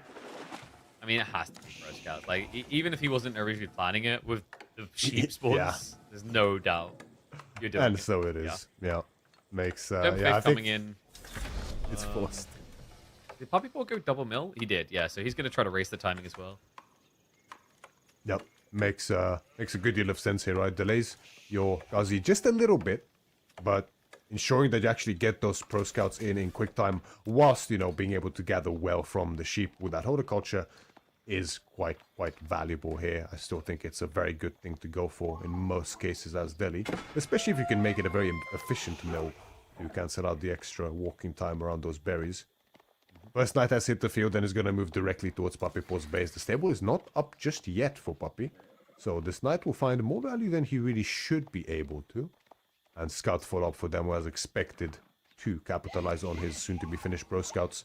The Ghazis are now in production, and in this situation, even moving here with the Knight is generally a little bit scary for the French player if you go Pro Scouts, because just right now, as this Ghazi charge connects, there's really no reason for Puppy Paw to actually back off with the Ghazi. I mean, I think he's probably expecting a second Knight soon. He doesn't know about the Pro Scout, but in theory, he could just stick onto that Knight until the Ghazi is one hit away from death. And that Knight lost at least a third of its health, if not more. And then the second Ghazi comes, and the third, and the fourth. And if Demu's not quick enough, that Knight will die very quickly before he reaches back to the base. The only catch, obviously, is because his scout's on the other side of the map. He probably doesn't want to run that risk, especially around the tree line. The second Knight comes through, catches him off guard. So I kind of see where Puppy Paw's come from. And also, he might be now aware that it's Pro Scout. So instead of wasting time on this first Knight, he wants to try and stop the scouts getting home. Unfortunately for him, Dumu has already snuck the bag back. 3 deer already underneath the PC. It's very important to get those first few deer back, right? Because having that boosted gather rate straight away enables you to move your villagers further onto gold, start getting those upgrades, and knights in earlier and earlier onto wood as well to get those archers. I have to say, this archer's transition from them already is... Oh, as I say that though, there's a raid coming in. Idles out the gold a little bit. Nice little strike there by Poppy Paw. But this archer switch already prematurely. I mean, we probably will see spears. But ideally you want to wait until you see the barracks, don't you? Yeah. Because in reality, Poppy Paw could even go double stable here, and it's going to be pretty hard for Demo to contest, I think, initially. I think the assumption is like, hey, you know, he's going to have to do it. I'm going for knights because I have deer. Like, if I didn't have deer, he maybe thinks he'd get away with double Ghazi. But it's that little factor, isn't it, right? It tends to be a little bit more threatening because of the gathering rate being so much better compared to sheep. Ghazi. Can get the body blocker. Demu's going to want to drop off fast. You don't want to die carrying that thing right now. There's a little bit of an awkward behavior. And nice kill. Fine. He just dies without carrying it instead. Fortunate. A nice pickup there for Poppy. Blocking around that wood line. Always a very useful strategy to employ. The space have hit the field now. It's going to play it safe. Going to look to keep finding damage and idle time with the Ghazi. Every little adds up as Demo is also going to play safe. Just making sure that his deer packs are coming back.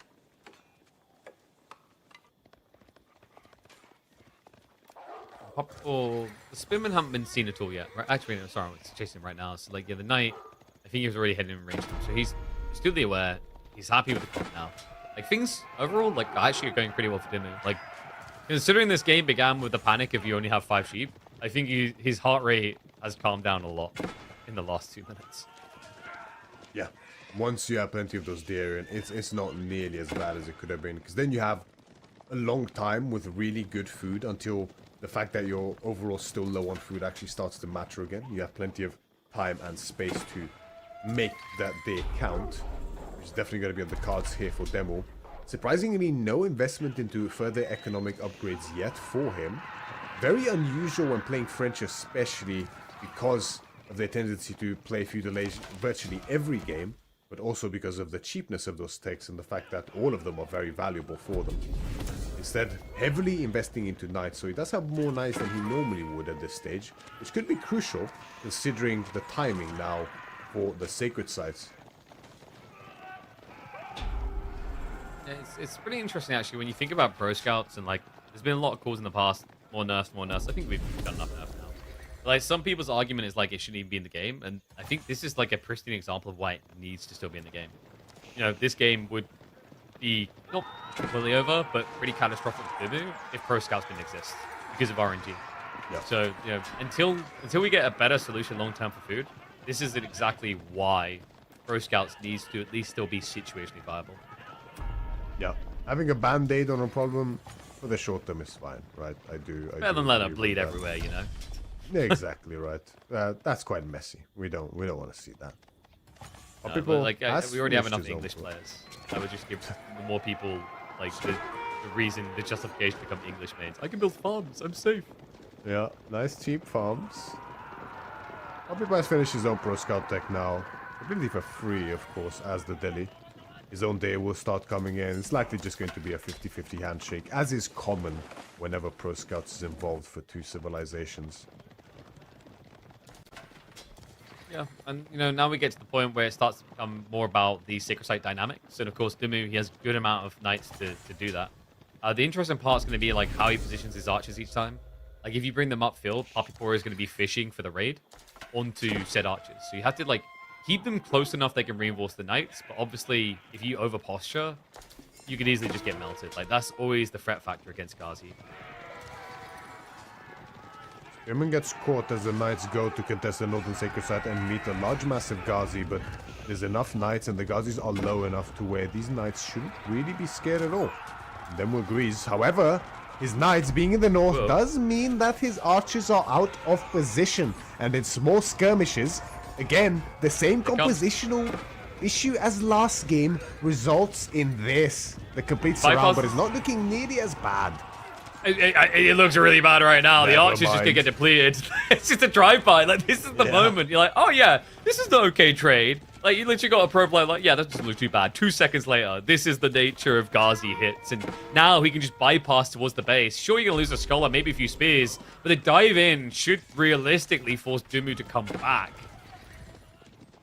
The Archer Mass has been shaved in half for Demu, a painful loss, but not as painful as it would be losing those Knights, which I don't really think he's lost any yet, outside of maybe 1, 2 max. The numbers are looking really solid when it comes to Knights for Demu. That's what he really cares about, so not too bad. Not as bad as it could be, and he picked off a good few of the Ghazis and Spearmen on that retreat, despite losing most of his Archer Mass. Ghazi number is also looking healthy, though. You have to be careful with the surround, the Knights. There's a lot of them are very low HP here. This could be disastrous. Yeah, he's not sniping the Spears either. Like, it's just a cleanup. Like, he's just using the Ghazis as shields. The Spearmen aren't really getting sniped anywhere near quick enough. So, heavy losses after that big brag of Dumu being so clean with his Knight usage and management. He loses half of them.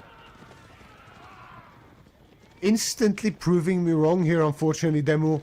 It's just... And that's what happens against Ghazis, right? You look away for just a second. Your Knights get surrounded, and all of a sudden, that extra damage against heavy units, you really feel it compared to regular horsemen here. And Poppy, now, with the map control he needs to triple cap the center side as well. Behind all of this, he's had firm control over the northern and the southern sacred side, and now he can look to capture the central one as well. This is the sort of timing where Poppy Paw can just invest a little bit further into units, look for those Ghazi raids, and have himself a safe route towards that castle age.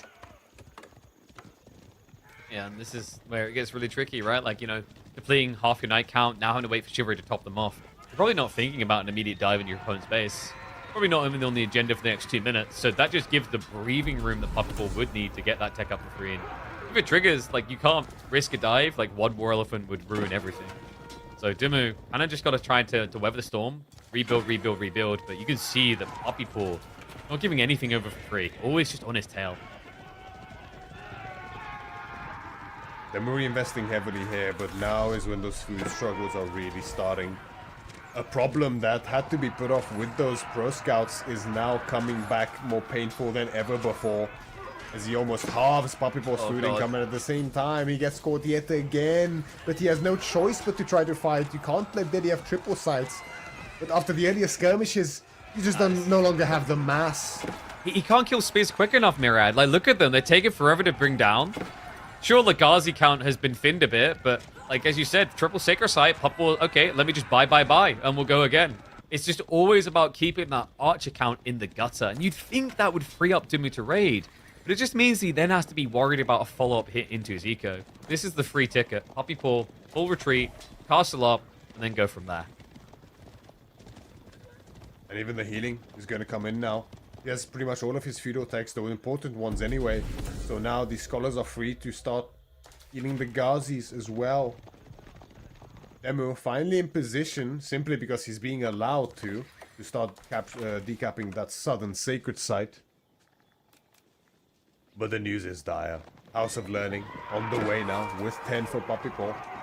And he still has more than enough military to keep contesting and retain presence and control on the map. It's a double whammy gonna let here for Demu. He won't even get the decap. Yeah. Grim Tidings as well. Like, we're at the point where the Pro Scouts is depleted. So he's now playing out the berries. The deer have already been taken, right? Like, they're pretty much all going to be absorbed from Poppy Paw's side. That leaves just Boar. The Boar is extremely wide spawning on the north side, far out of the base and far out of your territory. That's the learning coming in probably about, what, 20, 30 seconds? Now, so far the Dumu we've seen today is not quick to wave the white flag. I wouldn't be entirely surprised if he just ham-fists Ascend, and if it doesn't hit, he taps. Yeah, it would make perfect sense. I can't help but feel just a little bit sorry here for them in this game number 4, right? Just a sheep. In this kind of a matchup, it hurts so much. It's so weird as well. Like, you look at destroyed value, it's not that big of a difference. Like, it doesn't feel like it should be that emphatical. You know, same with army value, but it's just the nature of those sacred sites and the extra resource that it just gets you so long. Yep. It ends up being too much. He doesn't manage to get the central decap, at the very least here Demu does, so... No relic spin pick, by the way. Poppy Paw, because he's up against Knights, he didn't put Scholars out on the map already. So it's going to be slow on that timing. But there are still sacred sites that are being held onto. Nice snipe there by Puppypaw hiding the Spearman. Gives an extra gold trickle. And there it is. The thing that ends every person's resistance. A very angry elephant. Dumbo is soon going to hit Plains of Dry Arabia here. This Demu gets the bad news and wants to try to sort of keep Puppypaw's army in check here, but just doesn't have the mass to do so. It does feel pretty difficult. You know, he understands it well. You can't just rush the age up. You have to keep scaling knights. You also have to try and find some trades before these critical upgrades come in. Problem is, with Delhi, with this build, it's always so quick, right? They've already got veterancy across the board. Spearmen, archers, Ghazi. Lance is now getting added in as well. Homeblades, I don't think it's been queued up. In fact, I think, did Puppypaw forget to queue the House of Learning? That is a classic. He did again. It's... and they always win. It's becoming a bit of a recurring theme, isn't it? But they always win. That's the insane part. They forget it. They literally win games without it. Like, they didn't even need the landmark. I do remember a Marine Lord game, which was quite saddening, right? I don't know if you remember that one. Yeah, don't remind them. Scouts heyday. Yeah. Let's not bring that one up. But Dumbo leading the charge. It's a slow charge. If only there was a tech he could get out of a building that would make it a faster charge. Ozzy. Gonna keep tickling away at this. Knight's forced to commit. The War Elephant, he's like, let me have a touch, just a touch. There's only so far you can run. Dimu, now that classic burden of economy. He's got almost 2,000 gold banked up. He's about to get banged up by an elephant. And it's in this kind of situation where you feel the worst as Demu not having Spearman. When you get caught a bit by castle timing, one elephant comes out. There's no real hope switching it to Spearman at this stage, but if you at least had like 10 to 20, then you can even kind of fight into this mass if you're not in a terrible position. That is not an option this game. These 18 knights, even if they go by themselves to surround that Spearman, that War Elephant, half of them die before they finish killing him, which is just insane to think about. This puppy looking to choke Demu, knows exactly where his food is. Oh no. And there's not much left for Demu either. These villagers. We stopped him getting the relic. Okay, that's all that matters. Run, boys, run. Mission accomplished. They're circling. The War Elephant's just been left behind to deal with all the knights. He's going to clash with it. Gets to surround. But there's assistance here, remember. Veteran archers. And he's also soaking the fire with them. He intentionally leaves them in range so the A-click can't surround. And now the Wallow, just to push him away. This is done. GG. A 3-1 victory. Elephanto Funtime does it again. Puppypaw looking really strong here in his first set in EGC Masters Final. Rough little start to the series, but he bites back, as you would expect. The paw is the law at the end of the day here in this series. Puppypaw. Know exactly his dominance that he has been known for historically up against Demu this time, who put up a fantastic fight. Bit unlucky in this final game here, but that is the nature of how the game goes sometimes. Of course, not all the hope is lost. Demu far from out just yet. But for this one, unfortunately, he is. It's inspirational in some ways, though, right? The pause left him sore, but he was able to prove that the dog could bleed. You know, that first game, really impressive out Dimu. We talked about this rate of improvement and whether it can pay off. This is his first taste of this in an S-tier tournament after the recommitment to the grind. I think there's some good takeaways here on some unfortunate matchups. You know, I think the Knights Templar Abassa one, we said at the time, it came down to literally just one slip up, one positioning, and that's it. But you know, he'll know as well as anyone else, like at this caliber, at this level of skill, usually one slip up is all it can actually take when you're talking about players like Puppypaw. So just needs to keep improving, keep ramping up, and prep for what comes next. Because you know, we talked about his group. It's not easy. Was it Lucifron's the other player in this group, right? So that's in the current format, I wouldn't say that's easier than Puppypaw. So no. Maybe he gets the rematch, or maybe it is Lucifron, but either way, Dimu is going to have to find a way of powering up. That's a good effort, you know. I mean, when you go down, you at least don't want to go down 3-0. That never feels good, right? No. So that's always at least something you can write home about here. And you can go back to the drawing board and think about this. It lets you know that something was right. You know, like it lets you know that like you weren't completely wrong, because there's nothing more demoralizing than that 3-0 crit hit that tells you that everything you've practiced was wrong. And, it's like a little pep in the step that it was a classic Shushi one for Dimmer to do that. But we have got more sets coming. If we have a look at the group so far, you can see the standings things. We've had 2 series so far today, and it has been 100% Canadian dominance, which is important here considering that NA is heavily outnumbered. There is a lot of Europeans. For example, Group A, where it is Russians, Belarusians, and French. Marine Lord definitely favored a lot of people's eyes, but, it's not always going to be that simple when you consider there's a scrimmage going on there. And as we just saw in this group, Dimu, of course, takes the knee to Puppy Paw. And sorry, it wasn't Liz Frost, Beastie in this group, wasn't it? Yes, of course. So Beastie is returned to competitive. Big question marks over how things are going to look, and Puppy Paw definitely looking like he won't make it easy. I'm curious about that Beastie Dimu set in particular. And then, of course, there was the Group C with Lucerron, who is yet to play yet. We'll see him in the coming days, but Wham off to a great start there. Scarlet Devil showing some promise and some potential future. And then finally, when we have a look into Group D, we are going to be seeing that set coming up next. The Group D set is going to be Vortex versus Numedan to kick off this group. That'll be happening after a short break. So, with that in mind, folks, you want to make sure you're in your seat when that timer hits 0, because Vortex versus Numedan, it can be a quick set. People think Numedan is a late game player. He likes it. But what you have to realize is that his caliber, you don't always get to the late game. You have to be blood frenzied in the early as well. And I've seen it from him. So, folks, short break. When we return, Vortex versus Numedan to see if it is going to be a continued dominance of the classics, or if the new kid on the block on everyone's lips, including even Marine Lords, is going to be able to take a very big win.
FOD, we almost hit 0 perfectly. We were like maybe 20 seconds off. Counting's hard, guys. But you can count with me on this. 1, 2, Now the third series of the day. Third of 4 total, folks. We still got more action coming. Vortex vs Numidan. B vs Anatan after that. But Mirad, we gotta talk about these two. You know, Vortex, no doubt about his return to form.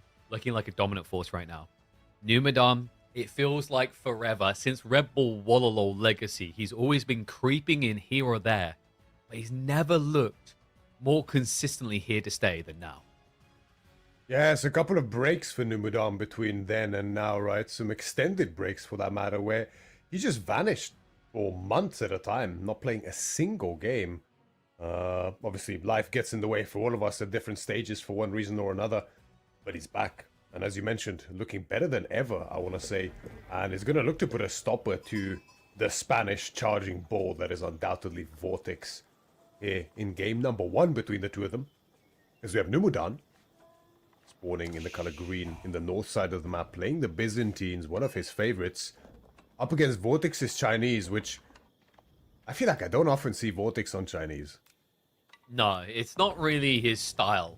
Then again, China in more recent times become an aggressive Civ, but historically this guy is always looking to send it. Now, what's interesting about Numidan, if the game goes deep enough, he'll cozy on down, but he's somewhat of an unbridled aggressor in the other game as well. Like, I've seen the way he's played Byzantines historically. It's not just all boom and chill. Admittedly, in this current meta, it usually is with most players. But this guy is capable of having a few peps in his step. Like, actually, if you listed the 2 civs that, like, Numidan feels most threatening on, I would actually list them as Byzantines and French. Wait, did you just say French? French, yeah. This guy is surprising on French, actually. I would actually say China for Numidan. You think China? Yeah, he plays a disgustingly effective China. He knows full well how to hunker down and get the most out of that boosted economy. I'll say that much. It's quite impressive to watch, and yeah, you definitely don't want to play against it. That's for sure. Yeah, it's interesting. Like, I've seen him actually leverage French against Chinese quite often to beat it. Like, it makes sense that he'd understand China that well and how to exploit them in the late game. Yeah, like for tempo and control, like he's quite formidable in these 2 civs. So, you know, Vortex, I'm curious to see which direction he's going to take us in. You know, probably still going to be pro scouts. A little bit of a wide spread on the deer locations as well. Can be good in some situations, but in the new decaying pro scouts meta, it does mean that you're going to miss out on a lot of extra food. Very excited to see how similarly this will or will not go to the earlier game we saw in a similar matchup, admittedly. Jushi up against Byzantines. That was them against Poppypaw. Won't spoil the result of that one for those who haven't seen it, but see what the crossover is. As Numidan goes for the very greedy opening. We saw the 3 on stone. Looking to rush those systems up ASAP, and you know, with 3 on stone, you're up to level 3, getting up to level 4 even before you finish the Grand Winery, which feels great, as long as there's not too many units in your base shortly after that, of course, which China can definitely do if they so choose. Vortex, is it just going to be pro scouts again? I wonder if there's ever a world in which he just goes on the front deer and then just plays full aggro. Like, you know, I've seen 1 or 2 Chinese players experiment with it, but honestly, most just feel so safe with simply just massing up the gold and going pro scouts. Like, even after the nerfs, it's still a fairly lean and efficient build to lean towards. The Quick Time Academy, as we're used to seeing from the Chinese finishing, rushing it with 5 villages, finishing very shortly after that 3-minute mark, and Numidan only now starting his age up. Quite the difference indeed in the opening for these 2 civilizations. Vortex likely to go up. I mean, there's 2 schools of thought when it comes to the Chinese opening here, especially when going pro scouts. Is some just go 1 or 2 officials to get that optimal pro scout timing ASAP, where some are willing to delay it slightly to get up to that 3rd and even 4th official and get that economy pumping straight away in exchange for a slightly slower timing but a way better pump earlier. We'll see which one Vortex opts for. Yeah, I find like normally if you're looking to go just say 3 scouts, you're thinking you can control the meta and control the map. Whereas if you see someone go up to 7, 8, they're like, nah, dude, I know you're going to be stronger than me. I just want to get what I've got and get back home safely. So, you know, it's why, for example, French, it's very rare to see French players go beyond about 4 scouts. because the mentality is I should control the map. Like I am the bully. So why would I rush this greed and lose that aggression? It's very true. And what takes the opening? I still don't get it. Even now, after the village cost decrease, why are people not going for the village? I mean, now he did, right? Sure. But why not just start with it? I can't understand this, frankly. Why people don't do this more often. And I'll end it there, I guess. I just want to put it out there. Go village, guys. It's the safety, right? Like, if you... unless you know you're going to need a lot of people on gold, then it's, like, awkward, right? Because if you place your village on your gold, that's your safety point, where you maybe have 2 villages. So, for example, in this game, if Vortex is planned to go, say, massword into, like, archery and spam archers, it does kind of make sense to delay it and build the village there. Because you don't want to walk all the way out to the primary tree line to build a village straight away, right? Like, that's really inefficient. You want to do it when you move over. So I can kind of see a justification for it if he's not ham-fisting gold. It is going to be the Pro Scouts, as we probably expected still, right? See, part of it is probably just comfort, right? This is just what's really good for China to do, what's really good for Jushi to do, what's really good for Rus to do. So they just keep going with it, even after the nerfs. Part of it might also just be that it might just still be the best way to go about it, right? It's inherently the Pro Scouts in and of itself that made these civs stand out more than they did before. Outside of perhaps Rus for that matter, they were always good for a long, long time now. But the truth is, getting that day supervised under that mill just feels so, so good, even if you have just less food overall than you did beforehand. So, Vortex just going to opt for that as before. We have seen Imperial Examinations now in queue for him as well. More boost to his economy than before, and he did opt for that 4 official opening, so his economy is looking stellar. Yeah, Numu. We do have confirmation on the Western contract coming through. Just expected. Once you go Horseman, like, it feels like you're always getting Lombos, and to be honest, like, your main goal here is just try and get to Castle cleanly, I want to say, with a little bit of poke rate to slow down the Pro Scouts, so... with that in mind, it's very rare you see anyone invest in anything but Lombos, considering the value they have once they reach age. That's right. You might want to maybe make a barracks and get a few Limitani out, just in case of Horseman from Vortex, which is on the menu for him. And of course, the very rapid transition to castlage that Chinese is notorious for means that often there's some lances that take you by surprise, so having a few spearmen never really hurts, Limitani for that matter. Vortex actually did steal one single day from Numudan on the right side. Not a massive lead, but every little helps. That's going to be about 200 food additional for him. As the day lose about 150 food thereabouts, give or take, depending on the distance when you take an opponent today. So that's minus 50% almost, getting close to. Yeah. Looking at the berry spread, right, it's kind of annoying. You don't want to stick all your villagers on one side, so you do kind of have this situation in Numidan where you're probably going to have to go very wide, very fast. And that is concerning, considering Vortex has been going Horseman. I wouldn't be surprised to see Numidan just littering in Limitane. It just might be mandatory here. It's not the worst idea, considering if this is going Castle, you're expecting Lancers anyway from your opponent. Yeah, we do see actually still actively gathering stone, I think Numudan was. Okay, I think he just pulled off very recently, actually, because we did see a fortification come in as well. Some Byzantine players do that, especially when they move out wide very quickly, as you mentioned. Being able to fortify those towers on the berries buys you a good little buffer in case of these raids with the horsemen, because you are playing so wide. But Numudan only fortifies one for now, as his own horsemen to check Vortex's cavalry. Keep an eye on them and maybe get some of his own raids going. Keep disrupting that Pro Scouts. It's a little bit tricky now. There's no deer on the front side. He's just taking the safety. His own horsemen are going to slow things down on Numidan's side a little bit. But remember, he's already up to level 5 Cistern, so this is going to be nice if he can slow down attack timing, right? Just to keep the feud running longer, scale a bigger lead, but that's never going to happen. You can see what China's up to. They're already macroed for 2/3 of what they need. It's not going to take them long, and we're going to be looking at the Imperial Palace build. Imperial Palaces have just kind of taken over. We're in a heavy cab meta, so inherently the Nest of B strats, Clock Tower strats just aren't that desirable compared to all of the free information. Yeah, it's right.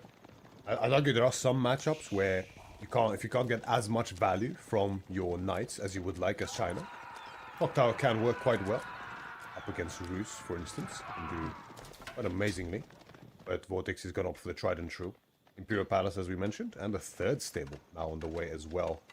And that probably means that we're not going to have too much supervision of stables, at least initially, unless he really wants to go for a knight all-in, essentially.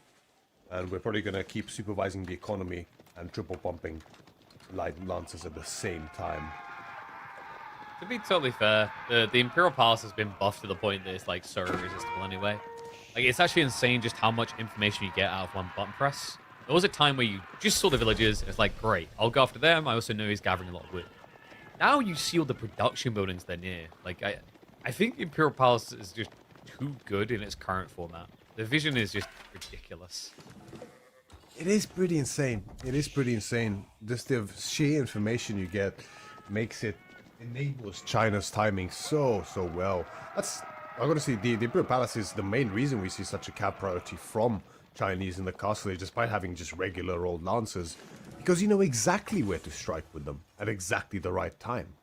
And you know, if you get raided by your own, if you get raided yourself by the enemy, well, you can see it coming half a map away. So it's not like you really need too many defensive units if you can just move out of the way quick enough. Now looking for his own tech up. Golden Horn Tower behind the TC. He's watched enough Byzantine players fall for that trick. Won't put it anywhere near the forward side. Yeah, I've got a rotation coming in from Vortex towards the buried locations. Already scouted ahead of time. He'll also be moving there for the deer. Behind this, I really would love to see Vortex just considering the Monk timing now. You've got your first few Lancers. Really want to try to actually race up the gold off the map. And great movement there with the workers. Strikes down, what was that, 2-3 in total? Nicely played. Yeah, slight slow reactions there from Numudan. Doesn't quite see it in time and pays a dear price for it in the form of 3 villages, which it really hurts. It really hurts at this point in time, especially because you want those berries desperately. But the thing is, it's not like you can now shift 3 more villages to compensate onto that berries to take advantage of the slots in the tower, because there's a big army in your base.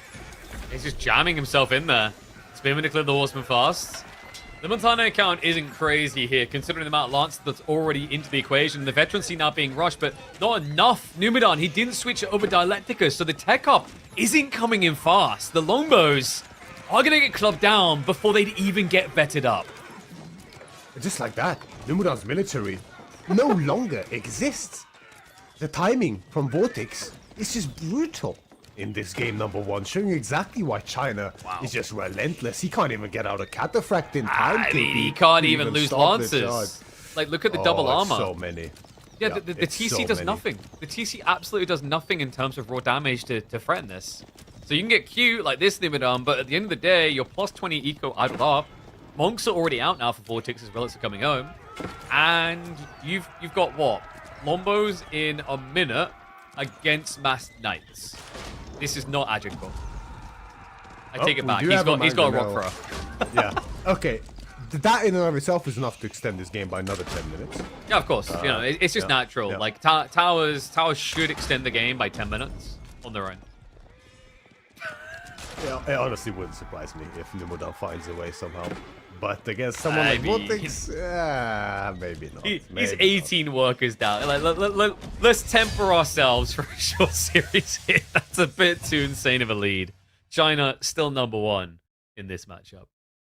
I feel like a big part of what allowed this to happen is the choice to go into those horsemen, right? Horsemen are great to have in the feudal age. It's great to have them on the map. You can stop the scouts. You can hit a raid when China expects it the least. But the issue is, it slows you down so much, even as the Byzantines, even with your economy. You're already investing so much into these systems, into the towers on the berries, into the aqueducts in and of itself, because aqueducts, even just aqueducts take so long to actually build. That's a lot of extra idle time. All of this slows you down, then you spend so much food on these horsemen as well, which frankly found zero value, right? I'm sure Numa would agree. Yeah, absolutely nothing. So you just delay your castle age by at the minimum a whole minute, and a minute, you can see, would have made quite a big difference here. Yeah, I mean, this is a tricky thing, right? I think Byzantine players, they get in their mind that they can go for this because delaying and playing a little bit longer feudal is good because percentile scaling makes systems better. The longer I go, the more workers I have. Problem is, China gets immediate value at the start of feudal. They get a huge spike up. It's not the same, right? Like the return on investment, the ROI is just so much faster for China, which is why you always see them hitting these lean timings. Still to this day, even post nerfs. Absolutely. And Knights, Lancers is all Vortex needed in this case to really close out the game and make it happen. And Numodan has the choice of the second map, and I do like this actually. I like the fact that he's still a believer. This is the map where nowadays Knights Templar I think still really, really shines. Frankly, Knights Templar on 4 water maps today is not as oppressive as it was before in terms of the aggression timing and the space they have to deal damage, but they cannot die on water. It is impossible. The extra health from the docks, especially on a map like Holy Island, is hopeless. Unless you're something like English with Admiralty, you will never win the fights near those docks. It's interesting because like the other thing you have to think about here is that what you're up against is Tuklak, and Tuklak are buffed on water. Like they get more food income, and this is pure, real, full organic food. Like that's a really threatening thing to think about, actually. So like I'm a little bit concerned that may not immediately come into Numu's mind, because a lot of players who've been playing Frisian, for example, haven't been going woven baskets, despite the fact that 5% increase on drop-off is huge here when you've got 20 plus fishing boats. So, you know, mark my words, I said it going into this tournament, I think Tugalak is actually going to be a water sieve. And I think they're going to be a surprisingly scary one. There's even the potential down the line for Tugalakabad forts assisting them on the shorelines. There's even a unique ability which maybe we get to see this game, I think ups the production rate of all nearby docks in Europe. I think it's stables, right? But it might be docks as well. I'm not mistaken. It could be. There's an ability on a dock specifically. We can have a look at it when they build yes, the dock. I know what you mean. I know exactly what you mean. Yeah, I it's just remember so seeing weird. that. Like when you look at it first, like we'll never see this, and you're like, oh, actually, like this might be the map. But it's a map to start with aggro, Vortex, with the Tuklak Dynasty on a Holy Island, and he's already dark spearing it up, while Numenor the Knights Templar, he hasn't committed the wood yet. No, so I think we might be seeing him walk for a dock soon. Wait. What? What? He's getting confirmation. Is he raxing the center? Initially. What? Okay. I think, if I'm not mistaken, was he planning to dock drop? Yeah, he was. I think Numu was scouting, and if there was a dock from Vortex, he was going to dock drop his side with a harbor, because a harbor is much more tanky than a dock. But because he didn't see it, he now knows it's a Dark Age rush, and switches spears himself. What the hell? That is pretty crazy. I can't lie. Vortex will spot this. The spearman moves out. Not gonna find the villager kill. The distance is too short between the barracks and the base. He's gonna get a couple pokes in, but that's about it. Numudan is now gonna kill up Spearman. Now, this is significant, the fact that Numudan is behind in spear production here. I mean, Vortex has 2 before Numudan even has 1 on the field.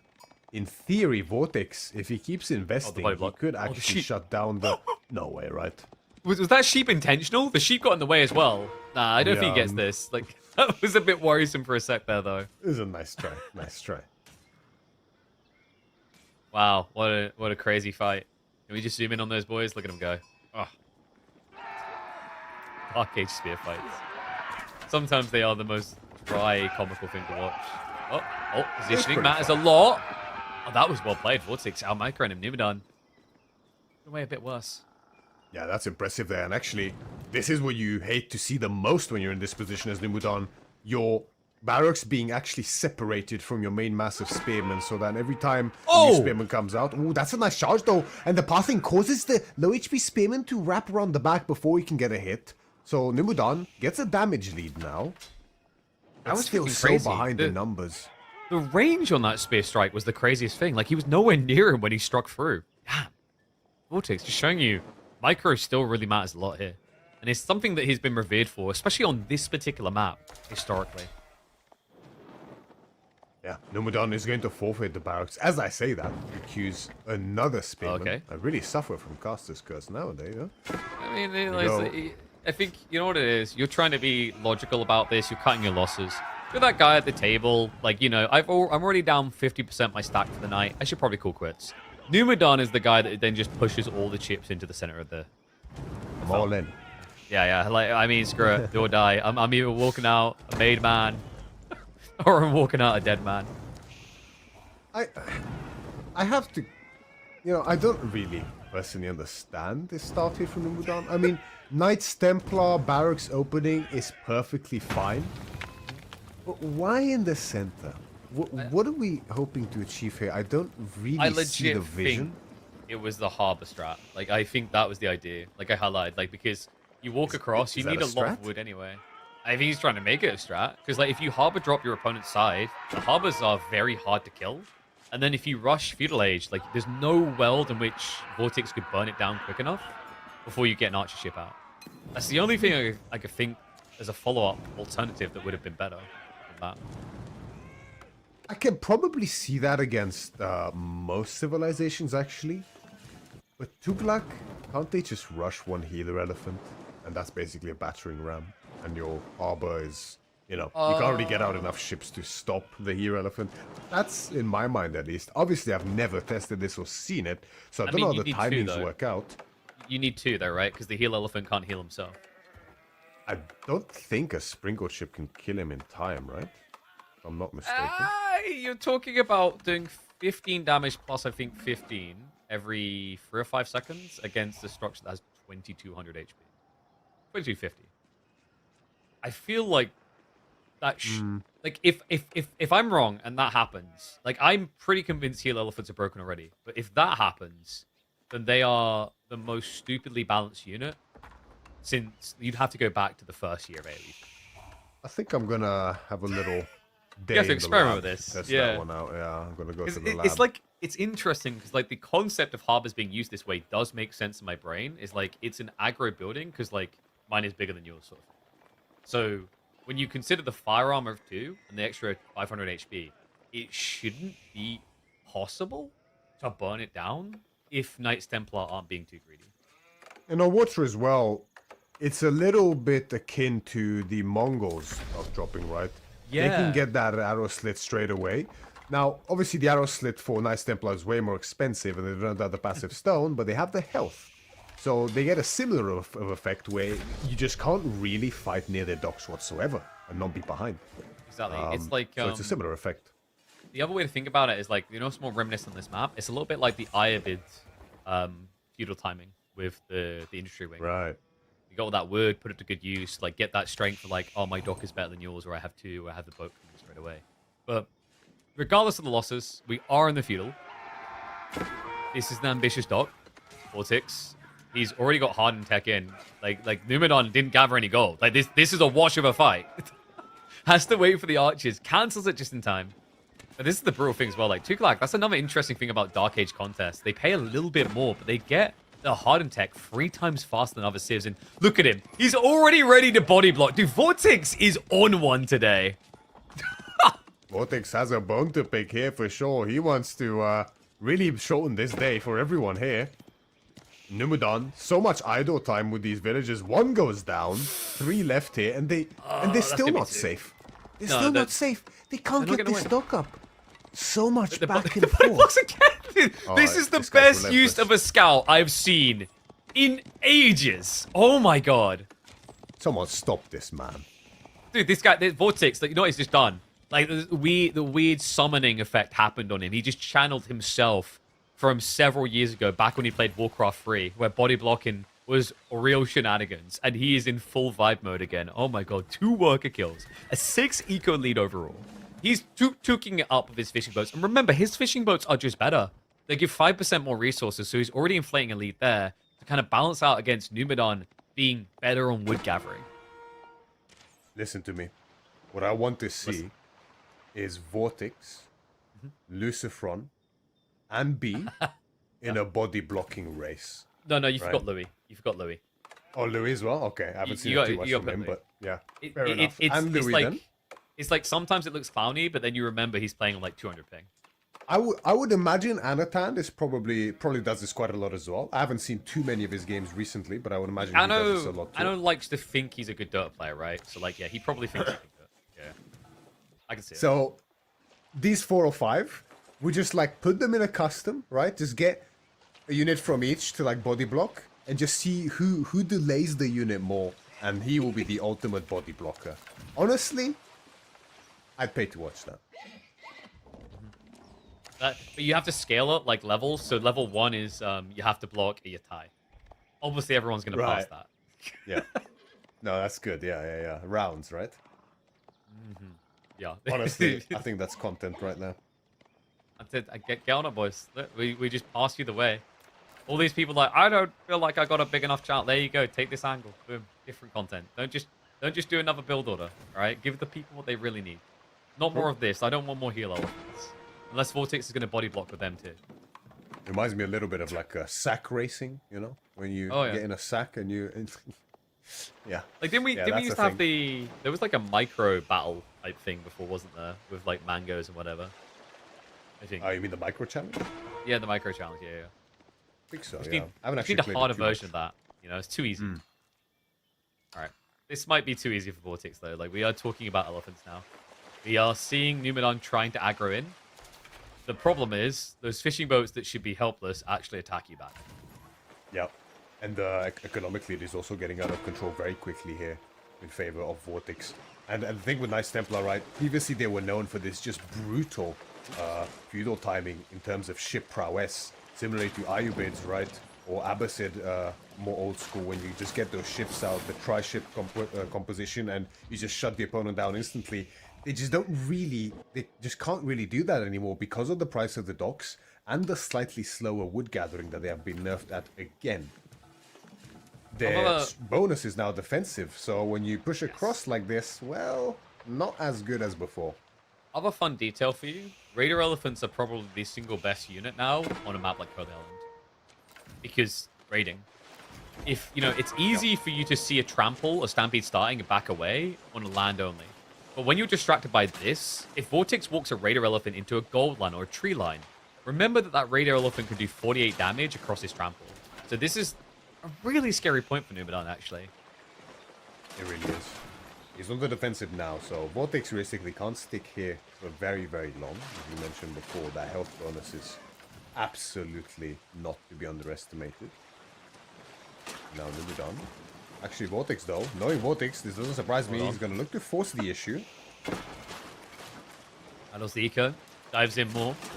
He's trying to get the snipe on the back line so he can bring the demo ships in. He's been holding them in on a delay here. He's up to 4 already. Here they come. Demos. Looking to connect in.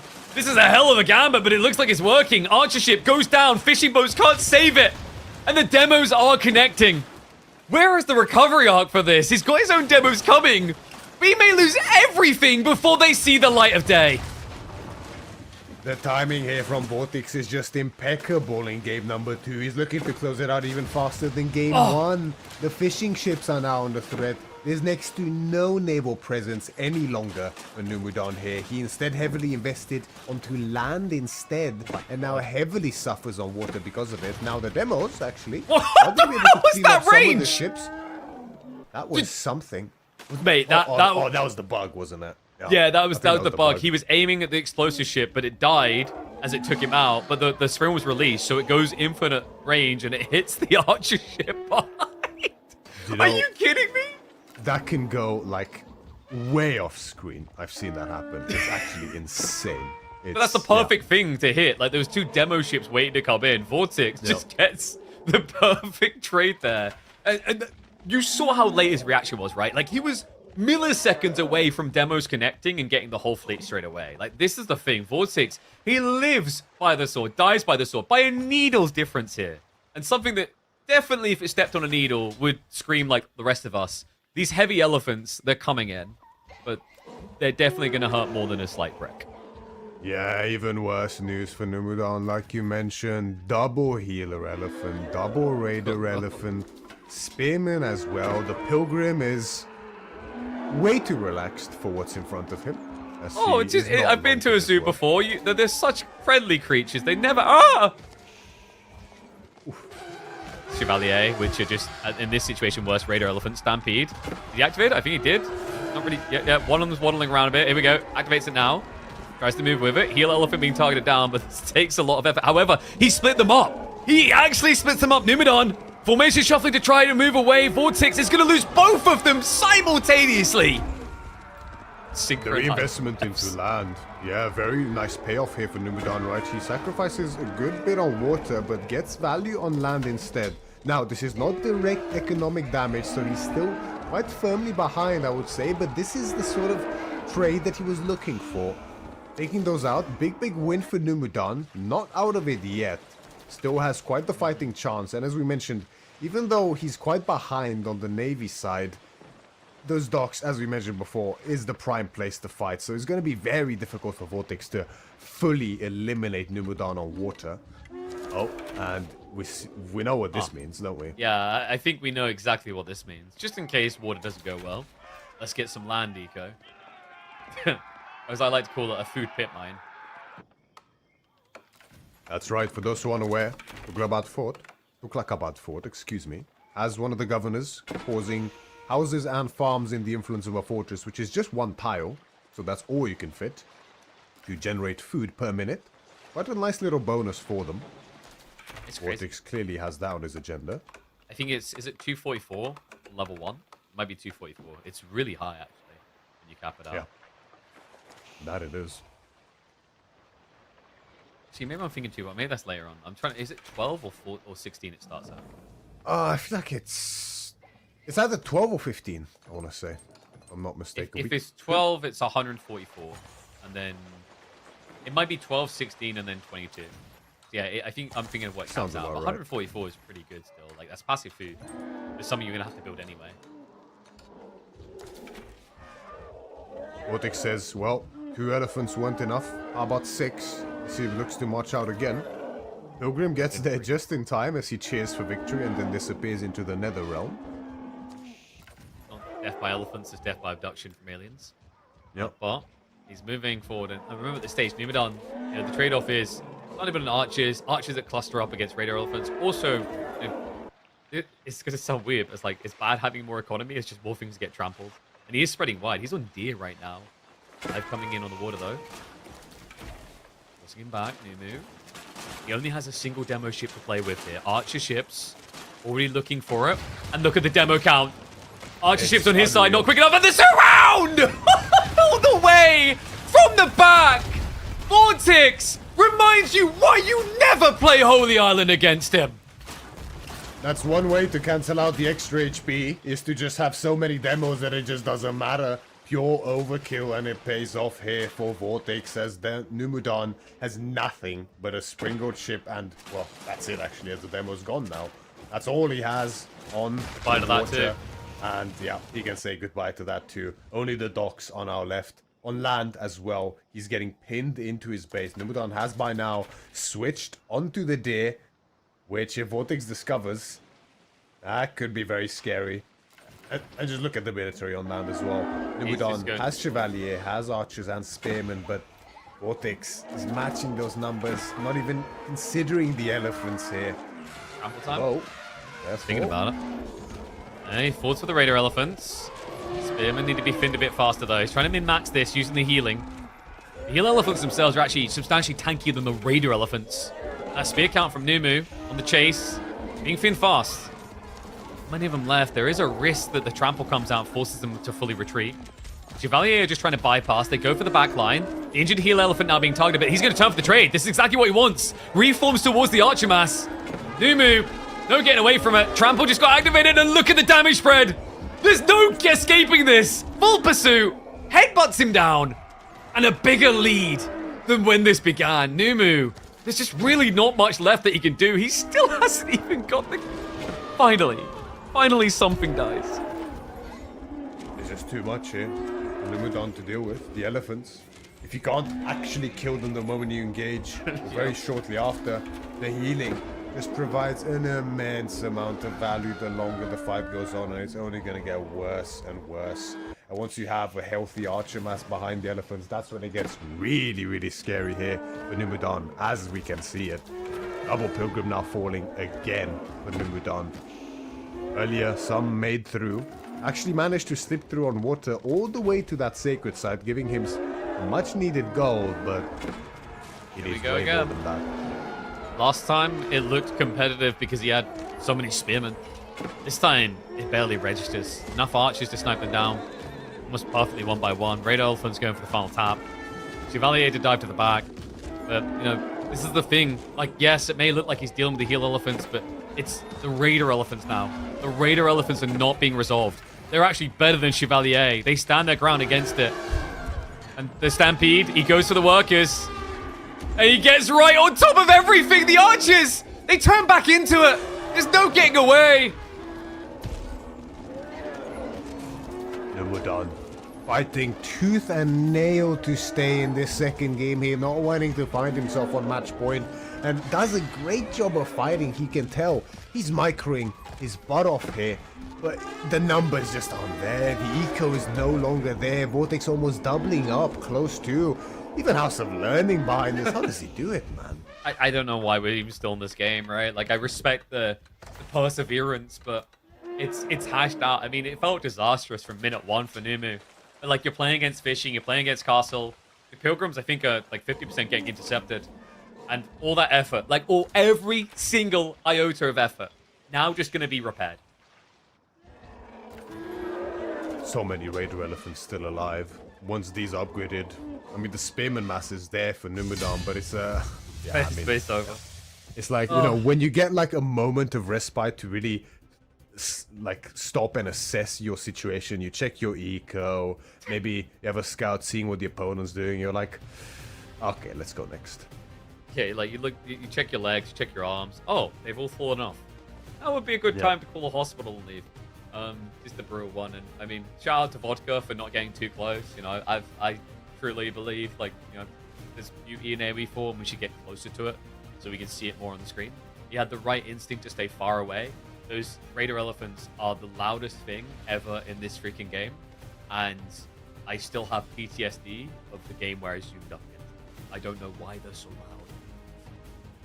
It's always quite fascinating to watch, especially from my perspective, right? To watch a player that I go up against very often and often have really heated games against, going back and forth against Numudan, for instance, and then seeing someone of Vortex's caliber just, you know, no discredit to Numudan, of course, he is a force of a player, but just seeing Vortex just manage to dismantle someone like him in this fashion is quite, yeah, it's quite something to witness.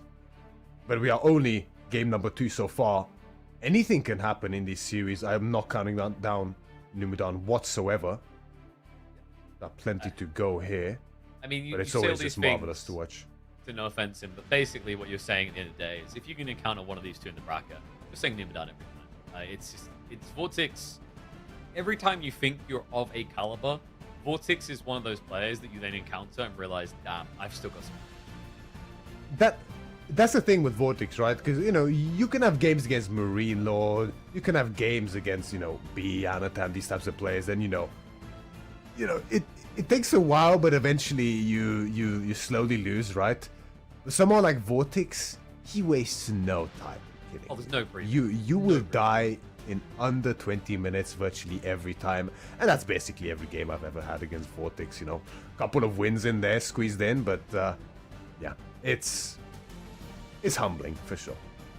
Yeah, my favorite one is when you counter player like Gilardi up against him ladder, and then they actually out aggro, and then you like, you know, it doesn't even work as much against Vortex as it used to. Like out aggroing him doesn't work that well anymore. He's gotten very good at responding accordingly. Like that, he's become so much more robust. There was a time where, like, I don't want to call it gimmicky, but it was almost like it was too much in one direction. And when it worked, it looked great. But like once you're like, I get what he's up to now. Solve the problem. We saw that from a few players. But you know, Vortex over the last year he's developed into so much more of a robust player. Yes, he'll still play that aggro when he can. It's kind of like Louis in the way we describe him. Like Louis is so threatening because yes, he loves the late game. Yes, he wants the late game. But more important than anything else, he knows when he can have that late game, when he can't. It's true. Vortex himself said so, right? He has felt himself and his playstyle shift towards the better in the last year, especially like you mentioned. And you can see the results of that, right? He's looking in his best form ever in the last year, without a doubt. With a couple ups and downs, right? Like one tournament he might look slightly better than the last one. Still early days for EGC Masters Finals, so we can't really call how exactly he fares up now compared to how he did beforehand. But plenty of expectations and plenty of deliverance so far from him as well. To get ready for game number 3 in our third match of the day here. Once again, Numudan's map pick. The loser always picks the next map after the previous one. And he's going to lean on his very comfortable Ottomans pick up against, I would say, a good matchup nowadays for Ottomans. Is the Rus or King of the Hill? But King of the Hill with Rus, well, there's history there. I mean, it was the classic. I feel like when we first introduced King of the Hill, you're either an English main or you were a Rus main. Those were the two desirable options. There's some China occasionally, but I think English and Rus really consolidate themselves here. And of course, it's the tree lines. You just get so much gold gen early on. Hunting cabins have been nerfed a little bit there, so that might impact. But the safety on the flanks, I wonder if there's just no pro scouts here, just all the flanks is what I'm thinking. Fortified, the crazy thing is those palisade walls you build as Rus don't take any longer to build than standard ones. So it might actually be an area disadvantageous. So let's see if Rus can do it, if they can remain the kings of the hill, or if Numidan can begin to stage a comeback as we head in for a Rus versus Ottoman showdown. We load into game number 3 here, in the match between Vortex and Numidan, and King of the Hill is the map of choice for Numidan, as he spawns in the south side, in the fitting color green for the Ottomans, opening with the military school, facing Vortex, one of the few players that still favor Rus nowadays. And he's going to be the north side of the map in the color red on his Rus, as we mentioned. Double hunting cabin opener here, nothing crazy so far. Numidan, as we mentioned, is going to go for that military school, so no barracks shenanigans, at least yet, although there's very heavy wood gathering on the way, unless it's just further mining camp. We'll have to see in a moment. He could opt to go for... Yeah, no, it's not going to happen. He could have opted maybe to go for the barracks and look to torch down the hunting cabins. That strat has had some employment previously, especially during the Pro Scouts meta. But it's not going to be on the menu now for Numidan. Yeah, it's a good map to try and burn down hunting cabins on, right? The hunting cabins are always going to be outranged to TC. Even if Vortex tries to not be greedy about it, what are you going to do? Put it on the tiny baby tree line? Not realistic. So we'll see him at least get a little bit of poker fair here. But you see what I mean about the deer locations. East side, not so much. But the west side, kind of walk out there, also just wall the center. Walling is expensive, but I think something that we've seen slept on with Rus is their Rus walls take no longer than anyone else's walls to build. Bar China and Sushi, of course. But they have double the health. So that's a pretty big boon against a civ that is probably going towards horsemen. That it is. Expensive, of course. A little bit less so on this map, thanks to the cliffs as well as, well, essentially, 20% of the map is just wood? Pretty much, at least that. Maybe more. I think it's more. 30% probably. Yeah, I'm lining up my brain. Weirdly enough, wait, I think it's more than 30. It might be 40%. If you just bring the lines across. Visualize, right? Well, the easiest way to visualize it is you cut the northeast side and then move that line all across to line with the southwest tree line. Yeah. And then obviously you have some left over there, but you're going to be cutting shorter now with the remainder. You can kind of see what I'm saying when I envision like that, right? You're already easily 4 rows in, so you're actually close to 50% of the map being wood. Quite something, and one of the reasons that Rus has looked... In the past, they've honestly looked virtually unbeatable on this map. The sheer gold generation from not only the hunting cabins, but especially the high trade house, you can, well, at least in the past, not anymore most likely, but you can easily get upwards of 200 gold a minute at tier 1 or 2 bounty in that corner there. I mean, you can go full nights and just sell wood for gold, and you don't even need to mine it. It is very impressive what Rus can do here. Did he have room, actually? Because that stone looks really close in the corner. That's a good question. If we can have a look there, we can maybe tell. Did he get griefed? If we click on the stone mine, I can definitely tell you. I think he might have got slightly griefed. Oh, yeah, there's no space. There's no space. Oh, he's not Oh, going to be that's happy so about that cursed. one. Yeah, like pause remake question mark. Come on, like this is not an Emerald spawn. Oh Well, no. the 3 minutes have passed. Tough luck, eh? Oops.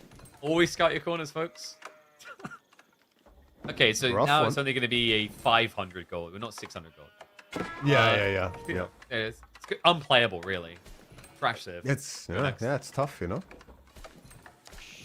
Maybe Golden Gate here. Pro Scouts on this map doesn't feel great.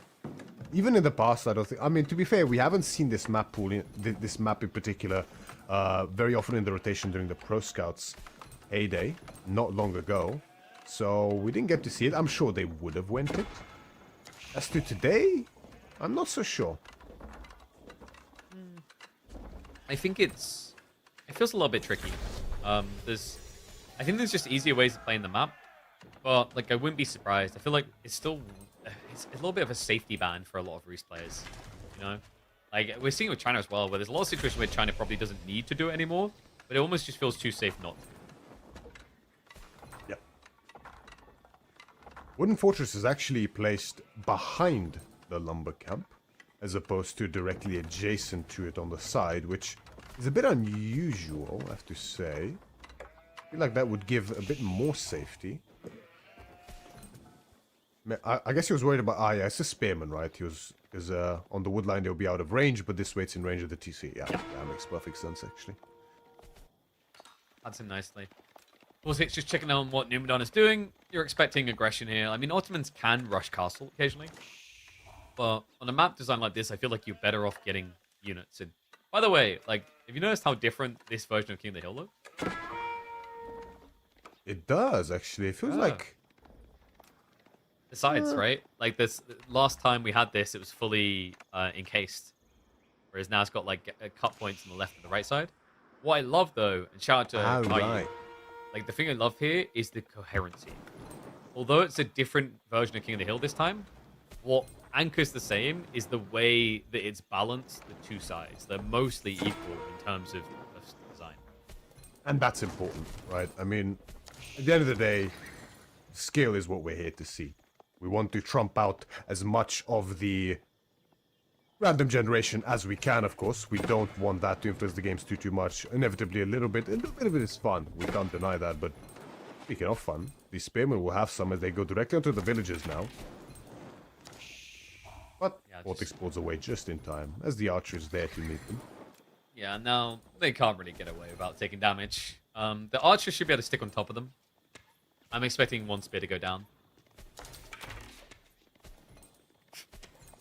Nice Sad life stepping. for Spearman. Wait. Ooh.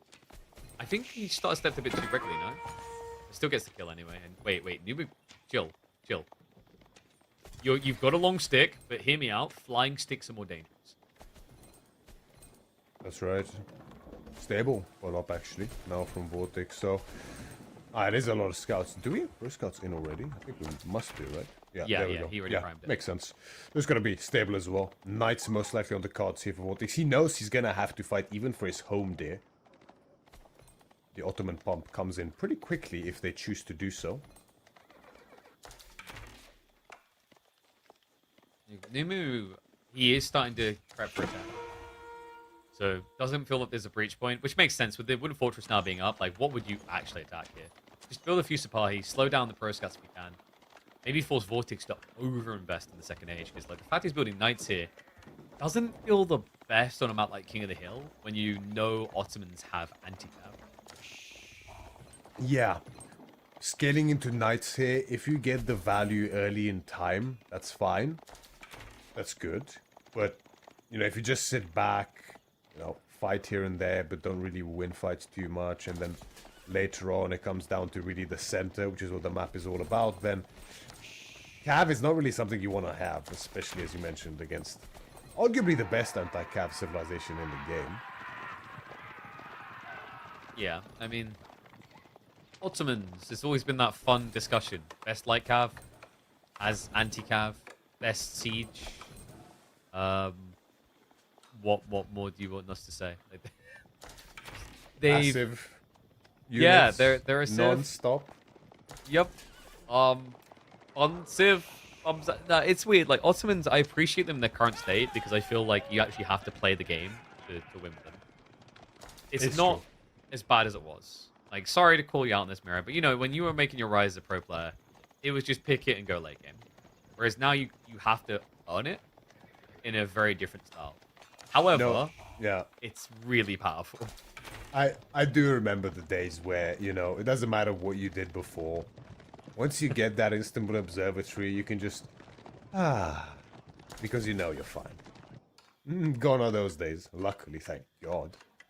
As the mech with Imperial Armory. On the way now for Nubudan. Halfway complete already, so way ahead of Vortex here. Again, you can see Pro Scout, although it gives you a lot in the long run, it does delay you very severely. Of course, there's a heavy military investment to consider as well for Vortex, which is going to start to pay off as he picks off his first villager here. Catching the wall from Nubudan. Actually, second one. Nubudan, this is a very painful timing. This is always really hurts when this happens, You actively think, okay, I know this Cav. I'm going to go build walls. Oh, tough luck. Yeah, it's just amazing what a few knights can do. Because, like, even if he tries to rush Janissaries out now, you're not going to feel great about that. You actually want to build knights. And that means, in the meantime, they just get to keep raiding. The other thing about building knights, it takes a very long time to produce the first few. So Vortex just gets to Stranglehold, and he's showing no signs of rushing Age up. He's taking this opportunity to snatch more deer from the map, while he continues to punish the attempts to wall by Numidan. That's right. As you mentioned, we don't want to go into Janissary straight away. Too expensive, too slow, too vulnerable to most units that aren't cavalry, really, when we look at them in isolation. As Vortex actually continues to sweat his numbers.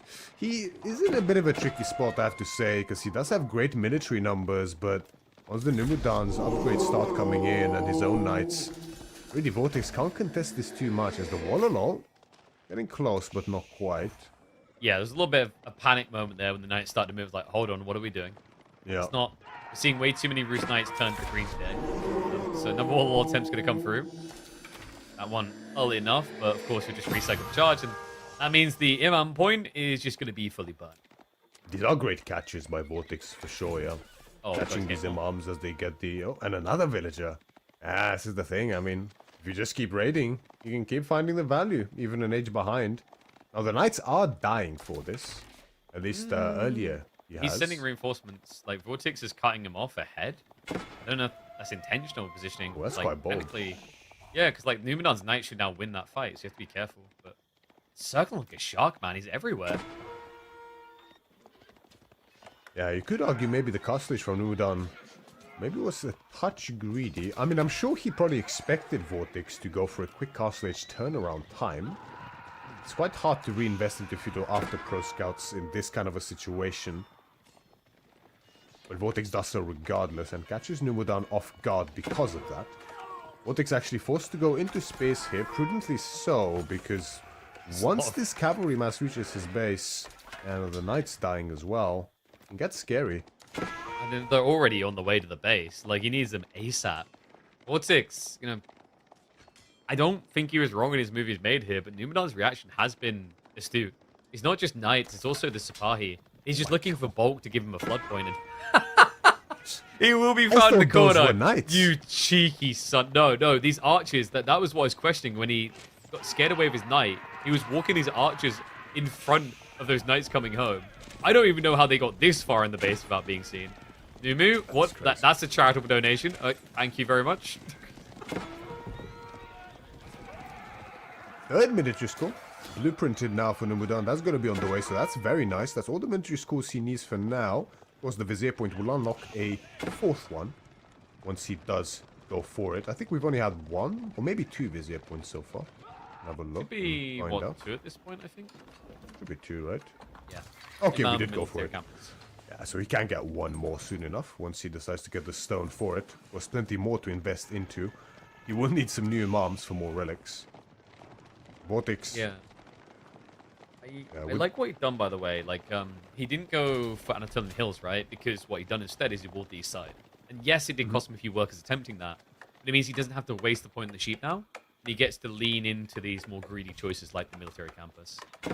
Yeah, that's the thing, right? Like, if you don't have to go for the sheep, you'd rather not, honestly, right? For sure. Retain that sort of lead up in tempo for the Vizier points. Because Because the optimal Vizier point path is also greedy. Wait, hold on a sec. It didn't block. It didn't block. Wow. I thought you gave me your expert opinion, Mir. Oh my god. Look, that's pixel perfect. Thing is, it's not the stone that's deceptive. It's the trees. Yeah, exactly. It's always hard to tell with the trees. That is. Oh my god. Can we clip this? Thank you. Look at it. It's pitch perfect. I said it wasn't a Marine Lord spawn. I was right. It's a Vortex spawn. Oh my god. That is wild. Oh, he's happy. Should be. That's gonna be. I don't know. I'm gonna. What are we at? Bounty tier 2? Probably gonna be like 320 gold. Minimum 250. Minimum 250. It's important to mind that it has been actually. Was that? Yeah, oh no, yeah. The high trade house was nerfed as well. Actually, I think it was high trade house too. No, a little bit. Was it? I might be wrong. Check. It was 15% range, wasn't it, on hunting cabins? I remember that. We'll find out. We will find out. Now this, let me teach you, Twitch. This is where you run an ad break as we click on it. That will certainly get the engagement going, without a doubt, right? Okay. Because we have veterancy coming in. It's not as hard as I thought. 236. You thought it was at least 250. Damn. Like, we have to wait for the final bounty tier. Yeah, I mean, we only have tier 2 for now, right? So soon enough, it's gonna get quite close to that 300. Still just a ridiculous amount of gold, man. I mean, it is. It's 3 relics. That's literally 3 relics. It's yeah, it's good. It's pretty good. It's all right. It's decent. Bruce, the only civ that can get 8 relics on King of the Hill. Wise word. Not even counting the cabins, which together are probably a whole relic together, right? At least 30 each. 27. Yeah, should be about the same on the other.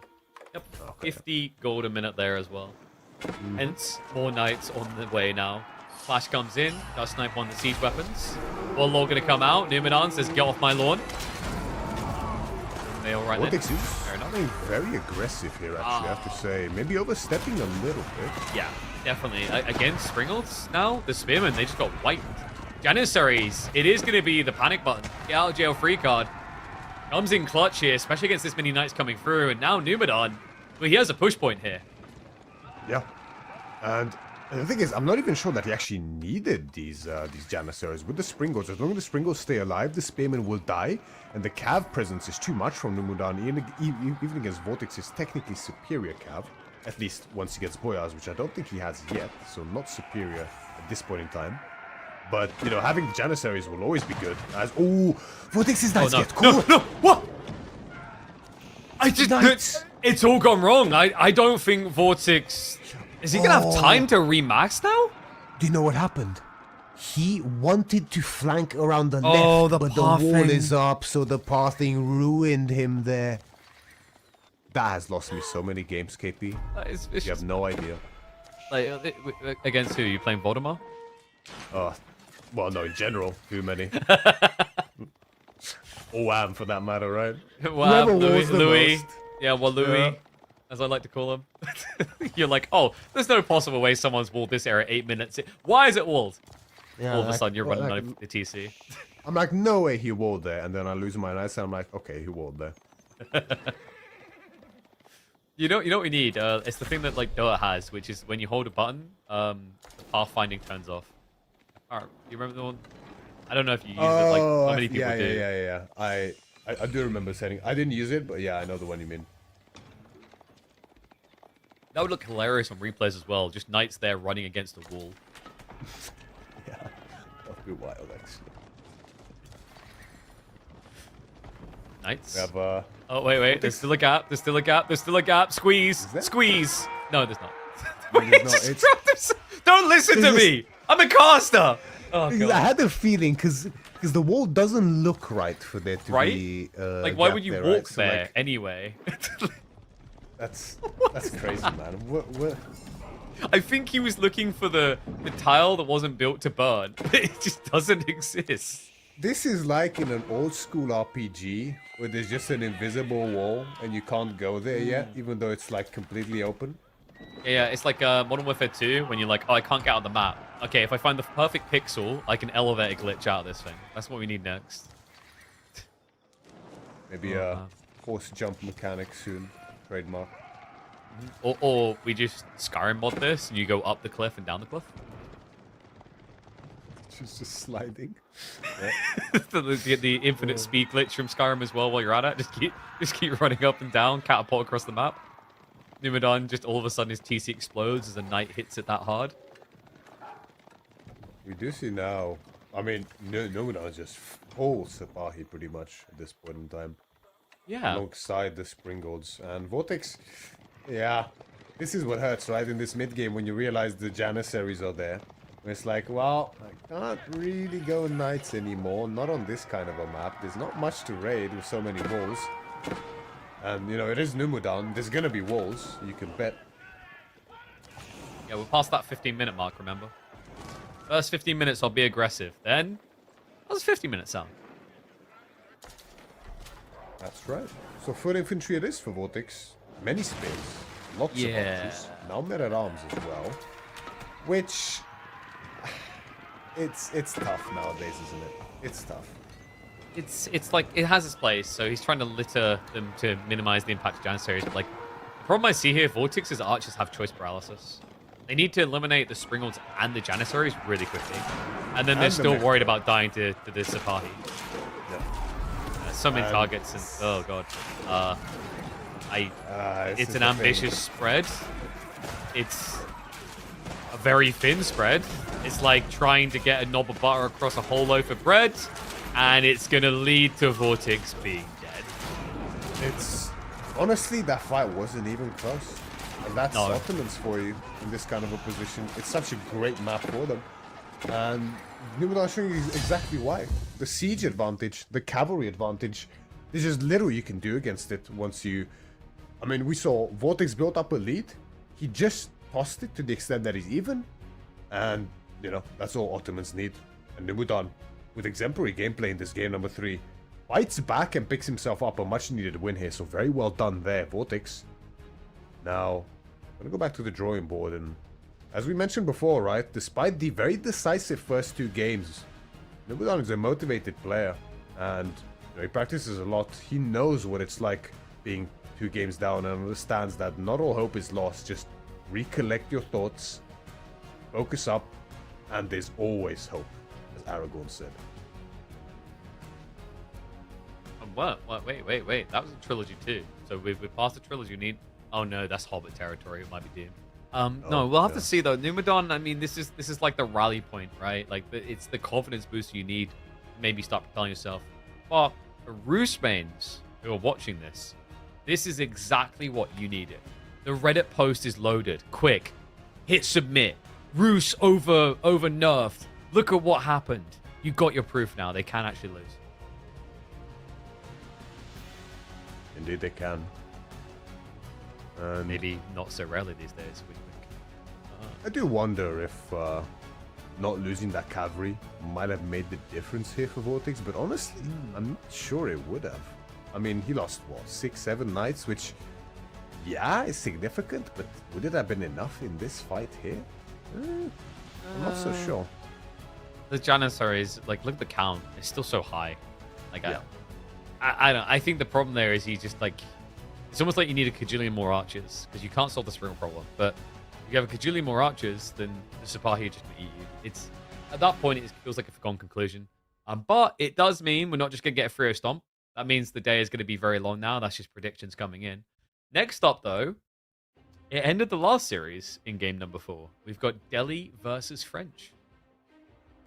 Will it end the series here as well? Now, the map favors Delhi even more than Dry Arabia did, right? The extra berries, extra natural terrain, of course, in the form of the cliffs, more wood lines as well. Plenty of small wood lines on Lipani as well. These are all good things for Delhi in this matchup in particular. It makes it so much harder for the knights to mobilize the way they would like. As the Ghazis can, you know, because of the additional move speed, they can slip through these more constrained terrains, with, you know, way easier, and then find those surrounds on those knights as needed. So, and especially with Vortex behind them, this could be scary for Numadon, but as you yourself said, and I saw chat mentioning it as well, Numadon's French is very scary. I haven't seen it too often. I know it's very solid, but I look forward to seeing it on the grand stage now.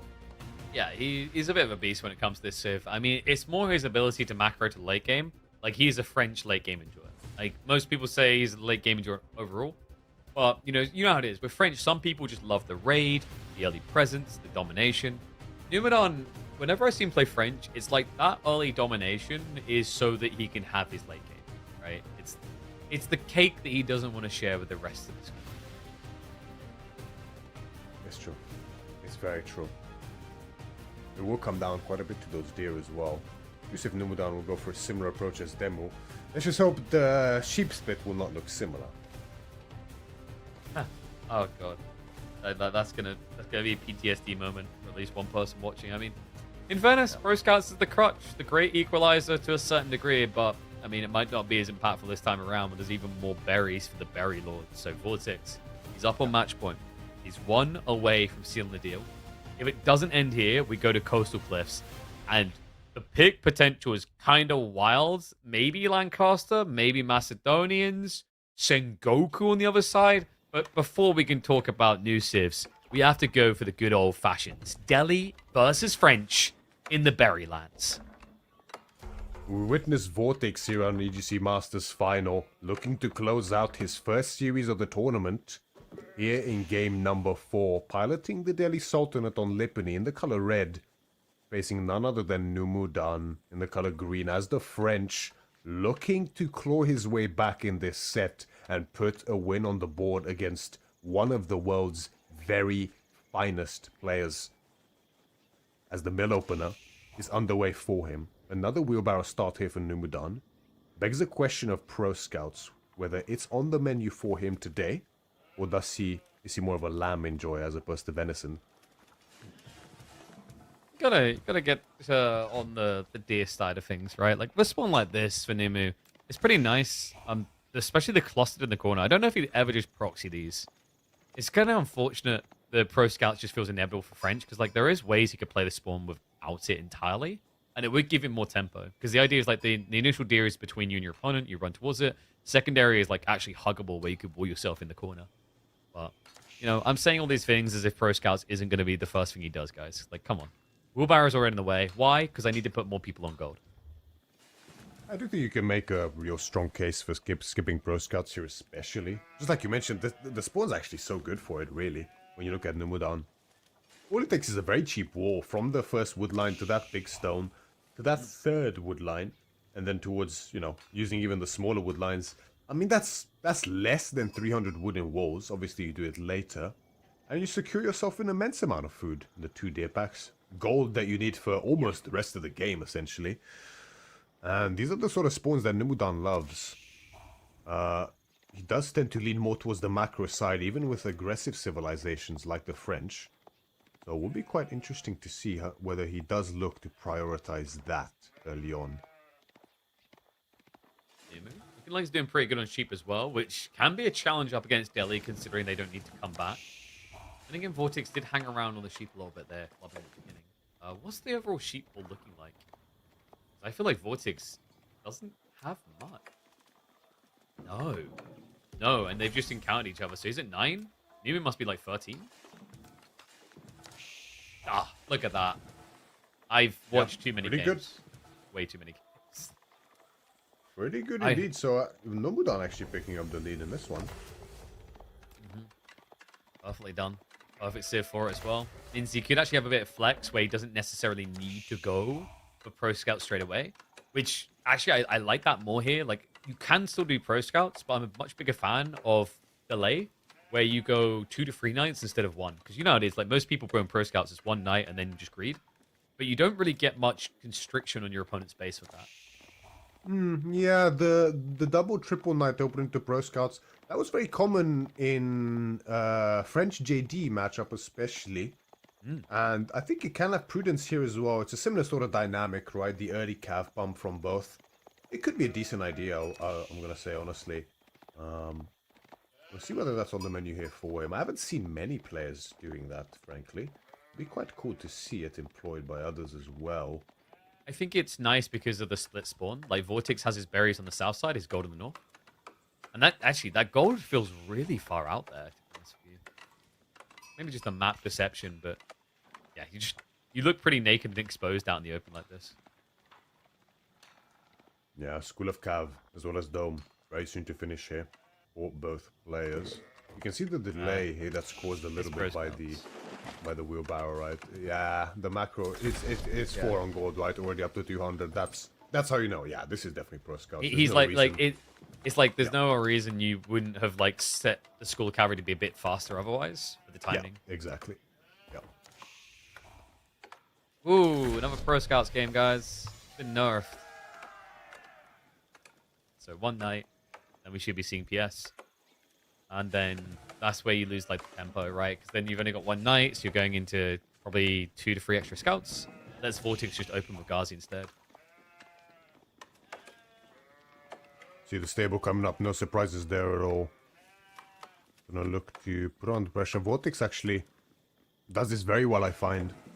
He's able to really put the pressure onto knights with his Ghazis and then pull them back to heal. He's pretty much fearless when it comes to this, as we'd expect from a player like him who really relies on his mechanics to make a massive impact in the early game especially, and does so very well. And well, this is the thing, right? Like, you know, the challenge of this now is because you don't have many knights, chivalry's not as advantageous early on.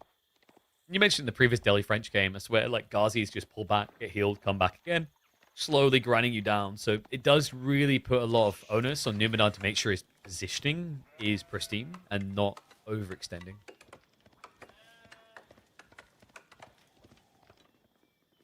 Three scouts on the field now ready for Numidan. 14 Q and a secondary knight. Do we have double stable, I wonder? That would make a lot of sense why we're queuing so much ahead of time. Oh no, you just put there. That's fine. It's a bit old school. I know back, you know, before the first Pro Scout nerf, it was always double stable with French and JD. Because you could afford it, right? But not anymore. I like the idea of him opting towards maybe like spears here. It's kind of underrated. But it's just going to be double stable. I think this is the thing. Like, you get gluttonous, right? Once you have Pro Scouts, you're like, I can afford every pony in the world. You just start spamming them non-stop. Even if it seems like a bad idea. You know how it works. If it looks like a bad idea, you just haven't invested enough yet. It's so a little crack bit open those 401ks. Do it. Yeah. It's a little bit Rusesque, right? If he does go for the spears here. To compensate for your delay in knights. Like, you know, a handful of spears here definitely wouldn't go amiss, especially in that first skirmish for the sacred site, which is so crucial in determining the tempo from then on. That's not the case here for Numidan. He's just trusting the walls. You know, like, it's a good spawn for it, in fairness, for Numidan. Like, the idea is pretty cool there. Not your classic V for victory walls necessarily, but, like, he can fully just lock himself against the edge of the map and then not really have to panic about it. It's true. And Sanctity is now complete. The very first column makes its way to the left-hand side. Second one in the center. In fact, the third one is on the way to the north, but Numidan is going to look to check that. 4 knights here. It's actually a really good count. And Vortex doesn't actually have enough here to contest. Although Numidan actually backs off a little prematurely, I want to say. I think maybe he was worried about the Scholar healing Spearman, so changing the kill intervals. So he shows respect. Maybe a bit too much, considering Vortex is not. He goes for a double cap. Make it a triple. Yeah. Yeah, exactly right. Like, in theory, both of these scholars on the side were easy pickings for Numidan. Obviously, you kind of don't expect the Delhi to greed like this. It's a bit uncommon against French especially. Typically, it's one side, maybe 2 at a time if you're feeling spicy, but Vortex just sends it. Yep, he respects all the 401k, you know? Because at the end of the day, if someone's going to hit, you know, Numidan, he's just moving around with the knights as a full group. There's no split raiding potential here. Archers to follow up as well. I mean, the other problem is, like, Archers as a follow-up this early, like, it makes sense, but you're now going to move probably away from raiding more to a direct fight, which just kind of lets Vortex get away with the multi-sacred sites. And already, with the very first Scholar move out, being triple capped against French, that really doesn't feel good if you're Numidan. There's decent value gained here. Idle time on the gold. Scouts going down as Vortex's own scout is about, and a raid finds a villager and idle time. Yeah, I love the minimal downtime. Numenon's like, all right, back at it straight away. The spearman reaction catches a knight. So equalizes the trade, gets some decent value out of it. And remember, it's that sacred site timer ticking. The gold that's ticking in with it. Because yes, Numenon's up by 5 workers, but he's being eclipsed by that gold income. That's right. It's quite notable. The scholar production has been really heavily on the way for Vortex. Let's put a little stop to it now. Oh, as I say that, nicely done. Gets another one in queue. Numenor now pushing on the center side, but the Archmaster is not quite there to where he feels comfortable fully standing his ground. We are in that the stealth forest, right? range. Yeah, like he doesn't really see what's waiting there. Same both ways? Nah, Vortex got the scout, so he knows everything. Scholar's gonna get hit in the face though. That's kind of awkward because I think he only has the one here, so it's a bit more difficult to hang around with that lad now. But that's a lot of spin. Is he gonna bait him off it with the Ghazi? Yeah, he hits him first, so now the knight, he's like, chill, I won that fight, and then surprise! Okay, it's small details like that, really, that made the difference. Like, Numenon would have guaranteed looked at that and went, oh, my knight wins that, and then looked away. Yeah. Classic, right? Oh, another one, you wonder, where's my knight? What happened? Well, how does a Ghazi beat a knight? What the hell? Don't worry about that. I'm sure it was the scholar that made the difference, right? You think Yeah, so? definitely, yeah. It's always the scholar, you know, because like what you do is when you lose against something, you look at what they have and you don't have, and you blame that. You know, like, you know, if I was like to get in a boxing match against someone who doesn't have fists and I lost them, I would highlight that was their advantage. Wouldn't feel good, would it? I mean, I think anything hitting you in the face doesn't feel good. But yeah, the shame of it. Anyway, we have got coming home. I'll just switch for Vortex now, actually. So this is a bit of a sensitive position for Delhi at this stage in the game. It's a phase that you kind of have to go through if the archer count gets too big here for Numenor. I would say you need to have that tricol position, and then once you have the mass going, you can look to then take a fight and recapture those sites. We just have to relax a little bit until you actually do build up that mass. And it works out quite nicely with the timing, because as we see, Steel Darrow will be completing quite soon for Vortex as well as Numenor. Yeah, the awkward things like Vortex, it doesn't feel like it's the quickest tech timings for him, right? Like that's my worry here. He's gonna step up. Looks a bit gluttonous. Ghazi tried to bypass, but the whole Numenor perfectly positions the knights to stop the raiders. Backs up a little now. Some ground is being gained. You Spinman not leaking in, but they've been cleared. I mean, Numenor, he got rid of the biggest threat, and now knights get to feast. Beautiful positioning and engagement there by Numenor. Cleans up the entirety of the spear mass from Vortex. Vortex just jumping the gun, not realizing the timing disadvantage exactly as Numenor's Steel Arrow finishes, and Vortex is still some ways out. It's the positioning more than anything else. Like that sacred site sent him way too wide, and you know, Numenor, like at that point you're running through an open field unguarded, and there's no safety from this. Numu Chad showing you why his French is to be feared. He will force that 5th game against Vortex. And the APM tells the tale. In full control. The speed and pace and execution of Numenor looking stellar again in this game number 4. Evening out the series against none other than Vortex. Suddenly, the reverse sweep is a real possibility on our hands now. Numenor showing you exactly why this matchup favors the French. Now, without a sheep disadvantage like unfortunately Demu had in his last game, we can see the difference that it makes here. It's just beautiful, clean execution, right? Like, you know, a few slip-ups, maybe one location like, oh, I lost a knight here, or I let him get a worker kill. But, like, he always returned each blow that he took, right? He didn't let Vortex control the narrative at all. And it does mean that we're going to get that epic showdown on Coastal Cliffs to, like, round out the series with potentially new civs coming into the equation. But this fight, it was just so remarkably red. Like, the confidence, Numenor stood still. He didn't even risk charging in, which would have given him bonus damage. He didn't want to risk that because it might have opened up a gap for the Ghazi to get through. Perfect blockage there. to get the win.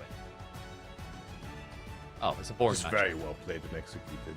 And it's I'm always such a great matchup to fight. Got it? Why is Yeah, that? like dude, we had Lancaster, we had Macedonians, we had Sengoku, and we get Atri Ivans. Come on. Oh, come on. Although I want to see this matchup, to be honest, because I find it's a really interesting one. I mean, who would you say is favored here? It's like 55-45, right? I'd say like Atri used to have slight favorage. I think Ayu might now. I think Ayu's looking kind of better, especially with the Dervish build. Because I don't think Atri can stop them from just fast attacking. Because the Dervishes, like, they're so stupid. Like I think if Ayubits has back gold, yeah, I don't think there's actually much HRE can do at all, frankly, to stop them. Specifically because, as you mentioned, the Dervishes combined with the back spawn, it's a lot.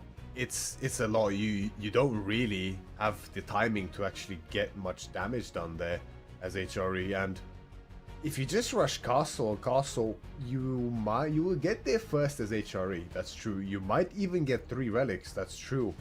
But the economy for Ayobids is actually going to be way stronger in that initial castle age phase, and it's going to be a free ramp up for them into their prime all-in timing with the lancers, with the archers, and God forbid manganese.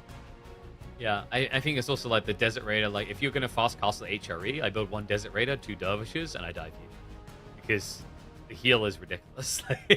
You don't care. It offsets all damage, and it means that you have to scale to a point where you can eliminate a Dervish. That's really slow earlier on in the game. That's what allows the fast castle so freely. But I think that, by the way, like maybe that's why Vortex didn't want to get Macedonians, is he's worried about camels. Honestly, I don't know why you would be. Like, if you get Ridari online, Ridari pronounces camels, even with the debuff, because that unit is probably the single most overtuned, unbugged unit of the expansion. But we won't get to it. It does beat the camel lancers for sure. Yeah. But the It's Desert everything. Raiders are pretty special, frankly. I think that's a bit of a different story. We're going to have to see whether that's on the menu as well. Witnessing game number 5 here. And the nail biter is going to be undoubtedly as Vortex spawns in the north side of Coastal Cliffs in the color red as the Holy Roman Empire facing Numudan's Ayobids in the color green, spawning in the south side of the map. Oh, look at this spawn. Look at this spawn. Numadan got double Ford gold on top of each other. He's not Against gathering wood. Spearman opener. Yeah, and check his vision. I don't think he knows that both of his golds are on top of each other. Oh. Did he? It's hard to tell, right? Yeah, Because of he the would have had to replay, look like straight the- away, I think. Yeah. But the problem with this is, like, you know, if you saw that your gold's like this, you might actually consider a rushed outpost, as wacky as that could be. He's not going to have it. And Vortex, I wonder, has he already scouted that side? Like, is there going to be a villager pool? Not yet. Just a spinner for now. But it's a jackpot. Like, you got to be smiling at this. Yeah, it's pretty good, right? And I mean, I completely agree with you. I think an outpost rush here, it has fallen very much out of favor recently. Like, it's been a long time since we've seen an outpost rush. I mean, we see it sometimes, but it's not nearly as common as it was, even against very vulnerable civs like Byzantines and Malians. But this is the kind of spawn where it gains so much value, I think. And it's probably worth it right here. Got to be contemplating it. I mean, he doesn't have the wood right now is the problem. He's just going to go for tech. He just switched over the mining camp. So, Numadan, he already gathered the gold he needs. He can reclaim this then. Like, so we're probably going to be looking at wood switch soon, archery range, to start being prepped when he techs up. And Loggy wing behind it. Like, this is the thing. Like, you could just go Desert Raider or Archer. Probably just go Archer because it's free spinning. And a Desert Raider takes a long time to clear that. Yeah, that's true. It would help. The delay is nice, for sure, here for Numadan. I wonder, what I'm really curious about is, are we going to see postcards from Vortex? Because I think that investment heavily affects the sort of window you have to deal damage here as HRE. Now, you're going to have great eco, of course, under the Archon Chapel, most likely, with the deer. But there's no real timing at all to find damage. So, it's a bit of a big sacrifice to make, and I'm tempted to say, especially with a back deer like that, that maybe it's better to just skip it. No, I don't mind the idea. Like, it's interesting though, because like if Vortex goes Ahan, him and Lucifron have always been big ardent believers in Ahan Chapel Pro Scouts. Like, really big believers in it. Even now, like even after the nerfs, I'm still seeing them do it all the time. And it is gonna be the Ahan on the tree line. So I think we might be getting PS here, considering the amount of people he still has in gold. Make sure you hide your kids' vision. You know, cover their eyes to not be able to see the placement of that Aachen Chapel. I thought you were gonna say hide your kid's deer, and I'm like, how rich are you that you can afford to own deers? Because he's coming for all of them. Every deer on the map, it's gonna belong to Vortex. A deeropoly is about to occur. It's still early to call, though, I think. Like, you know, it very well could be Pro Scouts, but you never know. You never know. I mean, I think it's probably prudent to skip it here specifically, but I mean, you know, I love my Pro Scout Aachen as well.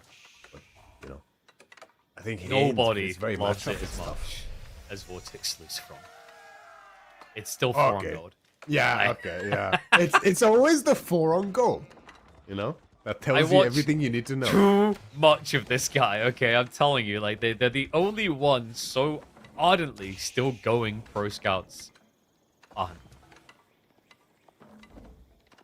And there's the archers, so expected outcome. I mean, this is where it's going to feel a little bit rough, though, compared to if you'd opened stables. This is kind of sucky for you, right? Like, Vortex knew that this had to be the reaction because you went Spears. If it had been Cav, you're more worried about your Pro Scout timing, but this, you kind of laugh it off. I'm almost tempted to say that it's worth it to force a bit of extra gold just for that Desert Raider initially, just so you can have the unit that you actually really want to have at this stage in time as Numudon. But of course, there's caveats to that. You know, slightly slower age up, and takes a while for the Desert Raider to actually produce compared to the Archer, so you're going to be back on gold a little bit later. It's probably fine. Yeah, I wonder if he could have actually just like not needed to build the Archer at all, and Vortex would have just backed off when he saw the range. It's a bit of a gamble, but it might have been worth it just to save the resources and then get that Desert Raider like you talked about. But obviously, like, you have to wait. You're delayed getting the gold in the first place, and you know your opponent is either fast teching or greeding. We can see it is indeed going to be the greed of the feudal variety. Yeah, Numudon not investing into any more here. Has he seen the stable yet? I don't think so. So he's just playing extra safe, which is quite common for Numudon. He's always very careful, very calculated. Very mini Marine Lord-esque, I want to say. And that's why Marine Lord keeps complimenting, saying he's like the threatening player. He's a little me. Of course he's good. They really do play very similar, I find. Yeah, agreed. It does pay off indeed. Numudon going far here. And so just going to be the archers. Actually, he's just going straight for castle. I think it's too late to do anything about this. Like, even if you see his Pro Scouts, like, what are you going to do? You know, like, this is the dirty thing about HRE. They'll either stop lobbing up already, or they'll just go for castle. And it's very difficult to stop either of them with the pacing. Like, all they'd have to do is build an outpost on that gold, and he's kind of laughing at you. And that's how you sort of give away your advantages, Ayubids, right? Like, if you actually start getting into these deeper feudal fights, yeah, I mean, HRE wins that every time, right? Let's be honest. It's just the way it goes. That economy is just so potent. There's really not many players that like have played deep feudal Ayubids impressively in my eyes, because it's very hard to do. It's like, at some point, you're going to reach that point where you feel like you have to add in Spearmen, and you have to make damn well certain it is good to switch Spearmen, or you're just doing something that feels odd, right? Like, I don't think there's... I'm trying to think there's a civ in the game other than Ayubids. You're like, why am I building spears? I would expect a French player to build spears more than I'd expect an Ayubid player. I can see it. There's cases, I think, but yeah, the point... It feels very rare, though, yeah. It's like weird, because statistically it should be very good. With the Phalanx tech, and also... Wait. You're seeing what I'm seeing? He's been reading the Reddit threads. I knew it. It's Tower of the Sultan again, man. Every time. Yes, against Mass Horsemen, it is Tower of the Sultan. Damn, Myriad. This is why we bring you on. Damn right. It's free TC, of course. Come on, let's not be silly about this. What was the thread? Someone math Puppy this is ball. better than growth wing. There's something to. I mean, I know Puppy Boy in particular, the Canadian brothers in general, but especially Puppy Boy I've seen do this. He's a big believer in the industry wing TC timing. You slap it down straight away. So much eco. But against what looks to be a very aggressive feeder from Vortex, that might be a bit scary. And the front gold detail is hurting right now. And where else are we going to drop this TC if that's what it's meant to be? Because the berries, the deer, they're pretty far out. They're pretty far away. Horsemen, oh, they need to decide on a target together, okay? Unified front here, boys. Wait, that's a very bold target. You're not getting a dervish. Okay, this is like that when my little kid, my mom and dad were like, "What do you want for Christmas?" I was like, I want one of those baby-sized Ferraris," and like 3-1, you know, like asking to get a dervish kill is exactly that. Yeah, good luck. Nice undermesh timing by Vortex. He could in theory, well, no. I was gonna say he could in theory dive, but what are you diving really? Nah. Oh Not with no, the dervish. we're diving and we're debuffed and they're healing. Yeah, Why have they got their knives exactly. out and why are we losing? Yeah, it's at this point I think Prudence is like Vortex just try to control him in his base while prepping for castle. Possibility of a Burgrave build here. I doubt it. Like just because Iabids is one of the hardest cities to do it against. The dive coming in. And hold. Shivs out, boys. AoE healing. What a drug. Hold the line. Where are the spearmen going? Oh, to the death as well. Like, wait, archers, we can at least kill that. We got one worker. We've done it. The dive has been successful. We're definitely not losing to a camel that doesn't attack us. Focus fire, gets another worker kill. It's a lot of idle time. He is lasting quite a long time here, though. I want to say, like, 4 villages is decent, but what did you give up for this, right? Look at the destroyed value. I mean, how long does it take 4 villages to gather 2,000 res? Let's find out. Yeah. All right, back on the gold. Would you like 40, to dive us? 45 a minute. Maybe closer to 50 with golden age. New move. Oh, that's only 10%. Please heal. Oh, God. Okay, that was a little bit of a slip up. He stayed pretty far back there, so workers... I don't want to say, like, the weird thing is Vortex, he's just got 50% of the value of the previous dive with that little effort on the gold. In exchange for nothing, actually, but a bit of damage on his units. Yeah. No other unit lost. It's funny how that happens. Then we're done. Starting to get the relics. Very important, of course, up against the HRE. As Vortex is not far behind. So you can see the Pro Scout, man. It's no joke. Here we go. Not far behind Vortex is, despite the immense investment into Feudal.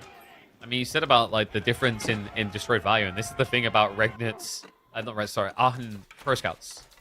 He just has so much disposable income compared to IE. And what you're seeing is how this game began. Numenor is losing based on gold. He has a second TC coming in. He also doesn't have great food access. He's just sneaking berries through a wall right now. Like, there it is. I told you. Yeah. You told me, but now we're spending 2/3 of our food income on villages. We have problems. You know, once those relics are in, you know. This relic right here, this one that's being guarded by a platoon of spearmen and horsemen, that relic? Where there's a will, there's a way. We just have to pull the villages. Where there's a will, there's a belief that someone's going to die, actually. I'll have you know. Although, actually the singular predator still for Vortex didn't train anymore, which is always a double-edged sword to do, right? Giving up a villager, doesn't feel good. Archers. Boys, are we feeling ourselves a bit much here? Still a decent amount of horsemen. Just take the win that you're getting gold, right? Like, that's... Maybe don't overplay the hand. Wait, don't... Careful. We're playing with fire here, but the problem is he's now on the clock. Like, Castle has begun. It's HRE. This is now a relic race. That it is. And we don't have the growth, right, for the extra food on the berries or the extra villages. I guess TC is kind of similar. Better for the long run, in a way. Does burn on your food a bit harder. Yeah. It's That's always the challenge with these type of builds. Is like, people are like, oh man, I just get the resources as built. Yes, but now you do have an upkeep. And that has kind of slowed down Numidan's skill into Camel Lancers in conjunction with the gold blocker. Yeah, you can definitely tell it has, right? Like, the income is just not quite there. Obviously unable to move out onto those external berries at this point in time as well. Or that deer in the north. Which looks like Vortex is actually collecting by now, so that's a big detail here. Vortex is sticking to this full melee, which I think is actually really effective against Iobids. Kind of similar to Ottomans, it's kind of tough to play range units against Iobids a lot of the time. Not only because of the Camel Lancers, but the potential for one of the best siege in the game, in my opinion. The Manjanique. Ivan. A bit ambitious there.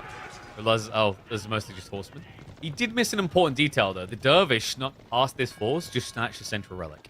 Final split, however, is still going to be good for Vortex. The 3-2.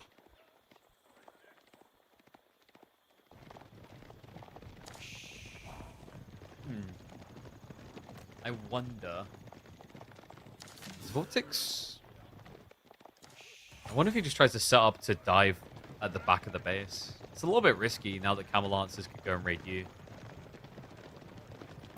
Thing is, I feel like Numidan is going to need that secondary deer pack. And that second berries especially. Yeah. He can't just go directly into farms here, right? Yeah, that sounds a bit crazy to me.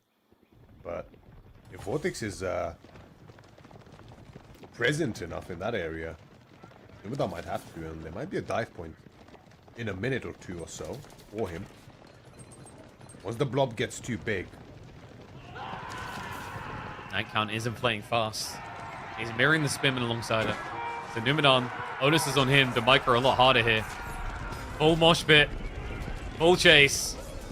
Workers don't know what they're doing here. Won't be here for long. One goes down, the rest have to shuffle away. Numidan, idled on gold.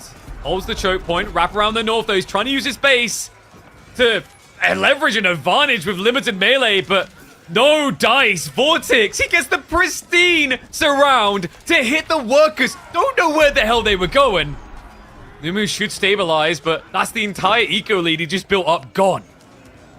Eco lead is gone, but there's a good chunk of Vortex's army here, I have to say. And, Numidan, plenty villages have went down at the same time. As we... Okay, we're back. We're moving at the speed of light, that's the problem. That's just that fast. Indeed. Denied off the gold again. Villages went down, but scaling is still there, right? And yeah, it felt avoidable for Numu, but the strat held, right? The debuff mattered a lot, the spin and finned. However, Vortex has taken this opportunity to snatch those extra deer you mentioned. He's also locked in 2 sacred sites. Numidan, he may still be alive, but there is a concern you can only live in a corner so long. And again, it's true. Right? They've got entry here. The Camel Lancers, they didn't get in the position this time. So Raps onto the back archers. Spearman's still chasing. Dervish, funnily enough, being ignored. Great micro there. Numidan noticing the over aggro. Stands his ground now, and that is going to be a forced retreat. Great handling the situation by Numu. Yeah, way better fight now for Numu than before. The Spring Golden placement is in on the outpost as well. That's a big, big detail here. And Vortex, I don't think he can actually keep going like this. No. The mass is not there anymore. The scaling is not really there. We do have some farms under the Aachen, which is looking quite healthy. But yeah, Numu feeling confident enough to actually move out onto the external berries at this point in time as well. And Vortex is going to look to make a switch. Veterancy on horsemen, as well as men-at-arms coming in with heavy maces. So Spearman, Horseman, Men-at-Arms is now the big switch up. It's kind of crazy, actually. With his income, he could be an Imperial Age in a minute. But he doesn't trust what happens when you leave Ibids alone here. Yeah, so I guess... yeah. Is he maybe thinking about locking in the Sacred Sites then? Like, does that become his new win con? Knights are going to find the workers. Cycle in for a few kills. Still neck and neck on eco count. Honestly, though, the men-at-arms with horsemen, I feel like is, unironically, a better composition against what Numidan is building right now than Knight, as well as Spearman. The heavy maces You know, they're good enough against knights, and camel lancers, in terms of stats, are just weaker head on the knights. Of course, reliant on their charge. And the archers, of course, horsemen do better against them, technically, than knights do. As a bonus damage, at least. But as more ranged armor. I do like that he's still got spearmen littered in here, though, because you have to remember camel lancers now do get stunned on charge. Right? Whereas before, sometimes it felt futile to build spears against camel lancers, weirdly enough, as they would always get their damage off. So nice that he's kind of littering it, and he's just kind of creating that awkward fight for Numu, where it's like, okay, do I go archers? Do I go crossbowmen? Now when I've got them, I'm going to have extra control groups, extra micro, and extra target fire. Otherwise, I'm just wasting DPS.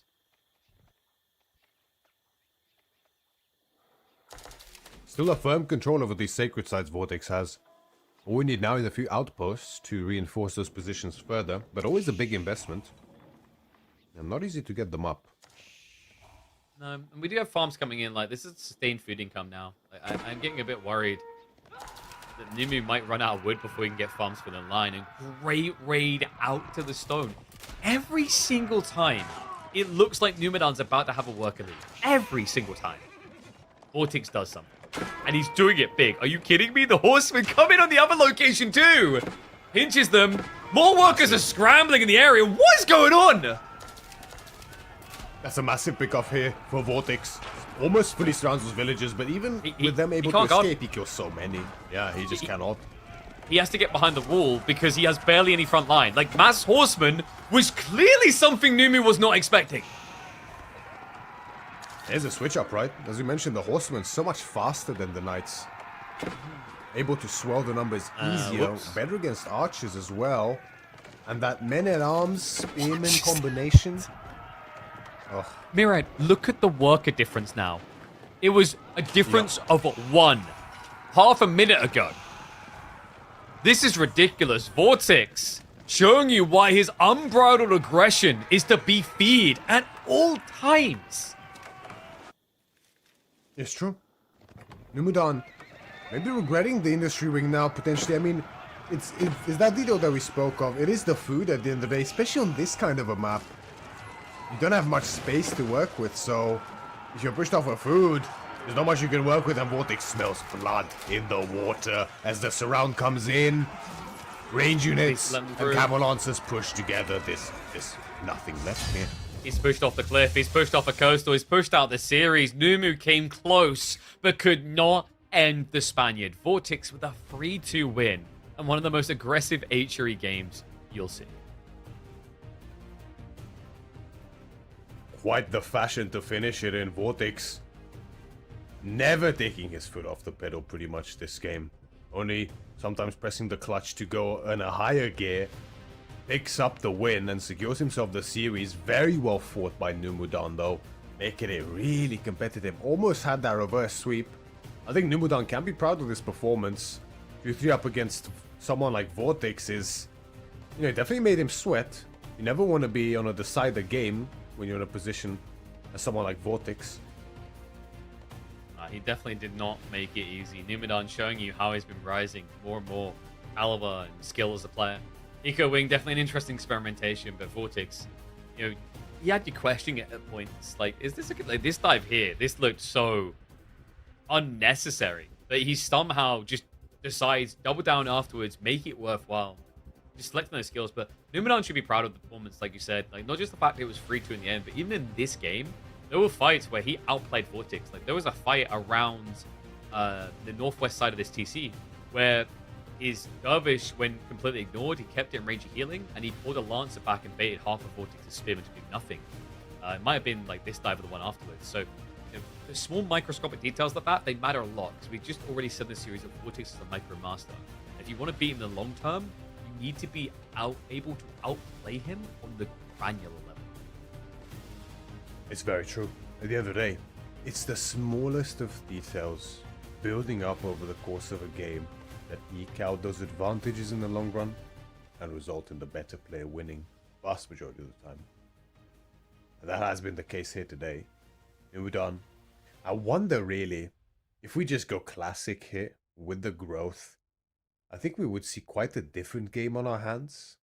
I feel like the industry wing, I spoke about it before. Obviously, I hyped it up just for the fun of it. It's definitely has potential, but on a map like this, it's difficult because of the food, right? It's not a bad idea, for sure. I've seen it work like magic before, but just it's tough, right? It's tough here in particular, especially against a civ like HRE. That's the fight I was talking about. Like, that one right there was a clear out micro by Numadam. He pulled the Spearman north, then just divulges them into the archers, pulls past Lancers, re-engages south side. Like, it's just small details like that you will need to beat the best players in the game. But Board 6, it's just shocking, man. Like, the understanding on this, the raw timing. I didn't check if he had military academy. I assume he did with how quick he got this army up. And from there was just no comeback. But Numadam, we'll see more of him. Of course, like, round robin group stage, so he's still got to play again and again. So there's still opportunities on the line for him to survive. But this is usually a wild matchup. Like, one of the most consistent matchups in Age of Empires 4 that is capable of going a full 5 games. Anatan versus B. And I have to say, as you mentioned, quite the matchup between these two players. And now we see a matchup that I personally haven't seen before yet. Delhi up against Sengoku Daimyo here on Pigeon's View. I wonder who the map is named after. And I have to say, if you think Sengoku looks oppressive on a normal map, this is a different beast entirely. I theory crafted. I was like, surely this is like the S tier map, Yeah. Coco's killing everyone, and oh look, a map where I could spawn anywhere at any time. These are the type of maps, like, I always just remember all the messages from the Canadians about, like Wham being like, I hate Stealth Forest, right? It's like, I don't want him to have to, I kind of want him to have to experience it, because I know his response is going to be comedial. But it's spooky. You're right. I don't think I've seen Delhi versus Sengoku really anywhere. Like, in theory, I think Sengoku is pretty comfortable, right? Because Yadi Cavalry match up very similarly to Ghazi, actually.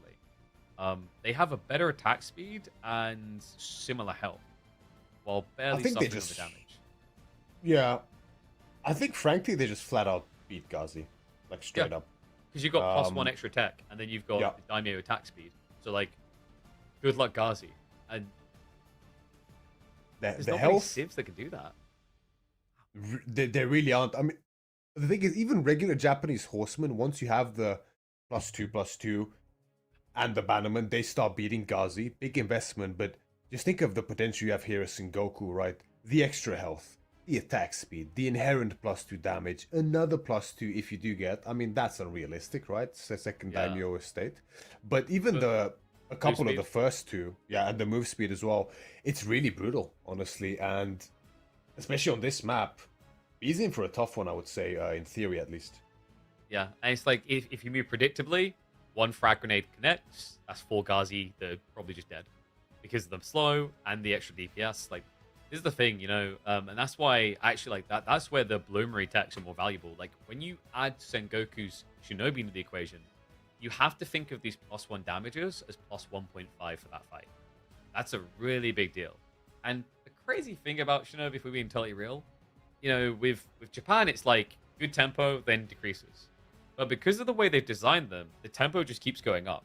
A 50% damage increase, like, even if we don't talk about the fact that Shinobi get more damage themselves, 50% damage increase is good in Feudal, but then when I'm building knights that hit for 24 damage, that's 12 extra damage per attack. It's no joke. As I'm sure we're about to see quite soon here. Just the details. Spawning the Shinobi anywhere. Oh my god. Give me strength. It's going to be insanity. But you have to see it, Myriad. If you don't see the area, you can't spawn them. So you need a way of seeing that area. If only there was a way that you could see that part of the map. Yeah. How could you possibly do that? Because we even have the outposts here, right? On top of it. True. I mean, it's as simple as there's only 2 sites on Pigeon's View. But Even if it was a normal map, it could be as simple as you just spawn the shinobi to block the capture without even needing to worry about moving units there. Like it's so it plays itself almost. Honestly, it's yeah. I'll stop there. Or if I speak, I'm here in we trouble. go. It's nightmare fuel time. Sengoku on possibly what will be their favorite map to exist, because this may need to be renamed to Ninja's View. Anatan has got the Sengoku B with traditionally strong Delhi picks here in the Stealth Forest. Who is going to come out ahead in what has historically been a consistent fireworks 5-game series matchup? Question is, how many Yatai is Anata going to build? And I expect the answer to be yes. Yeah. Double boar this close. Like, that's the other thing, actually. The boars aren't far away. And you're against a Civ that doesn't Dark Age. So there's no risk. Yeah, the boars is another reason that Sengoku's so good, right? On top of the Stealth Forest.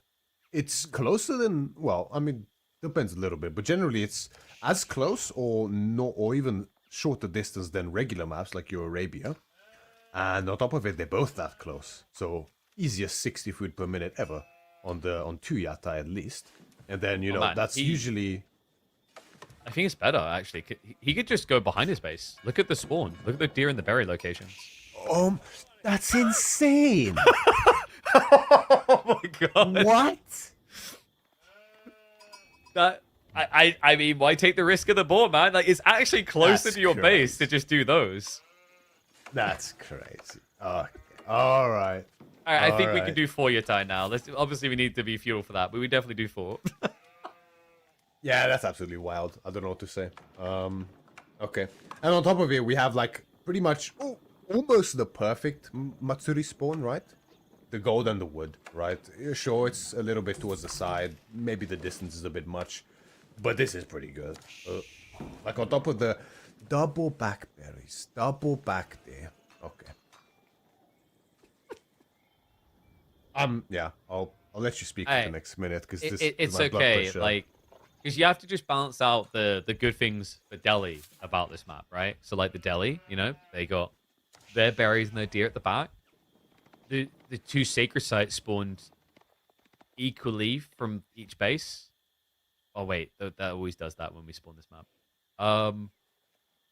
The Stealth Forest, we talked about how that's great for the Myriad because they can ambush, and there's definitely not a better unit that's going to ambush them from the Stealth Forest. This is fine. This is fine. And this is a better version of High View. I will defend that to the end of time. All right. Remember, High View doesn't put sacred sites and trade posts in the center, so it sucks. And whoever designed it should feel bad. There, I said it. It's mostly better. Like it's way better for sure. I think a couple of tweaks are still in order, personally. Namely around sheep spawning. Yeah, that's always a like ongoing challenge. So like, it's a problem with Stealth Forest, right? It is, and like Caillou has worked really hard to try and address this. So, for example, if you look at Caillou's, we made this map's more recent maps. Caillou, he has the 2 names. Let's confuse people. With some of his newer maps, he intentionally spawns sheep near your base and nowhere else, which has been a piece of feedback from the community to the devs for the last 2 years. It does help. It does help. Yeah. It makes sense. So we literally had maps where he would manually spawn the sheep so that you could actually go do other things after you gathered them. And I'm kind of on board with it. I think we've reached the point now where we've seen enough upsets in tournaments because of RNG that it's not enjoyable anymore. No, a few here and there is nice. When it happens again, it's like, oh, well, that's frustrating. Yeah, it's like, you know, RNGing your way to a win and then a loss at the blackjack table is thrilling the first few times. But then eventually, like, I've got a problem, you know. And yeah, that's true. We've seen players burn out after it, you know. I've talked to players who are like, yeah, I just lost because the spawn. You're like, yeah. It does look like Anatan actually did opt to go with the Yatai all the way to the ball. Does he? I mean, he must see that. I mean, it's also a case that, you know, we see the berries and the deer are very close together, but sometimes, just because of the way they move. No, right? they are definitely close enough. Like, please move your Yatai. Can we that one definitely is. like just jam it out there. Like it's just more food. Why do you hate food? Has he got enough sheep underneath the TC to get max food? It Maybe might be that's the what's case, happened. right? That would make sense, but it's not in range, right? If we Oh, click no, on the it is. yatai on the sheep on the berries there, they'll tell you if you got max. It'll be 60. Yeah. Sheep gives 2 per. See? Yeah, that's Oh, okay. I That's guess, why. Yeah, But that's crazy. now we build another yatai and we go to the deer and the berries on the south. Come on. Yep, it has to be. But I guess you probably want to get up the double stable or something first. Though, as I No, say build that, the yatai. Build the yatai. Think gotta we can say afford the- more horse. yeah, but why are we? Okay, I don't know question it, but yeah, I find the spearman choice a little odd here for Anatan. I don't think we're too worried about the Ghazi, right? Initially, the timing isn't Wait. there. I think Is he gonna Hojo clan? maybe.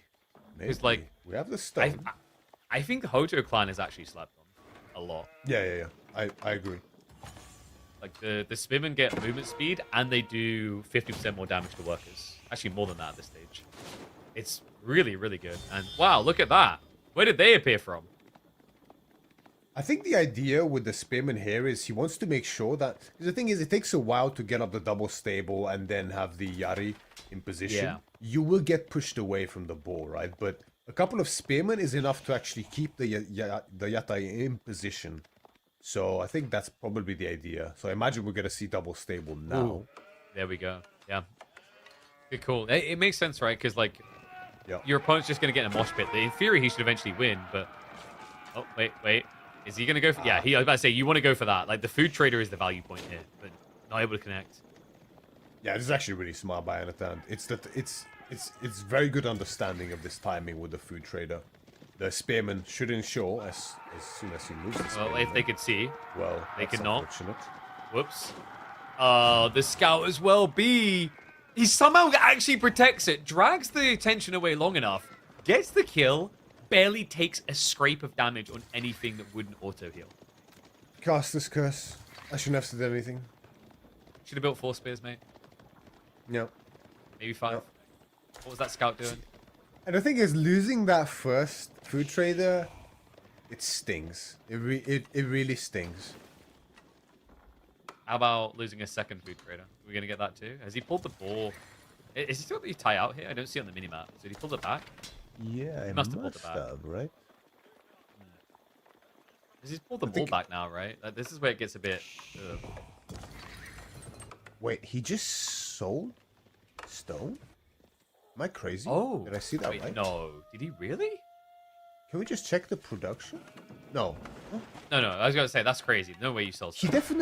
definitely exchanged something, but I didn't see. Oh no! I think he bought stone. No. That would make more sense, but he should have already had enough stone naturally. Gold He gathering. should have. There was definitely an exchange. I saw that 100%, but I don't know exactly what.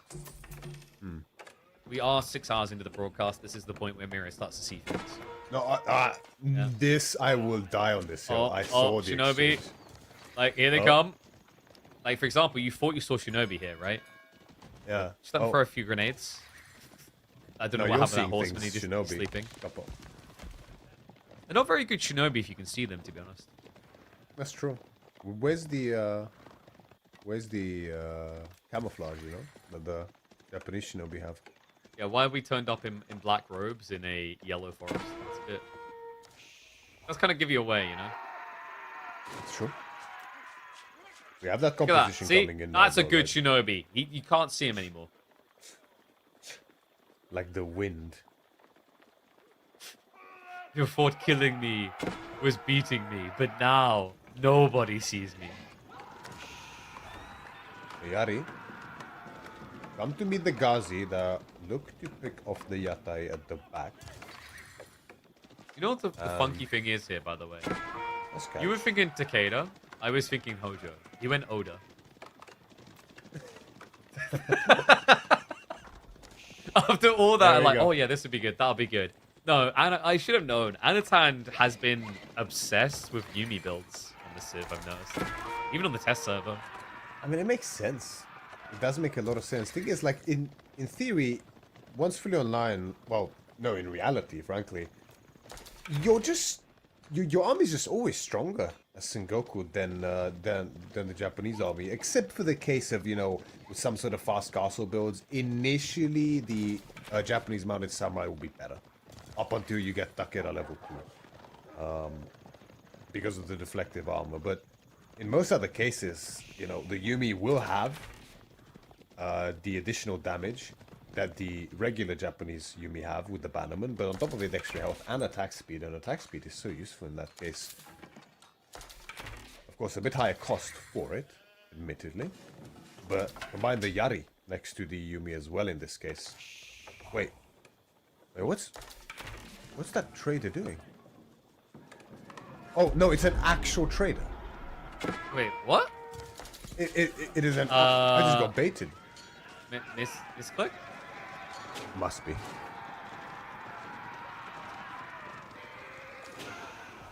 There's no way you'd actually try to trade on this map. It's not exactly a great...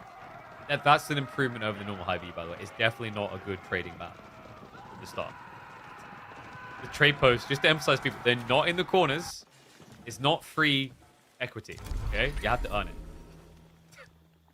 But, very good tanks, by the way. 90 health, don't take bonus damage. What's the hate? There's no way he misclicked twice. There's no way. I can see the day happening where a trader is used to bait someone to think it's a food trader for Sengoku. It's going to happen. It's going to happen, and I'm calling it now. Clip this, ship this, and hit me back later. Thanks. You know what you do? Like, you basically just, you set your army up in a stealth forest, you have the trader come out, and they're like, oh, the Yatai's in that forest. And then, your spearmen are bracing against Masgazi. Yep. Perfect bait. That's what we need. Just like that. Easy, by the way.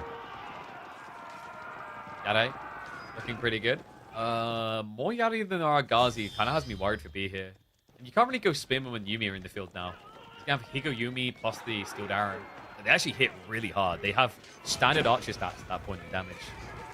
They really do. Micro? And combine them with the no, the grenades, Oh. run! And they slow down. They can't possibly run away, KP. More damage. Just dive off of your horse. Do something, man. Get out of range. It's a grenade. You brought a mace to a grenade fight. Oh, God. And now the archers, they got caught out by the Yari. He dives in on the outpost. Sake Brewery. It's ADHD mode. What the hell is going on? Anatan is doing everything, anything, all at once. It's so much. It's just too hard to contest. The food from the Yatai is coming in this entire time. The gathering rate near the Matsuri as well now. He's trading. He's raiding. He's teching. There is nothing else he could be doing at the same time. He legitimately should have 500 APM at the end of this game. This is ridiculous. Well, we're about to see something else coming in. And it's going to be... What, insane gold income, maybe? Is that what we're getting at? Yeah. No, Sake you're right. Brewery is pretty good. Although, again, we have the same thing that happened. Sake Brewery is not underneath the Matsuri. Yeah, it's a bit weird to me. Just because you're missing out on a huge buff. The gold gathering is really good. And you kind of want a Matsuri buff in this here on the deer and the rest of the tree line. But the problem is, in an ideal world, you're close to capping out your first Matsuri and you just switch over. We don't live in an ideal world, okay? Anatan can win 5 different ways, not 6. And... Oh. There we go. He was worried about wolves intercepting his Ikko monk, so he's distracted. I mean, I like this, right? You accidentally make a trader, might as well plant him on the Delhi Berries, see when they move out there. I mean, what else is he gonna do, right? Yeah. I mean, it's not like the wolves are in cahoots with the Delhi. Of course. How was he to know, you ever just seen a dog out, you're like, oh, that's cute, and then it tries to rip your face off, and oh no! It's your worst nightmare! They're everywhere! They're everywhere, and they can be anywhere as well. Be caught with his pants down, and there's not much you can do to really avoid this on this map. Let's be completely honest here. He looks to disengage. Well. You just can't at this stage. You're stuck. Yari, remember, they're already vetted up. He's also got the Daimyo in there? Or is he... Yeah, he is in there, right? So, he's getting the 15% attack speed buff, which is huge at the stage. Raiding the base, though. 20%, He right? never wanted to say no. 20% in Imperial Age, 15% in Castle, 10% in Feudal. Scales per Isn't age. it? And oh god, it's just... So I've got to look into. I thought it's plus 20 for a total No, of I'm 40. pretty sure I'd be it's... wrong. With a total of 40? Yeah, Yeah. when you're an Imperial with an Imperial landmark, calm down. They're already broken enough. Imperial. Goes So from Sengoku 20 to will 40? get the win. Hmm. Yeah, Well, so yeah. it's 10, 15, 20, and then because you're in Imperial Age, it doubles it, so you go 40. Oh, okay, I get what you mean. Right. It's 5 extra per. Yeah. Just Anyway, like that. Anatan all the showing numbers exactly aside, OP. There you go. Sengoku win. That was such a big Sengoku game. It's pretty bonkers. It's pretty bonkers, and Anatan showing exactly why here. Great effort by B here. I mean, even picking off that first food trader is a big pickup up against Sengoku here. I don't know if he managed to kill any Yatai. I don't believe so. And it's kind of easy to lose them, especially against something like Ghazi. So good job from Anatan keeping them safe, but yeah, I mean, it's just so strong on this type of map, especially. There's very little you can do, honestly. Yeah, it's a rough one. It was a raw outplay by Anatan on the pick alone, and it just went crazy from there. I mean, the fact he just built Trader sacks them, it just doesn't even matter. He's already still miles ahead. And apparently, it's not enough to pick Japan once in a series. Well, Because I'm pretty sure Anatan was on the right side of the draft, so we've got back-to-back Japan games coming in from Anno.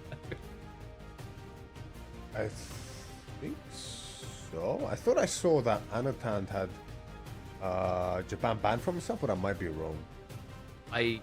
This selection would make sense for it to be Anatan because he right now I think often values Mali over Japan. Like him and Scatterbrain in particular always seem to be first picking Mali.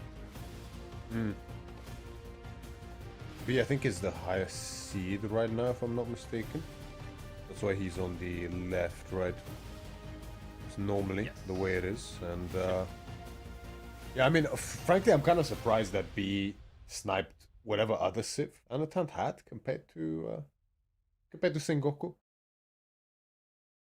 What could he have? I wonder if he just picked Japan as well, and B's like, well, I mean, they're both really good, but like he probably knows how to play Japan more than Sengoku for obvious reasons. It's just, you know, it's been out for way longer, so he's like, well, even though Sengoku's Oh, so sorry, good, B has Japanese. Okay, just double check. Yeah. So B has okay, Japanese. Yeah, I thought so. Got it. So interesting. So he did actually let Anno have the Malians instead. Okay. And the snipes here, by the way, for this was the alternatives was Chinese and Byzantines. The Chinese for B, Byzantines for Anatan. Yeah, B does love his Japanese very much so. So, not surprised to see it being prioritized so early. Especially when the game down, you definitely need a win, and pretty decent matchup for Japan, I want to say. I played it myself against him recently in KPMM. I know you casted that. That was an interesting one. The matchup can be so strange, I think, from either side, because there's so many ways to play it. Some Japanese players just go as aggressive as they possibly can. Some skip the feudal age entirely. Yeah, and that's the most dirty build I've been seeing at the moment is the Louis MT one. Where you put one on the Kura and you just go castle by 8 minutes. And it's just like, oh, we're doing this again. I thought Japan was a feudal civ now. Like, it'll probably eventually get counted, but like for the moment, it's the fact that you have to worry they're going to do it. I'm curious to see if Anatan's going to try to leverage Sofa to suffocate the map, though, because Malians have been on a vibe right now. This civ seems to be going from win to height to height. So let's see if Anatan can turn it into a back-to-back wins as we head into Gorge with his Malians up against Japan. Aggressive opening here from B. It is going to be the Spearman opening here. And a few options available to Malians to address this. Very old school strategy would be to go for those Donzo. But that's especially difficult against a front gold, with a front gold. And especially difficult against the civilization that loves playing Dark Age, like the Japanese. You can't really keep up in mass. Yeah, or the more likely alternative, the Outpost. Yeah, and I don't know. I know where he's going to put the Outpost. I kind of wish there was wiggle room around this tree line to place it a bit close to the deer, so you actually have like food protected as well. But still, even with it being a more defensive outpost, it's pretty close. So the goal here usually, as we've seen, is the poppy paw defense strat. You set up an outpost, you set up a mill, you club some sheep there, and then you just camp it to stop a dive.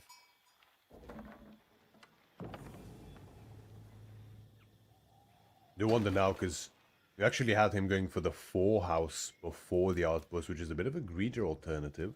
You can see he hasn't even started building the outpost, but the spearmen are already nearly at the gold. Let's have the wood now. I'm gonna place it.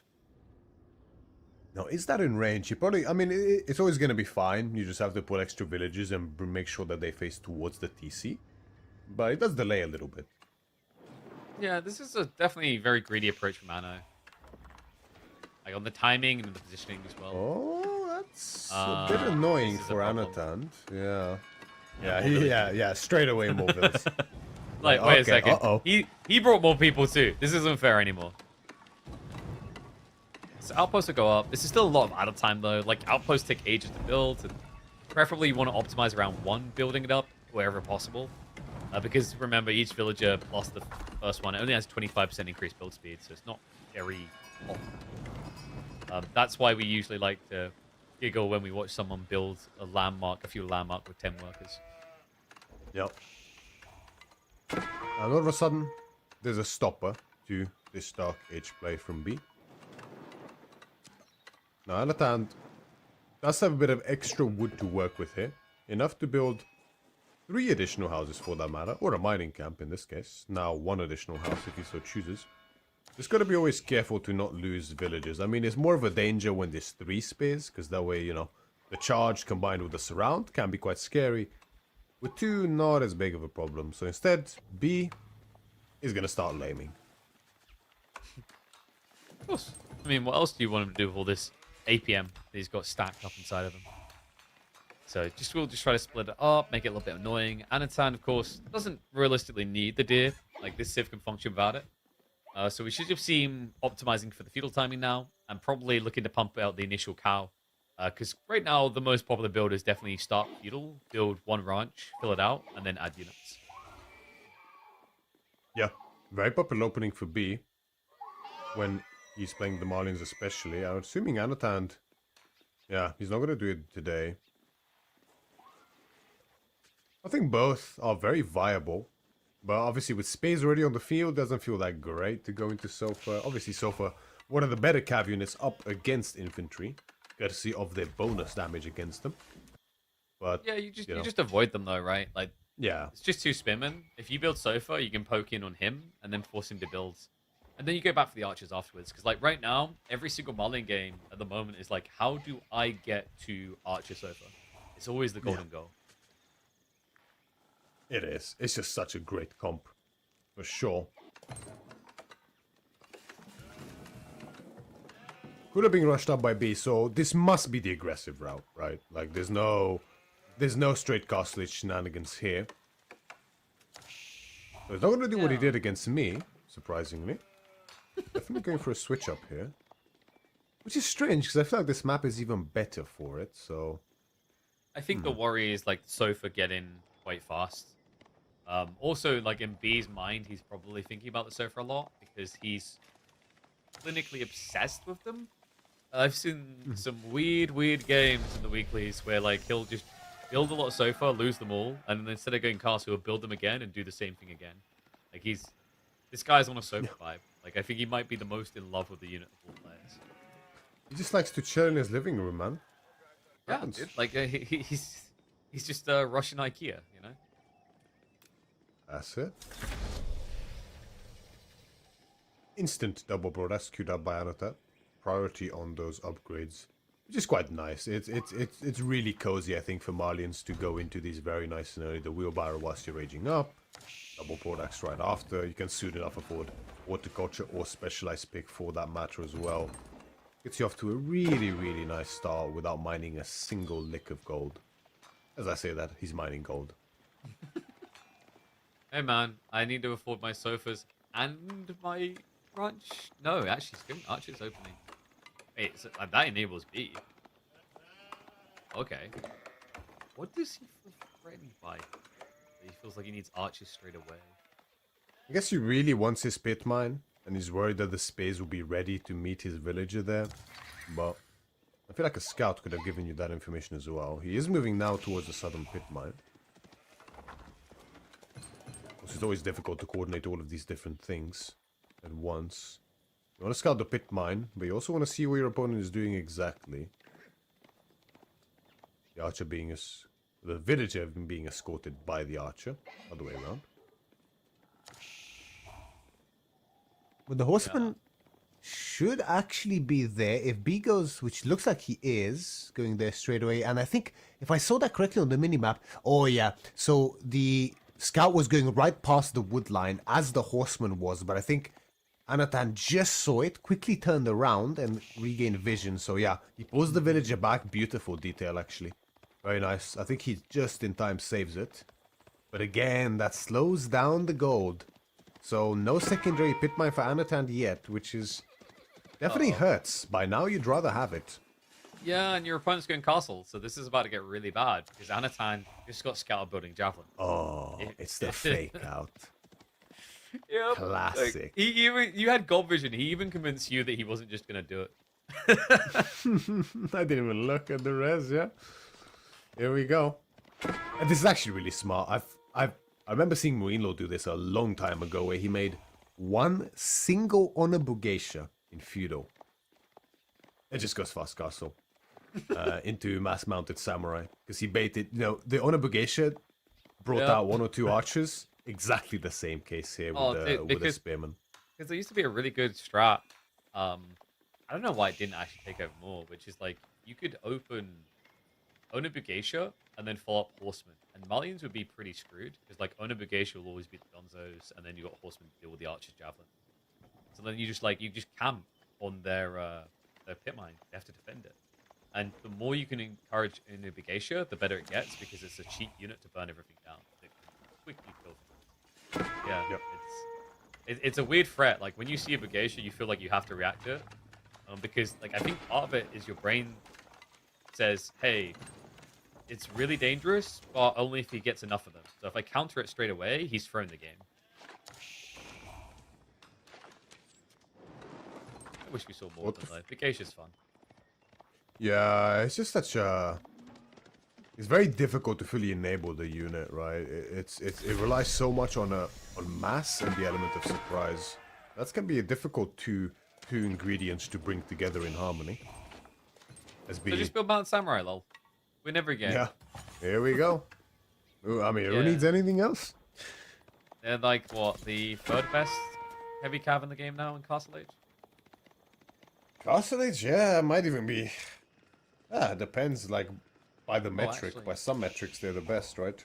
So I think, well, I think they're slightly better than maybe Sengoku. Actually, nah, it's tough between them because the two I put above them is like obviously Cataphract and then Ridari. Like Ridari is number one. Anyone who doesn't think that is smoking something.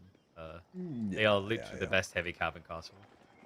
Especially as numbers start building, right? Like the more heavy cav there are, the better Ridari get. You could make an argument that especially early Castle Age having the charge is really nice. But the Ridari don't really care anyway because they're two-shot villages without a charge. So it doesn't really make a big difference for them. And it means Spearmen can't defend them. Like they're so tanky, and because they don't charge, you can't brace them. Like if you're playing Ridari, little tip, just walk past the Spearmen. Ridari. Like when we have counter call, he just tries to say it in the most like Norwegian way possible, but he sounds Russian. And then I also point out that he's wrong because I trust aging mythologies. Thank you.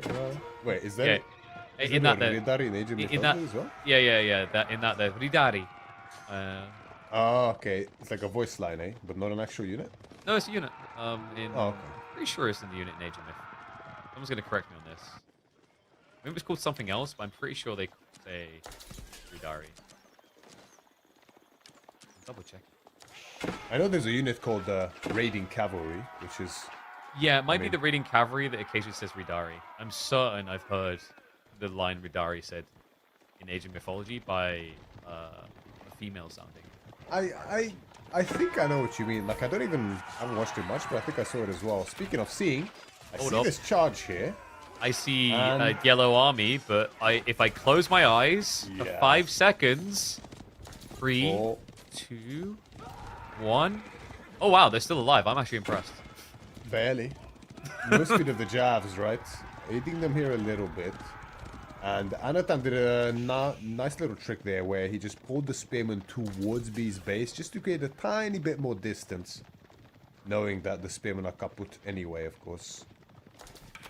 And now we have Shito Priest, of course, moving towards the relics. And the thing is, this fast castle against Marlians, right?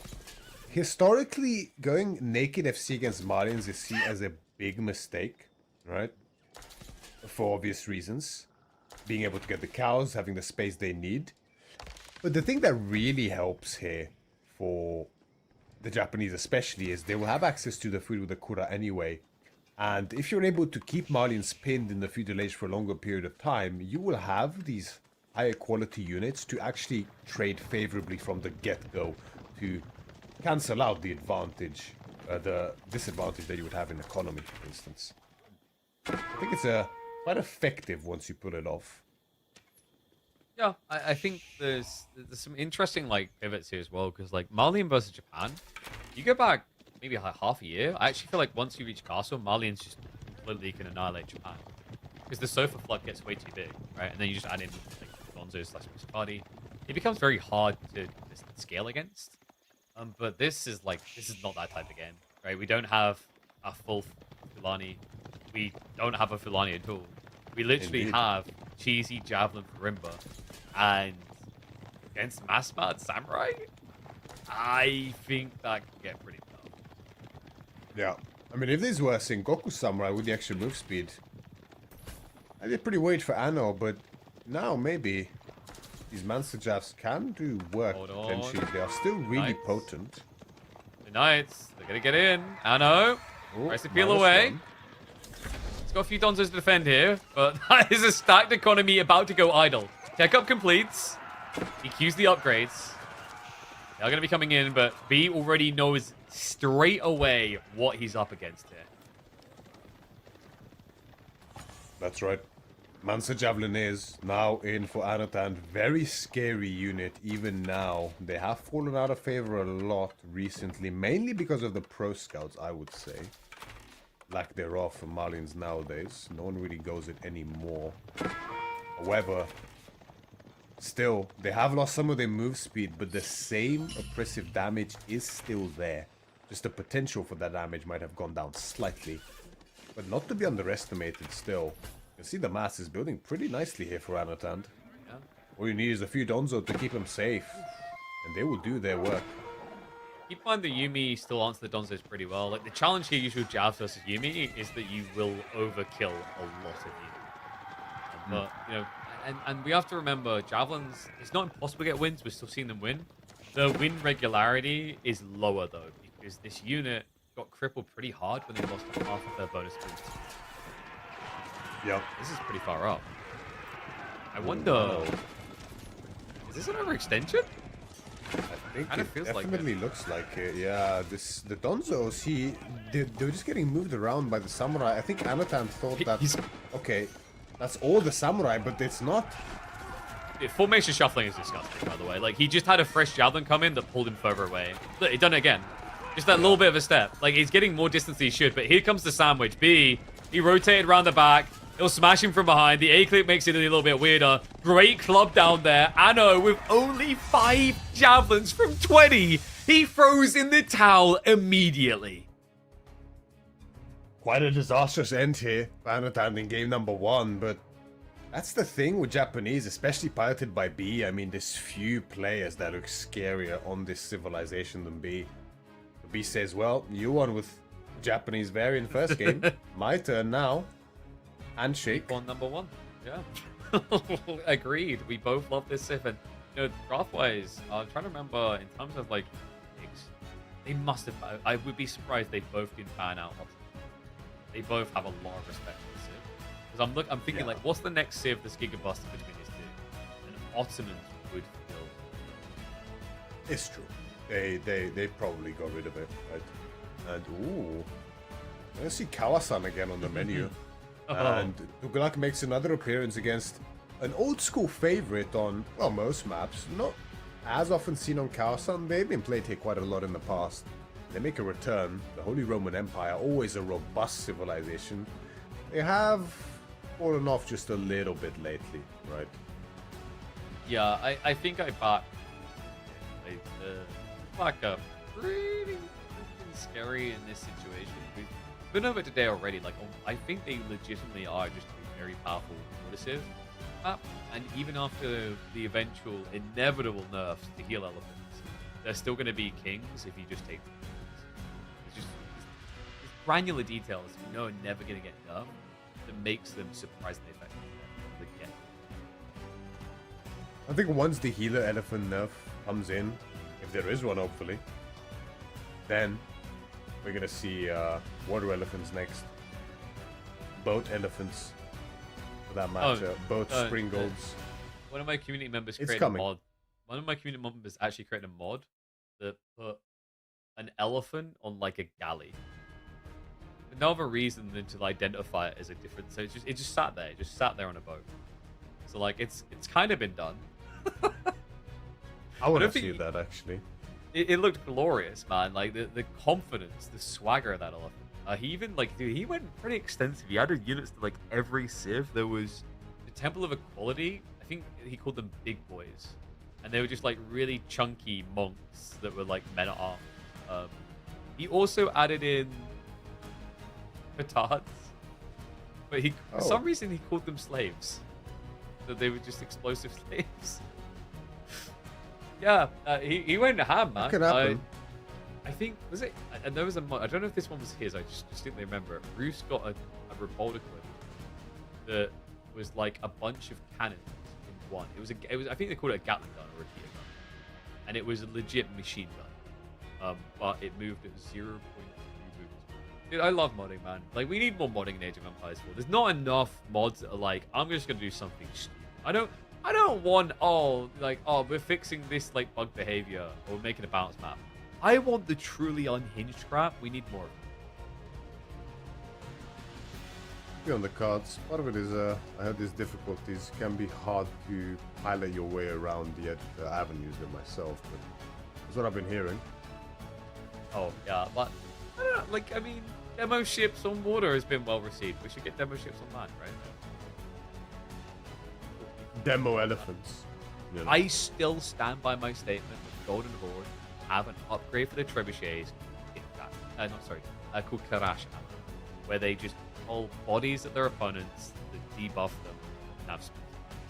Okay? You know, that is a thing in history, and yes, it is.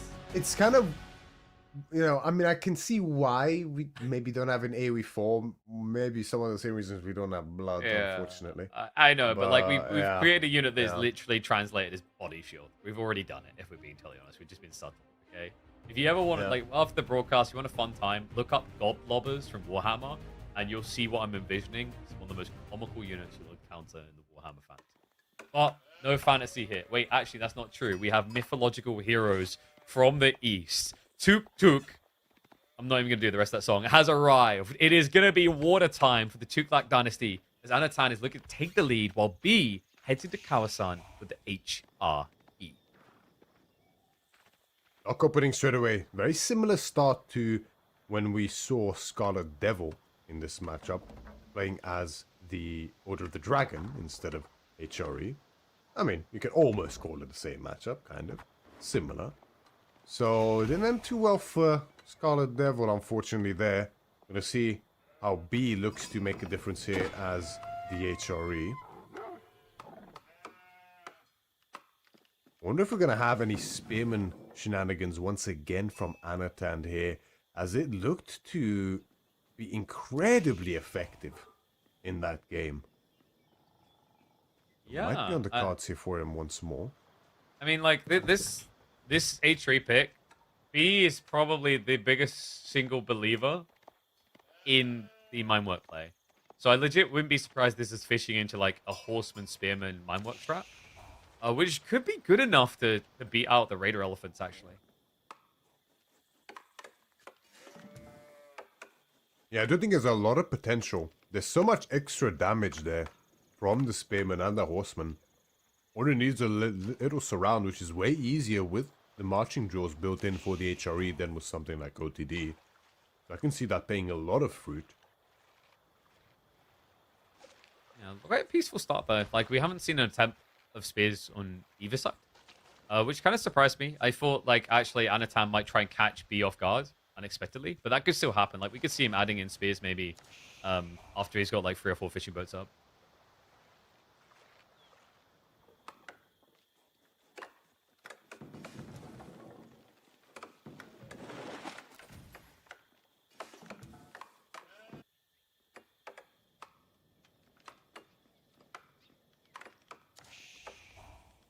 You wonder here. B. Actually, does Anatan... Oh, we have separate ponds this time. Somehow I completely missed it. Yeah. It's not going to be an issue so much with the fishing ships now for B as it was beforehand. This could be a big, important detail in B's favor in this instance, because initially, even with the worker elephants, the prelate should be either an equalizer or even an exceeder in this case. Might put him slightly ahead. It's actually going to be B this time round, who we're going to look to go for the aggressive route with the barracks early on before the age up. Yeah, so I guess he is looking for that intercept point across on the pond. It's tricky though, like it's very, very difficult to do when you're up against the fishing boats of Tuflak.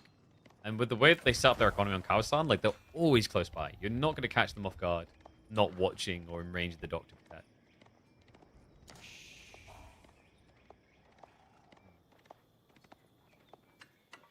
Wonder, is he gonna mind work? I mean, he's got it. It's almost like his signature move. Even when it doesn't make sense, he does it. Yeah, I think it's just such a nice archon towards that left side. It's not a starting wood line, which always feels a bit weird to do, right? I mean, it's less of a problem on this kind of a map where it's mainly about the water early on. But if you can get wood and gold underneath the archon chapel, it feels so nice, especially on water maps like this. So we're gonna see if he looks to go for that or goes for the trusty mine work, which is definitely favored, as you correctly state.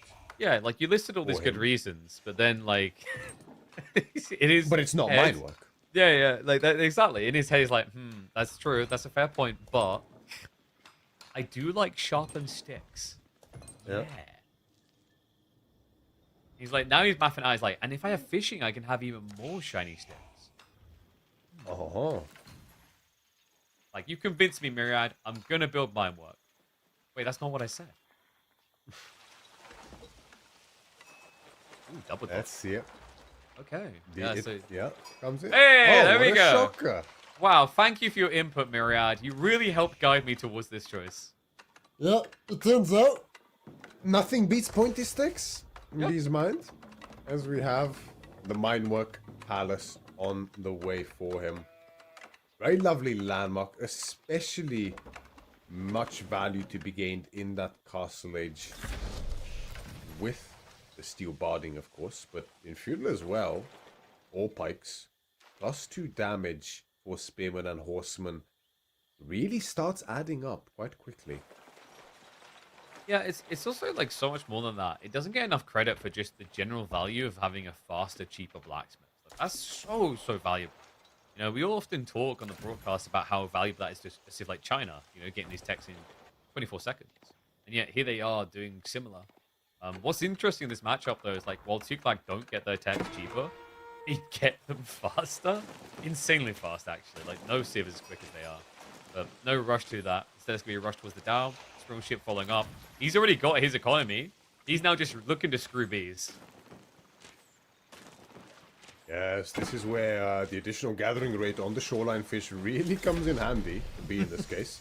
Must they missed the dock potentially being dropped there, and is now suffering for it. There's still garrison spaces for him. He can sort of micro his way out of this still.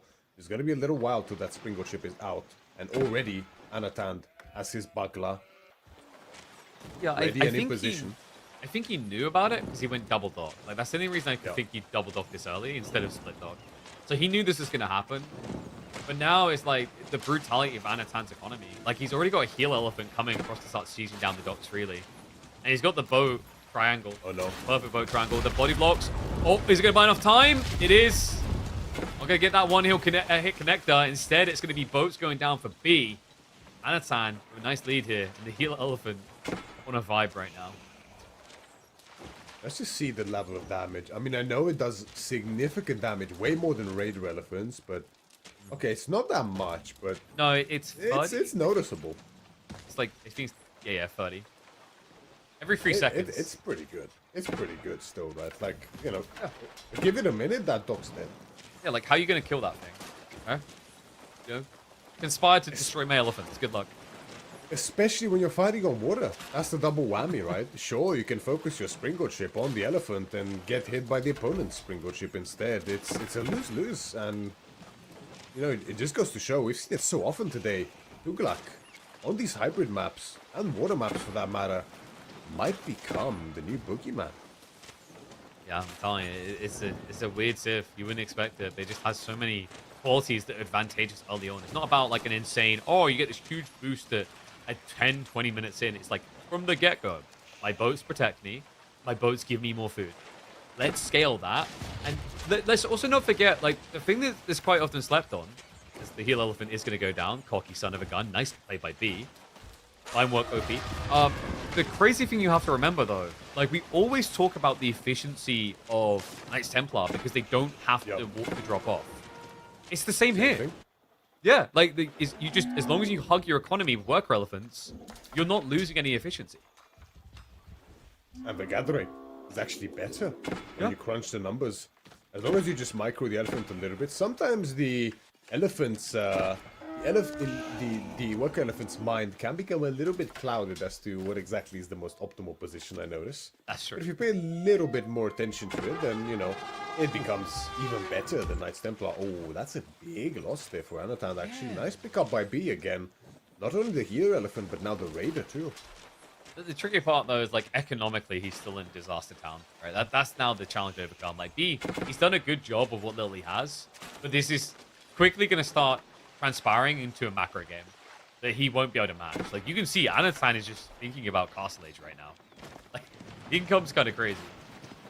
Yeah, it's true. I'm a bit surprised to see that we have no woven baskets yet. Oh my god, another one. Expensive. Yeah, most players skip it. You're not wrong on identifying that. I think it's kind of wild how often it gets overlooked. Because when you math it out, it seems expensive until you realize it's basically all of your eco types into one, right? It's really good. It's really good. But I guess on this kind of maps, right, the issue does come to that price, and yeah, before we know it, B realizes maybe this Civ's a bit too good here. Well, like, honestly, I think we're just meaningfully going to start spamming the Tunak song in the background when this Civ plays, because it's just always like so good. You know, people thought that. I mean, dude, people thought that land elephants was a problem, but then you add in the sea economy, and then you really see how ridiculous this Civ can be. So 2-1 advantage now. We'll flip that score around. B is now taking the knee. I know 1 away from besting. Quite often his most consistent scrim partner in AoE. Indeed. The one who was the master in the past might learn a lesson or two from his student now, a tale as old as time. He lost the heal elephant. How did he win? That's crazy, right? Care about, right? It's like, you lose a heal elephant, you're meant to lose. But I think there was these demo times. Like, Anatan was so clean. There was not a single wasted demo ship. Yeah. The thing is, like from the very first trade, right? The exchange of the demos, when one of the springboard ships goes down but the other doesn't, it's generally the beginning of the end on water in that case, right? It's very tough to recover from. Because then what do you even build next? You know, like he was having a galley out next, but this bagler's gonna get repaired. Anata's gonna have another demo at the ready. It's just not much you can do really in that case, and very well played there by Anatan to showcase the strength. But it's not over yet. Not at all, for that matter. Well, as B does find himself against the wall, but... Yes, and we'll update the scores. It's showing 1-1. Anno is now in the lead. So he takes the Kawasan. Very good. So 2-1 victory. I mean, if you're B, with what you got left, do you thin it down before going Holy Island? Or do you just step in there? It's tough, right? I mean, there you go. Well, the choice has been made, after all. I thought he might try and bait Knights Templar and Frisian to make his life easier on Holy Island, but this is a little bit surprising, Murad. He had Shushi, but opted for Chinese.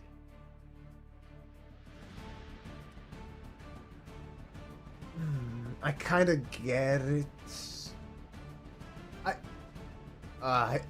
It's an interesting one. I think this has been quite the topic for a long time, mainly in the past, not so much anymore, but as to who's better on water, is it Jushi or Chinese? And Jushi has that explosiveness, especially with the good meditation gardens, has that timing, tempo, but China scales better because of the officials, right? You don't give up any sort of work rate for it, so their economy sort of picks up a little bit faster the longer it goes. Now, obviously, Castle Age timings can be coming into effect, and that cheaper age up is really, really nice for Jushi. But China is, I think in my mind, even nowadays, it's at least as good as Jushi on water. And, you know, I mean, you're not really going to pick China on Frisian. It's not their best map, honestly. We haven't seen it in a long time. Like, Frisian Marshes, when it used to be more of a boom map in the past, yeah, China was actually one of the best here. But that's no longer the case, right? So, just gonna pull it out here. I mean, I guess, like, my guess, he probably picked China and Jushi here, and Anatan sniped out the Jushi, right? That would probably make sense here. Yeah. Yeah. And then I imagine Anno chose probably Ayu plus unless he fears the Dromans more than anything. That's just getting in B's mind. I still remember when he was trying to make the Droman Hippodrome strat work. Holy Island. Eventually had to give up on it. He came close. He was the only player that like almost convinced me. But was getting ready, just waiting for a moment for them to load in. Reminder folks, this is the final series of the day. If you haven't already, be sure to check out those VODs. We're 7 hours into the broadcast. I would personally say best game of the day was the very first. Remind me, which one was that? That was Wham Scarlet China versus Ottomans. Oh yeah, that was pretty wild. That was very fun game. Very back and forth. That's what you kind of would love to see as the perfect game in terms of a story. That's one of them. Yeah, the back and forth. I always call it the rally of tennis. It felt like at different points either one could win.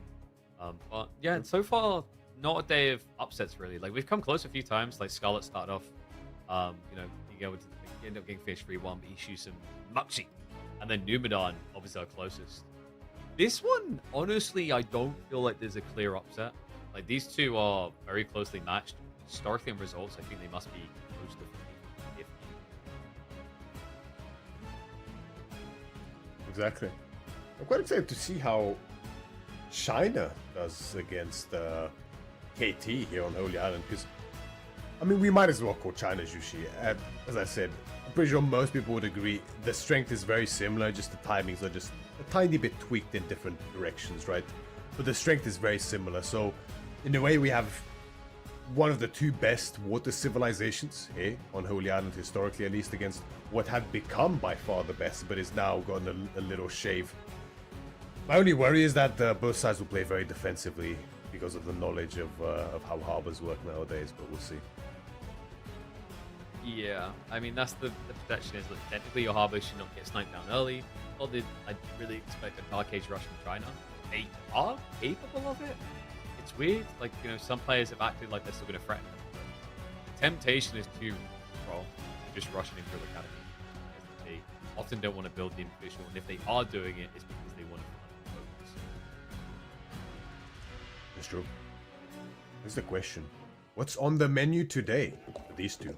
As we load into game number 4, with Involta Esports is Anatand, facing 3DB. 3DB playing the Chinese here in the color green, his favorite color, on the south side of Holy Island.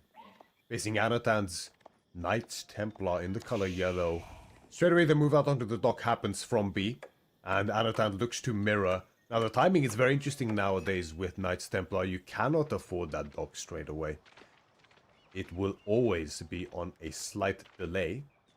And we can see that manifested here. Anatand is still a little ways out. The house even is still yet to be built here. He's going to look to prioritize the dock before the house. So we'll have to rush up the house with 2 or 3 villages total to actually not get population capped. Whereas B looks like, yeah, he went for the initial villager first. Oh, actually, he moves out straight onto the wood line. That's a bit unusual for China. Did he go official? Oh, he did. He did. Yeah. Very old school build. Yeah. Yeah. So he's accepting. He just wants to get a lot of boats out. I think this makes sense. Like if you think about the cost for Knights Templar, their Dark Age is kind of sucky now. You know, they spend 100 extra wood on the dock, and then the wood income has been crippled compared to where it was pre-patch. So like B, he's just taking full advantage of that to inflate faster. Yeah, I do wonder the maths on this, whether it's actually worth it to delay like this. I guess the taxes probably pay off, especially if you're going to invest very heavily into wood. I'm pretty much certain that this is actually worth it. You're going to invest into a lot of fishing ships. I mean, we're going to see the level as to what we would choose to do in that regard. The sheep are being dropped off for both players. Looks like we're up to 6. Make that 7 now on wood for B. 9 for Anatand. I know sheep is a backup plan, but it doesn't often come into the equation. However, like we have noticed, players have been getting overall a lot better at leveraging that switch up. You know, you go back even just a year, it was GG when you lost water. Now we're seeing comebacks on land, so sheep could matter down the line. It's true, players have got a lot better at it. Part of it, I think, though, is also we have seen a gradual decrease in fishing strength, right? Which, you know, for better or for worse, really. Some players would argue it's better, some would argue it's worse. I'm a bit split on it for now. But fishing can often feel... I've seen this very often in practice for King of the Rockies, I remember quite well, where quite often when you do lose that water and the player reinvests fully into docks and you then go as you would on deer and everything, you can often quite easily match the food income as long as you have access to deer and boar and such initially. And it can actually be scary for the water player if they overinvest on fishing from then on and don't produce on land. Yeah, it's coming up. Now, this is the point where I'm like, okay, being a Knights Templar player, he's going to have his second Arbor coming up, but now you're talking about 500 wood investment compared to a 300 wood.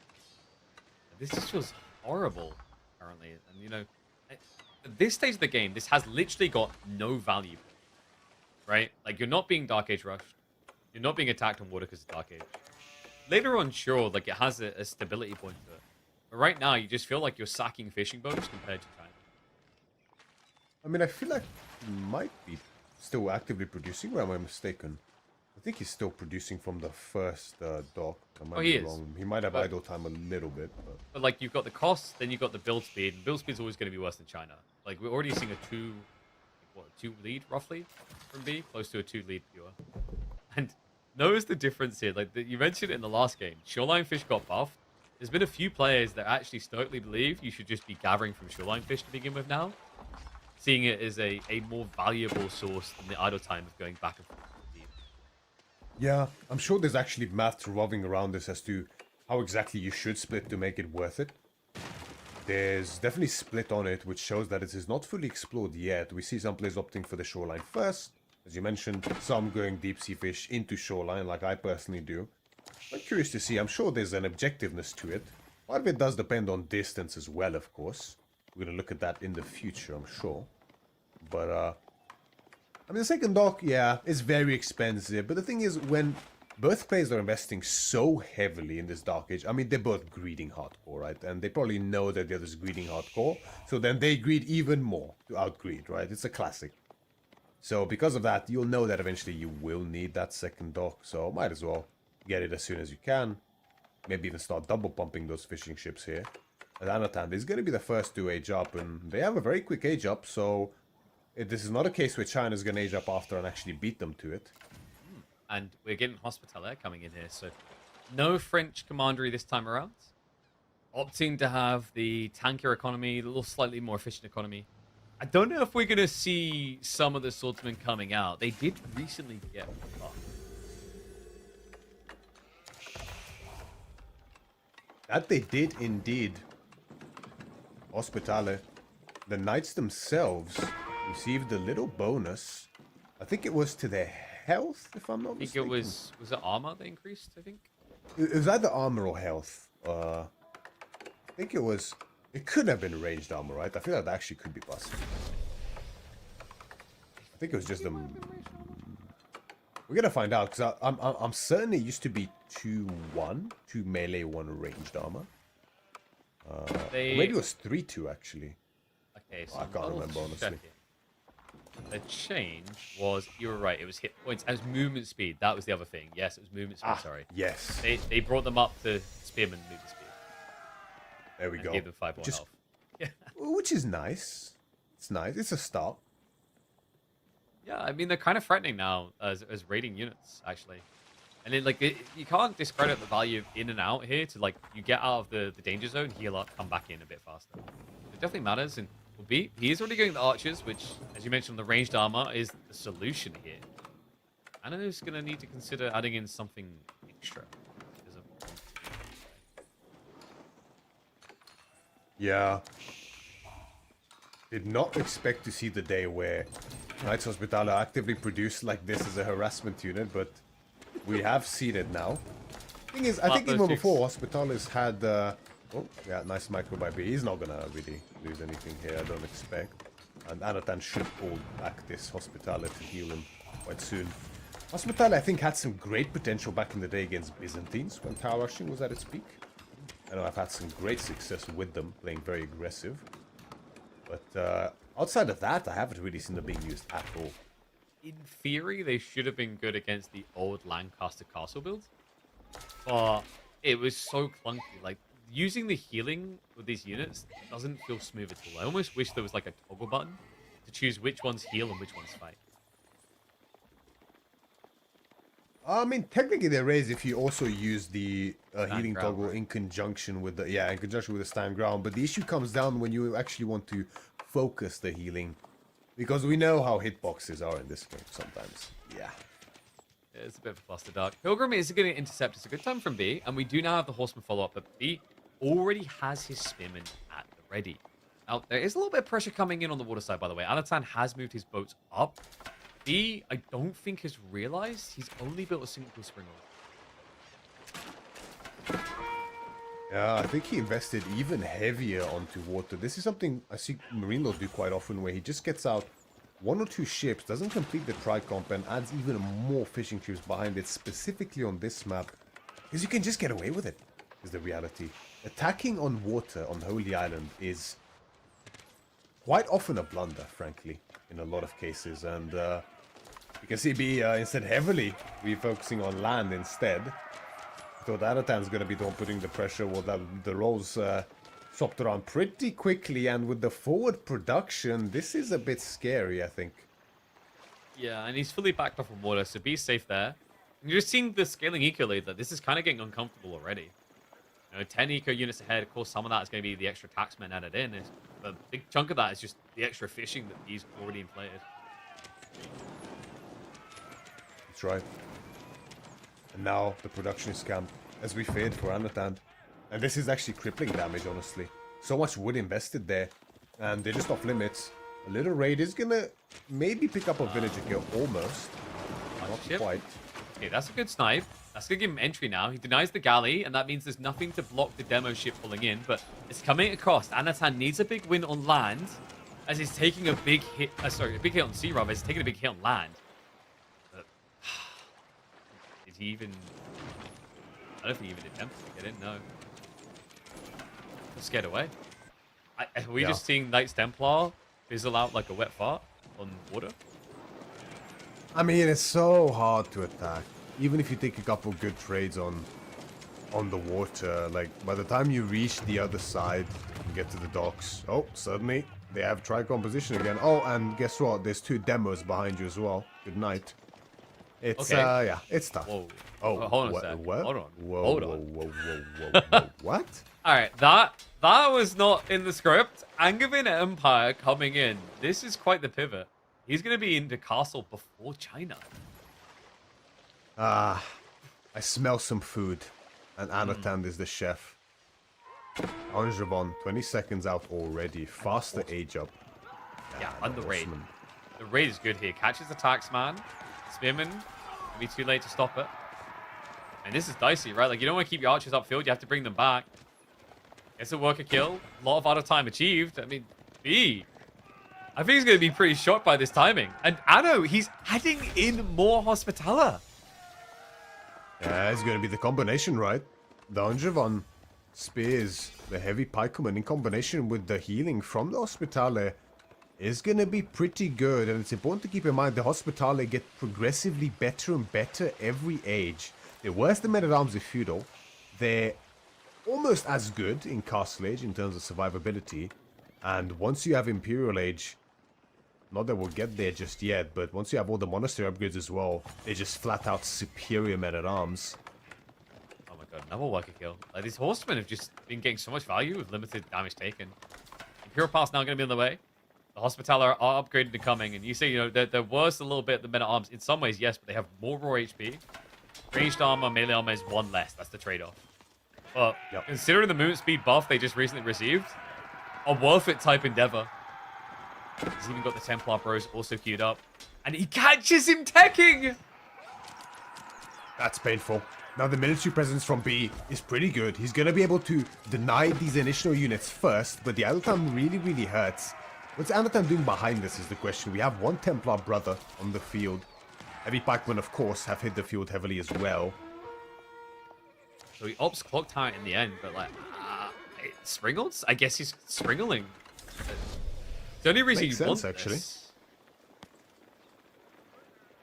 Yeah, it's going to do well against full melee, of course, especially for barracks melee. Oh, makes quite a bit of sense. Maybe he's worried that it's going to turn into mass archers. Because, like, Imperial Palace has become the meta. I guess part of it is, like, he knows where the economy is going to be, so maybe doesn't see as much value in it. And he's already seen the comp. Like, Imperial Palace's biggest value is right at the start of the age. You scout what your opponent is doing. You're like, okay, that's his comp. You just saw the Hospitaller. You already have a clear inkling of what he's doing. And B's scout is in position as well, right? He probably saw the heavy spears coming. So he knew, well, I could go Imperial Palace here, but do I really want to make knights against heavy spearmen? Ah, not really, right? So the raiding would probably do some value if you wanted to go for it. Now Anatan, the push does stall, right? He found some idle time, found some villager kills, but, you know, it's not really, there's no all-in timing here. And this is not a composition that scales very well here for Anatan in the long run. As B is looking to build towards the old reliable full infantry for China alongside Siege, undoubtedly quite soon. He's trying to turn it into a distraction here. We've got boats moving in on water. Demo ships are creeping around.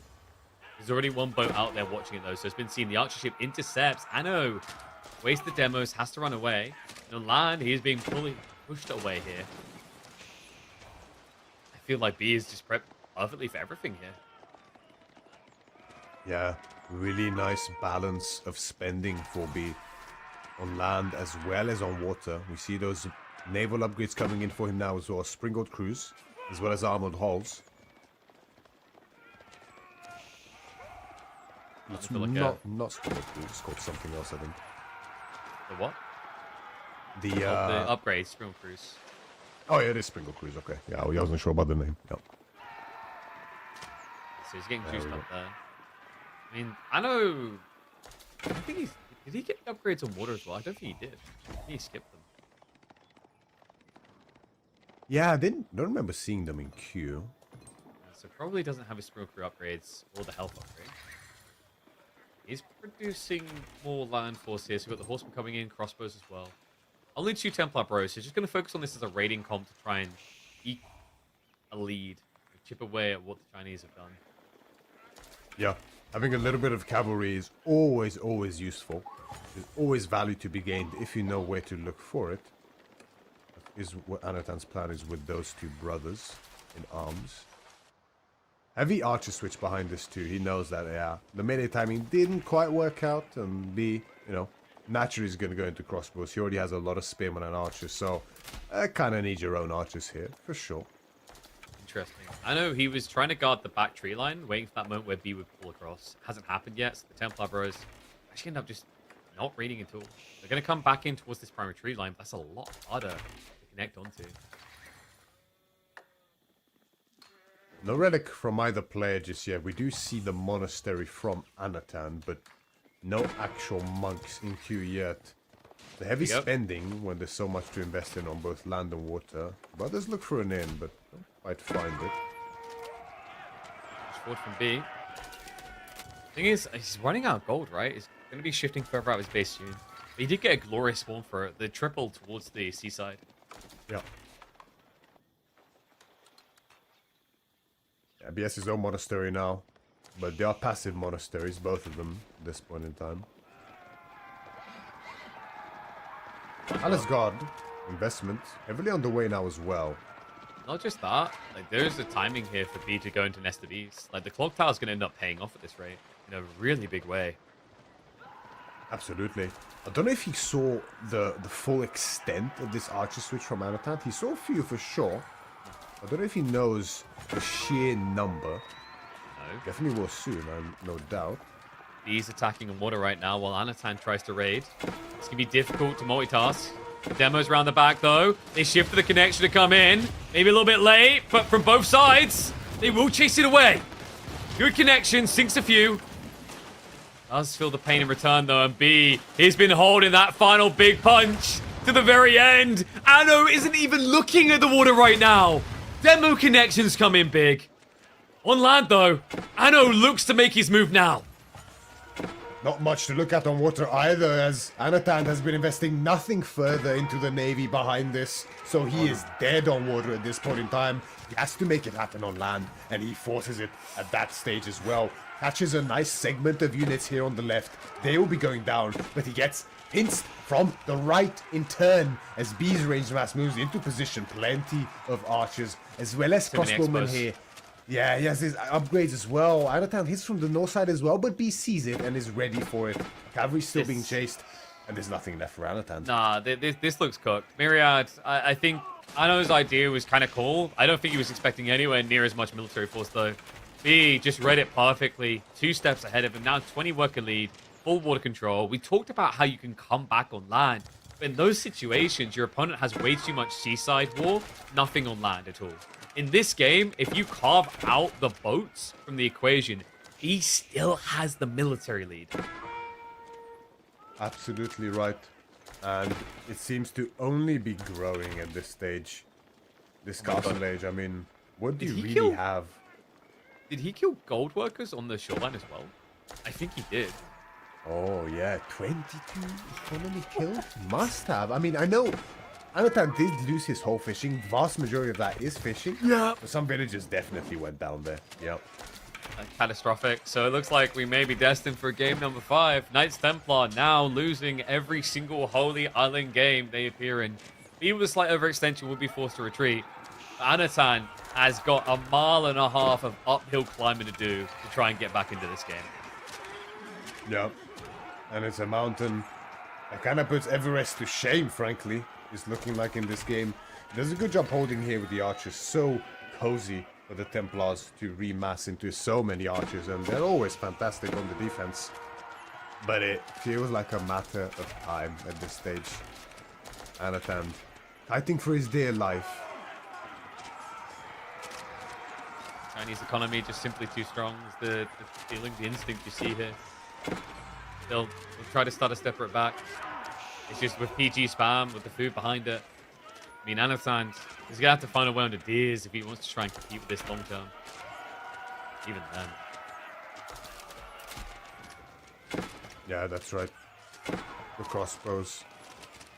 The palace guards is too much. Anatan is going to be forced to go to that decider game as B secures himself the continuance in this set and pushes for that victory. Now securing that game number 5 here. Oof. Well, they deliver like we come to expect. It's interesting, actually. The first few times these two clashed on the DLC, there's actually a lot of free O's. But, you know, you track it back over the last year, it really has always come down to this final game. And Anatan Throwing quite the Hail Mary with the Hospitaller strat trying to come through, but great read by B. You know, no panic, no overreaction. He was even min-maxing, stay on the goal as long as possible, and so difficult to really stop China full stop there because of the village on the goal. Like, at any moment, he could always just garrison that instead, as we saw towards the tail end.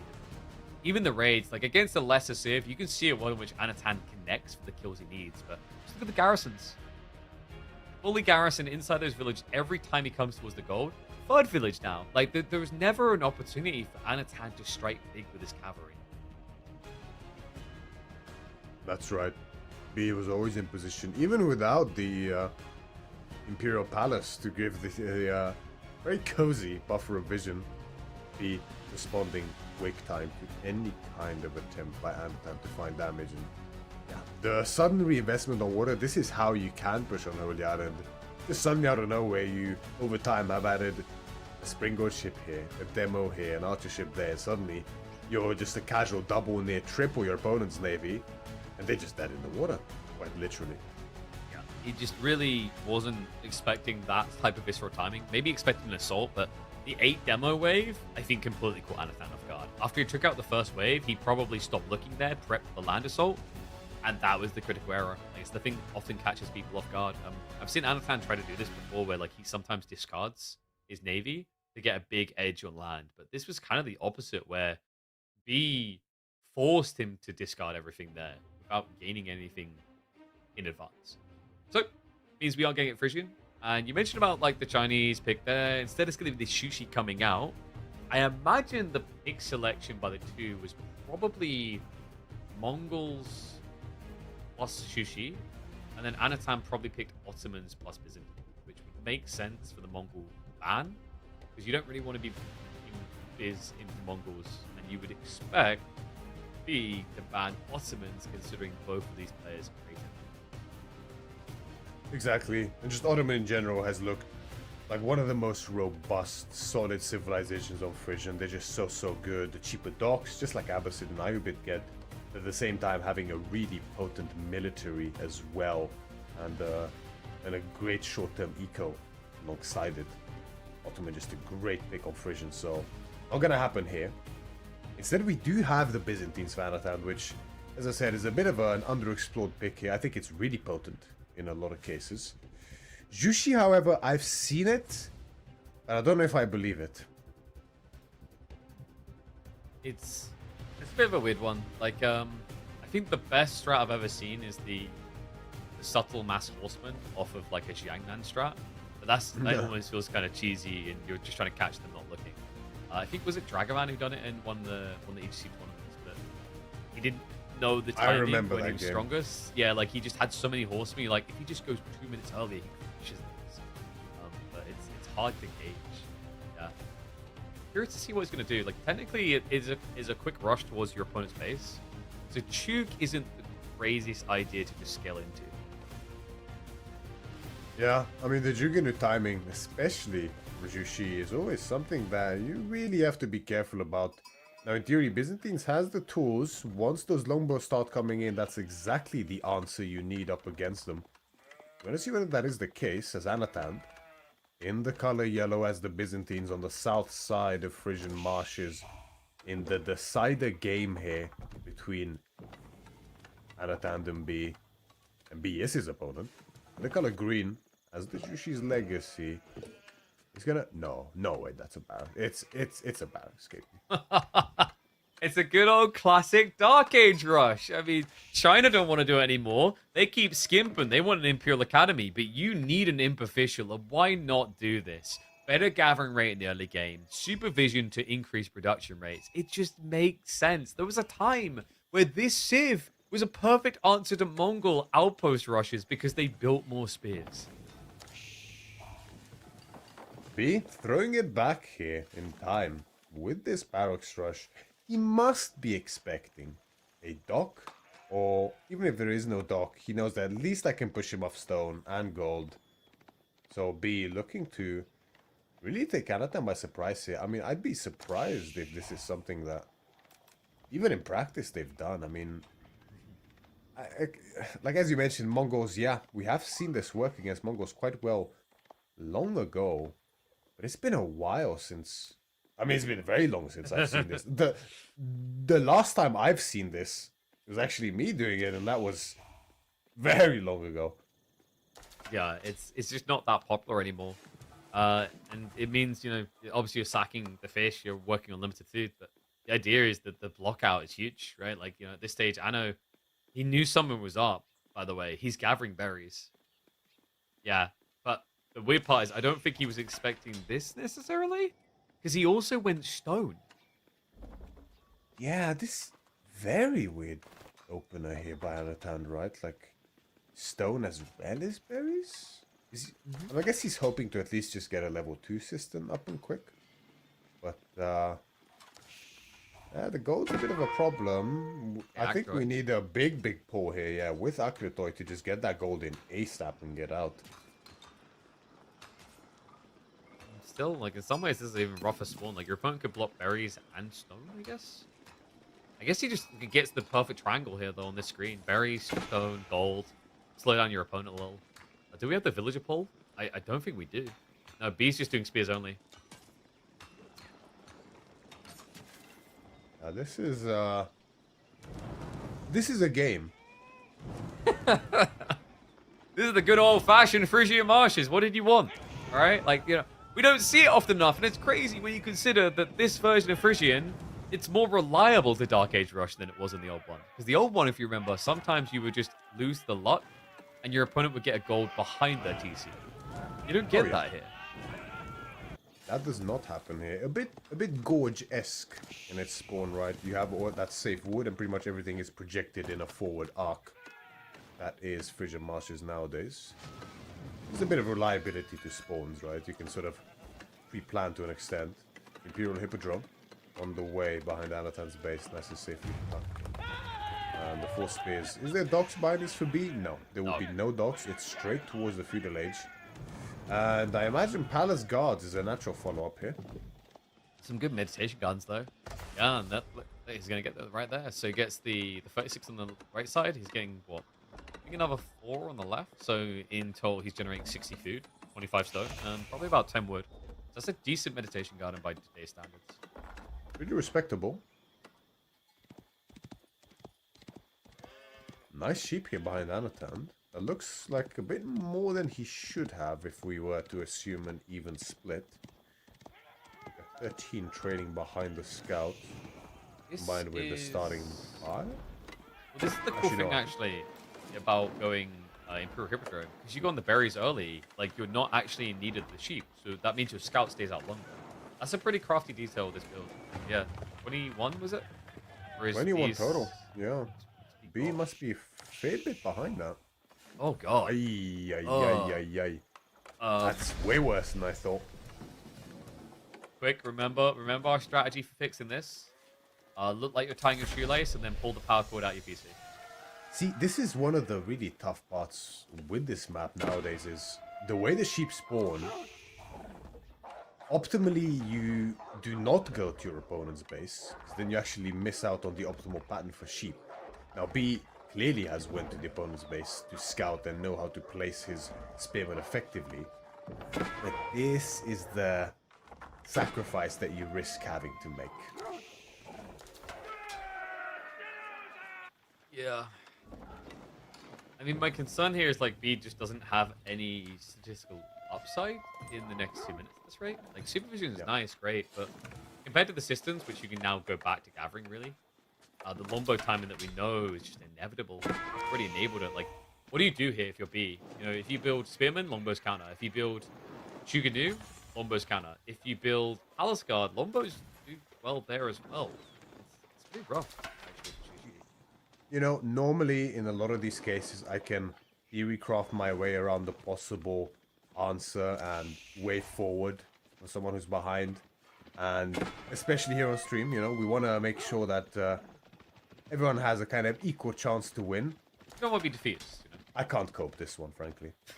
I just don't see it. I don't like, you know, it's hard enough even in sheep, I think, this matchup in this position. I don't see the route to victory for B. More fish. There you go. I'll give it to you. More fish, and more fish. right? Only Fish for the victory. fish.com. Yeah. I mean, you're called sushi. It sounds like sushi. More fish. That's really all I've got for you. I don't know what else you want from me. And then pray that Anatan doesn't go mass horseman and burn everything down. Yeah. The longbows are already on the way, though. And B, soon enough, is he? Yeah, I mean, he's already. He just has to go on fish already. There's just no choice. And the day will be accessible to him as well. The day is always in that position on Frisian. The first ones, at least, are going to be quite accessible. But I mean, Hippodrome Horseman, like, you know, as you mentioned, longbows deal with two of your best units as Yushi, the Palace God and the Jugenu, as well as the Spearman. Meanwhile, the Horseman, I mean, Anatan just has better Horsemen with the Hippodrome. Like Dudley horses. Dudley horses. Yeah, Yeah, that's it good. just doesn't really hold a candle. It's Yeah. You still have to run as soon as you see those green pluses. yeah, and that's the key, right? Is that if you can bait it out in a bad way, then that's actually how B can win. Like Hippodrome is really dangerous sometimes to the user, because if you prematurely press that button, if you prematurely tramp, then you just lose all control of the game. Like it's a really polarizing ability. Yep. And, you know, the thing is, like, even if we get that perfect Triumph bait out, I mean, Ibatani for Biz, they never mind making that unit. And B, I mean, this is the right choice. He's just going to make as many units as possible, it looks like to me. And that's kind of the only option you do have here. Anatan's feeling bold enough to go for his own dock now. Actually, did B go for the dock, or was it just villages being supervised? I didn't see, because I see the green there, He has but... the dock. Yeah, he has. Okay, it's docks, yeah. Very tiny pond. Yeah. Let's get this guy doing it. Puddle, honestly. Yeah, it's like I think that's the smallest pond I've actually seen on this map. I like how it got adjusted, because I think there was a version of this that would spawn and you would have the dock, like you'd have the ponds be so close that you could technically dock both of them. Oh, I remember that. Yeah. Because B was, he kept trying it, man. He always kept trying it. Like, oh, that looks close enough, and they just couldn't quite get the boat to spawn there. Oh, I remember, because like, you remember what was really good is, I mean, what's good nowadays is you have directionality with garrisoning. You can choose where units garrison and ungarrison. That wasn't always the case. And back then, that was when that version of Frisian was prominent. So you would garrison your fishing ships, but they just wouldn't come out the right side. So you couldn't actually take advantage of that. God, that was... Oh my god, shiver me timbers.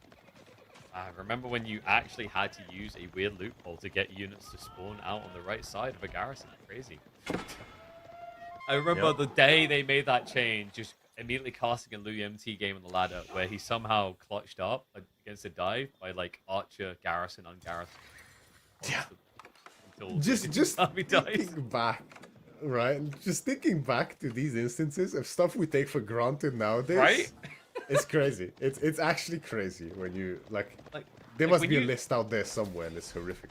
When you expand wider, like I've talked with Age of Empires 2 players, like there's one case where he's like he doesn't compete anymore. He's saying, yeah, back in the early days, I was actually like really, really good at the game before they added shift Q, and I was really against shift Q, and like it's like it kind of destroyed his career. But he's like, in hindsight though, the fact we didn't have shift Q at a time seems really stupid. It's just, it is kind of crazy, right? like the things you take for granted. Like shift Q itself, most people just can't. There's probably people watching now that just can't ever imagine an RTS where that didn't exist, but they were a thing. There was even games where you could shift you literally like would have to be perfectly clicking on your building and building a new unit out of it. Just imagine that. Oh. Dark times. Indeed.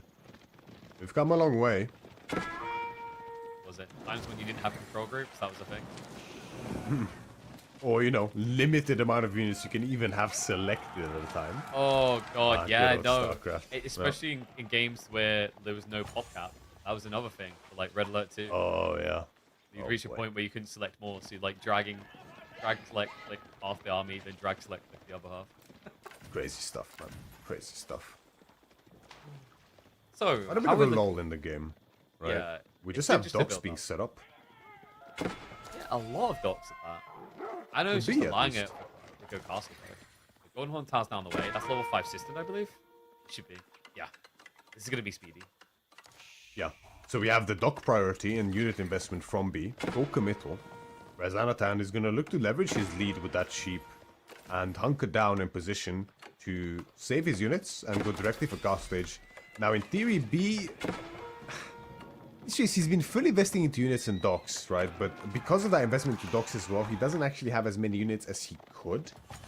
So, just looking at the numbers inherently, I feel like there's not much damage he can actually get done if you were to dive right now. No, you can't go. Like, it's not many longbowmen, but it will be by the time you arrive. Especially considering he's now adding in tube. I like this at least, poking at the fleet, like trying to slow down the fishing. That's the bad news. And the other thing is, like, you know, even these Limitane, even if you outnumber them double horsemen to spears, you wouldn't do it because of the speed at which Byzantines can get their veterans. It rivals Shushi. That's right. And Jushi behind in an age, especially from feudal to castle.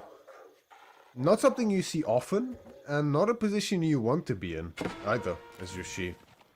B kind of has to make something happen here, but Anatan's actually the one pressing into his side just with a horseman raid.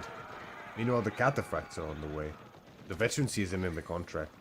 Now, there is a slowdown in longbows. Like, this is essentially after the next patch comes out to a total of 10. Normally, you'd be more used to seeing 20 longbows at this point in time, but there is no winery.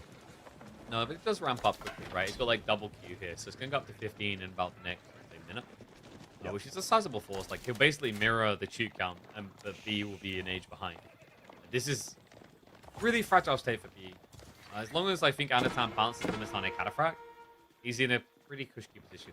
And also, the onus is kind of on you to start making a move, because Anatan is already looking for relics. That's right. First monk is in the field. Economic upgrades behind this too. Horticulture, specialized pick. Little catch on the horseman. Will die to the stabs of the Limitane. And B's just looking to double, triple, quadruple, pentuple down on these docks. Yeah, there is a concern here, like Anatan economy is going to be problematic. Without Grand Winery, you don't have that natural shift point into the growth. They're still good, but it's not as easily justified as it is when you have that big winery. Massive shout out to I Am Boyd. All the way hailing from Age of Mythology, coming here with a raid. Yeah, the one and only. Thank you so much. Hope you guys had fun over with AOM. That's right, chat. It is B. Yeah, multi-game aficionado B. You know, Age of Empires 4-player, Age of Mythology player, Stormgate player, Zero Space player. Is there anything I'm missing? I think we covered all bases there. Yeah. Raid coming in. A lot of horsemen. Oh, enough spearmen to keep him honest. However, he's forcing a lot of the time. Rotates round. Anatan is trying to run away, but there's going to be a surround. Runs back towards the spears to avoid the nuisance here. Gets most of the workers out. And look at the bodies on the floor. So many horsemen. And for what end? The price that has been paid. Like, one villager corpse surrounded by many horse bodies is not a pleasant sight for the one with the horsemen. Anatan's finding value still just from these sort of secondary fiddle horsemen at this stage. It's not like he's even gonna bother upgrading them, never mind producing anymore.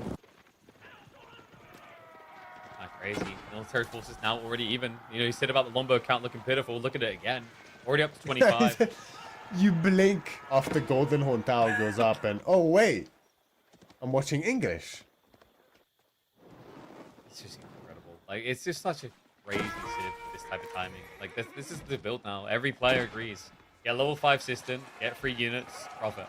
You know, like, you're getting 5 longbows every minute and a half for free. And the cool thing about that is longbows are a premium archer with higher base damage anyway. They keep relevance in castle so much better than standard archer play. You know what doesn't keep value in castle? Chug. I feel like every time I see a player stuck with Chug in castle, they hate it.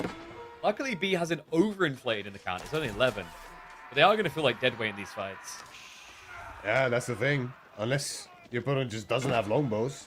And unless you have like 20 Dali horses, lancers next to them, they don't serve too much of a purpose, frankly. As Vanatand, he understands his position.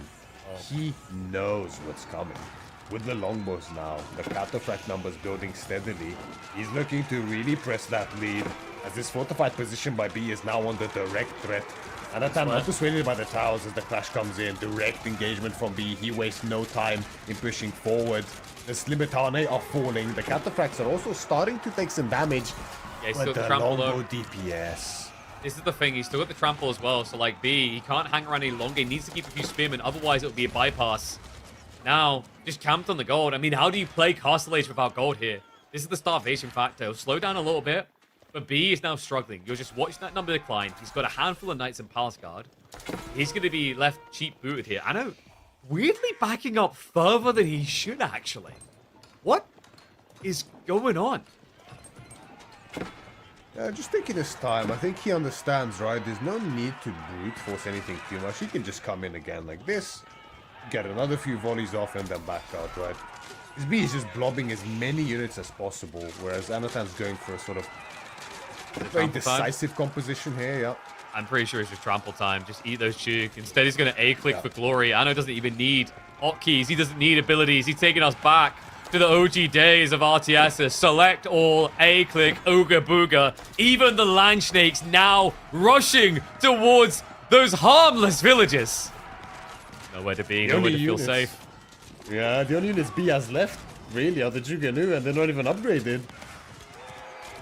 It's just inevitable, right? And after so many kills, we get the triumph again.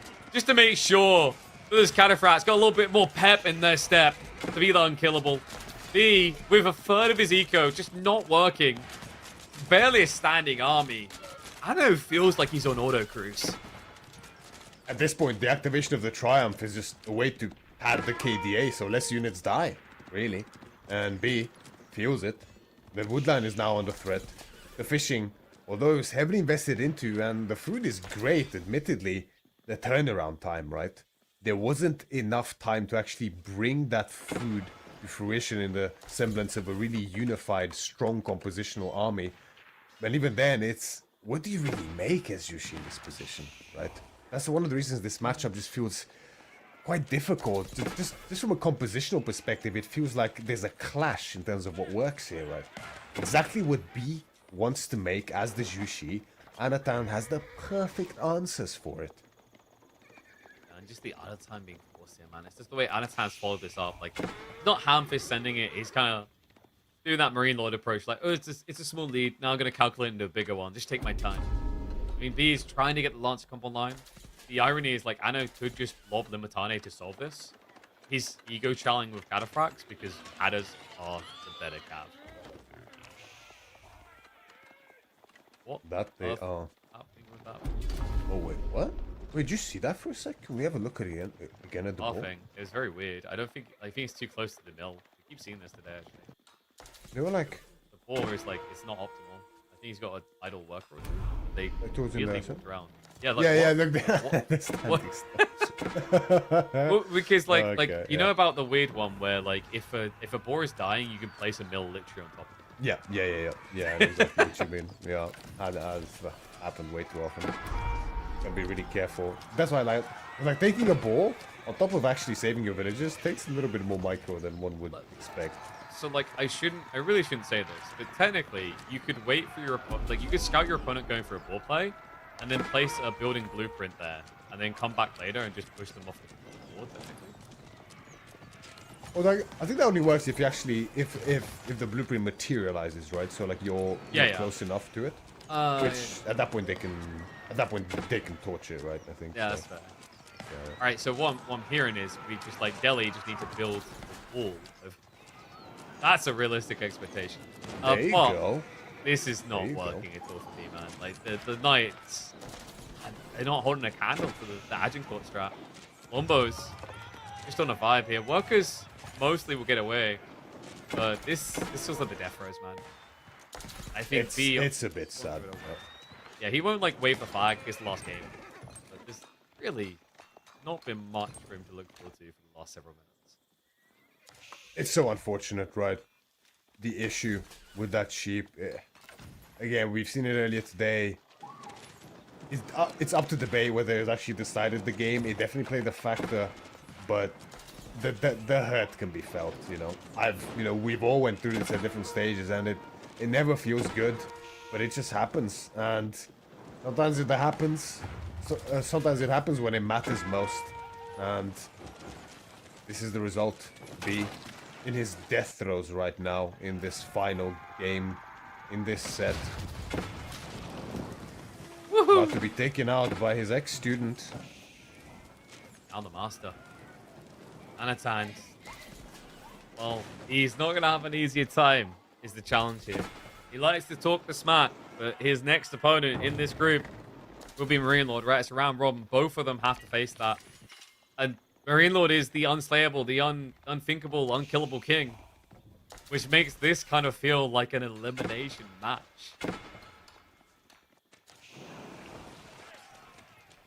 Yeah, the military. B managed behind all of this to skirt his way around getting up a huge mass of lancers. Impressively done. But you don't really want to be behind in lancers. Against Katas? Yeah, like, yeah. When do you see that? Like, it's so rare to see that numerical equation, you know? Yeah, it doesn't really happen. And when it does, it's a dire sign of what's to come. Cost-wise, like cost for cost, if they have Dali horses, I think the Juicy Lancers win. But that's a rare situation. There's also Triumph. Exactly. Like, that's the other thing. Yeah, the Triumph. The great equalizer. It's not the case. And here we go. Triumph activated. He can just trample past him. Hey, where you going? Stick with me. Almost. That's cheated. Hey, yo, we're having a melee here. An honorable duel between men. Okay, come on in. This is Death Point. He's just going to go straight off the TC. That seems to be the end of the road. So he puts up a good fight, a good attempt. He tried something cheeky, tried something cheesy. Anatan will be coming out 3-2 ahead. I mean, it's inevitable. Kismet at this stage, surely. I'm definitely not trying to cast a curse it as hard as possible. Yep. It is quite a painful situation here for B. He fought tooth and nail and delivered an immensely powerful performance here in this set up against Anatan. But Anatan just came out on top here. What a tight set here between these two. Especially that Holy Island game. Like, he soul read straight through everything Anatan was trying. But here, I know I'm the same to him. That opening, he already was prepped for it. You know, we said it was a bit weird, him doing the stone, the gold, the berries, but he makes it work. And he gets the win. 3-2 victory for Anatan. A great way, a necessary way to start a group that includes Marine Lord. That's right. I mean, with a player of Marine Lord's caliber in the group, you know, this game kind of feels extra important compared to other potentially opening games within the series. I mean, obviously Anatan and B are both up there, absolute best in the world, them two, up there with the very best. Marine Lord, though, most would say is on a slightly different level. We have seen Marine Lord get upset in the past. Could very well happen again in this group. But whether that is the case, we'll have to see next week, of course. No, tomorrow, excuse me. Of course, we have got more games happening tomorrow, same time, kickoff, another 4 games to be played. And then, of course, the groups will resolve next weekend of the initial day. But Anatan looking ready to roll. I mean, we had some close sets as well, not just this one, of course. We saw a little bit earlier today, it was Numidan versus Vortex that came down the line. Our opening sets a little bit more dominant, a little bit more clean. Puppet with 3-1 over Dimu, as well as Wham with a 3-1 over Scarlet Devil. But I know it's not going to be an easy group still, right? He'll be, of course, looking for that big dub, that big upset of Greenland. As you highlight, like, he has dropped some games, but let's be totally fair. It is a rarity, right? Marine Lord, he doesn't fumble often. It's just, it seems huge because it's so rare that we have to make that big of a deal. But we can show the state of the groups so people can actually paint the full picture, because a few players haven't played today, of course, including Marine Lord. He will play tomorrow up against Anatan. So congrats. That's what you get for beating B. You now get to go against the #1 player in Age of Empires 4. I don't think that's a prize. What an honor. Thanks. Yeah. Nice of you to think of me. Group B, going to be a bit spicy here. Beastie versus Puppy Paw. Is Beastie able to maintain the expectations from earlier this year? Or has that break done something? Has it dented the performance so that Puppy Paw can come out pristine? A win there would lock him with that top spot guaranteed and turn it into a bloodbath between Beastie and Dumu to see who would make it through. As we saw from Dumu today, he's definitely no slouch. He was one of his best forms. Lucifron versus Wham. Another epic series tomorrow to see if Lucifron can be consistent in the second part this year, or if Wham is going to carry the NA pride across the line first.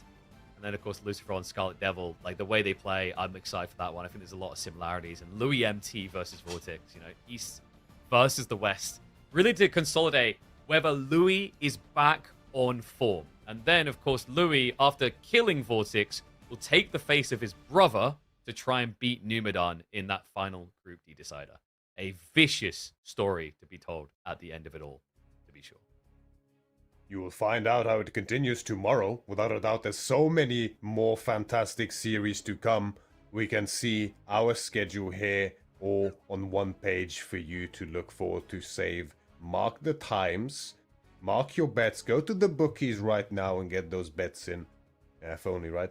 It's gonna have to calm down. Twitch You don't talk about bets in Age of Empires. That's dangerous. But yes, as you can see, Louis is hiding from Vortex. He's that scared him right now. But folks, that is the schedule. It kicks off tomorrow. Mark it in your calendar, as Mirai said.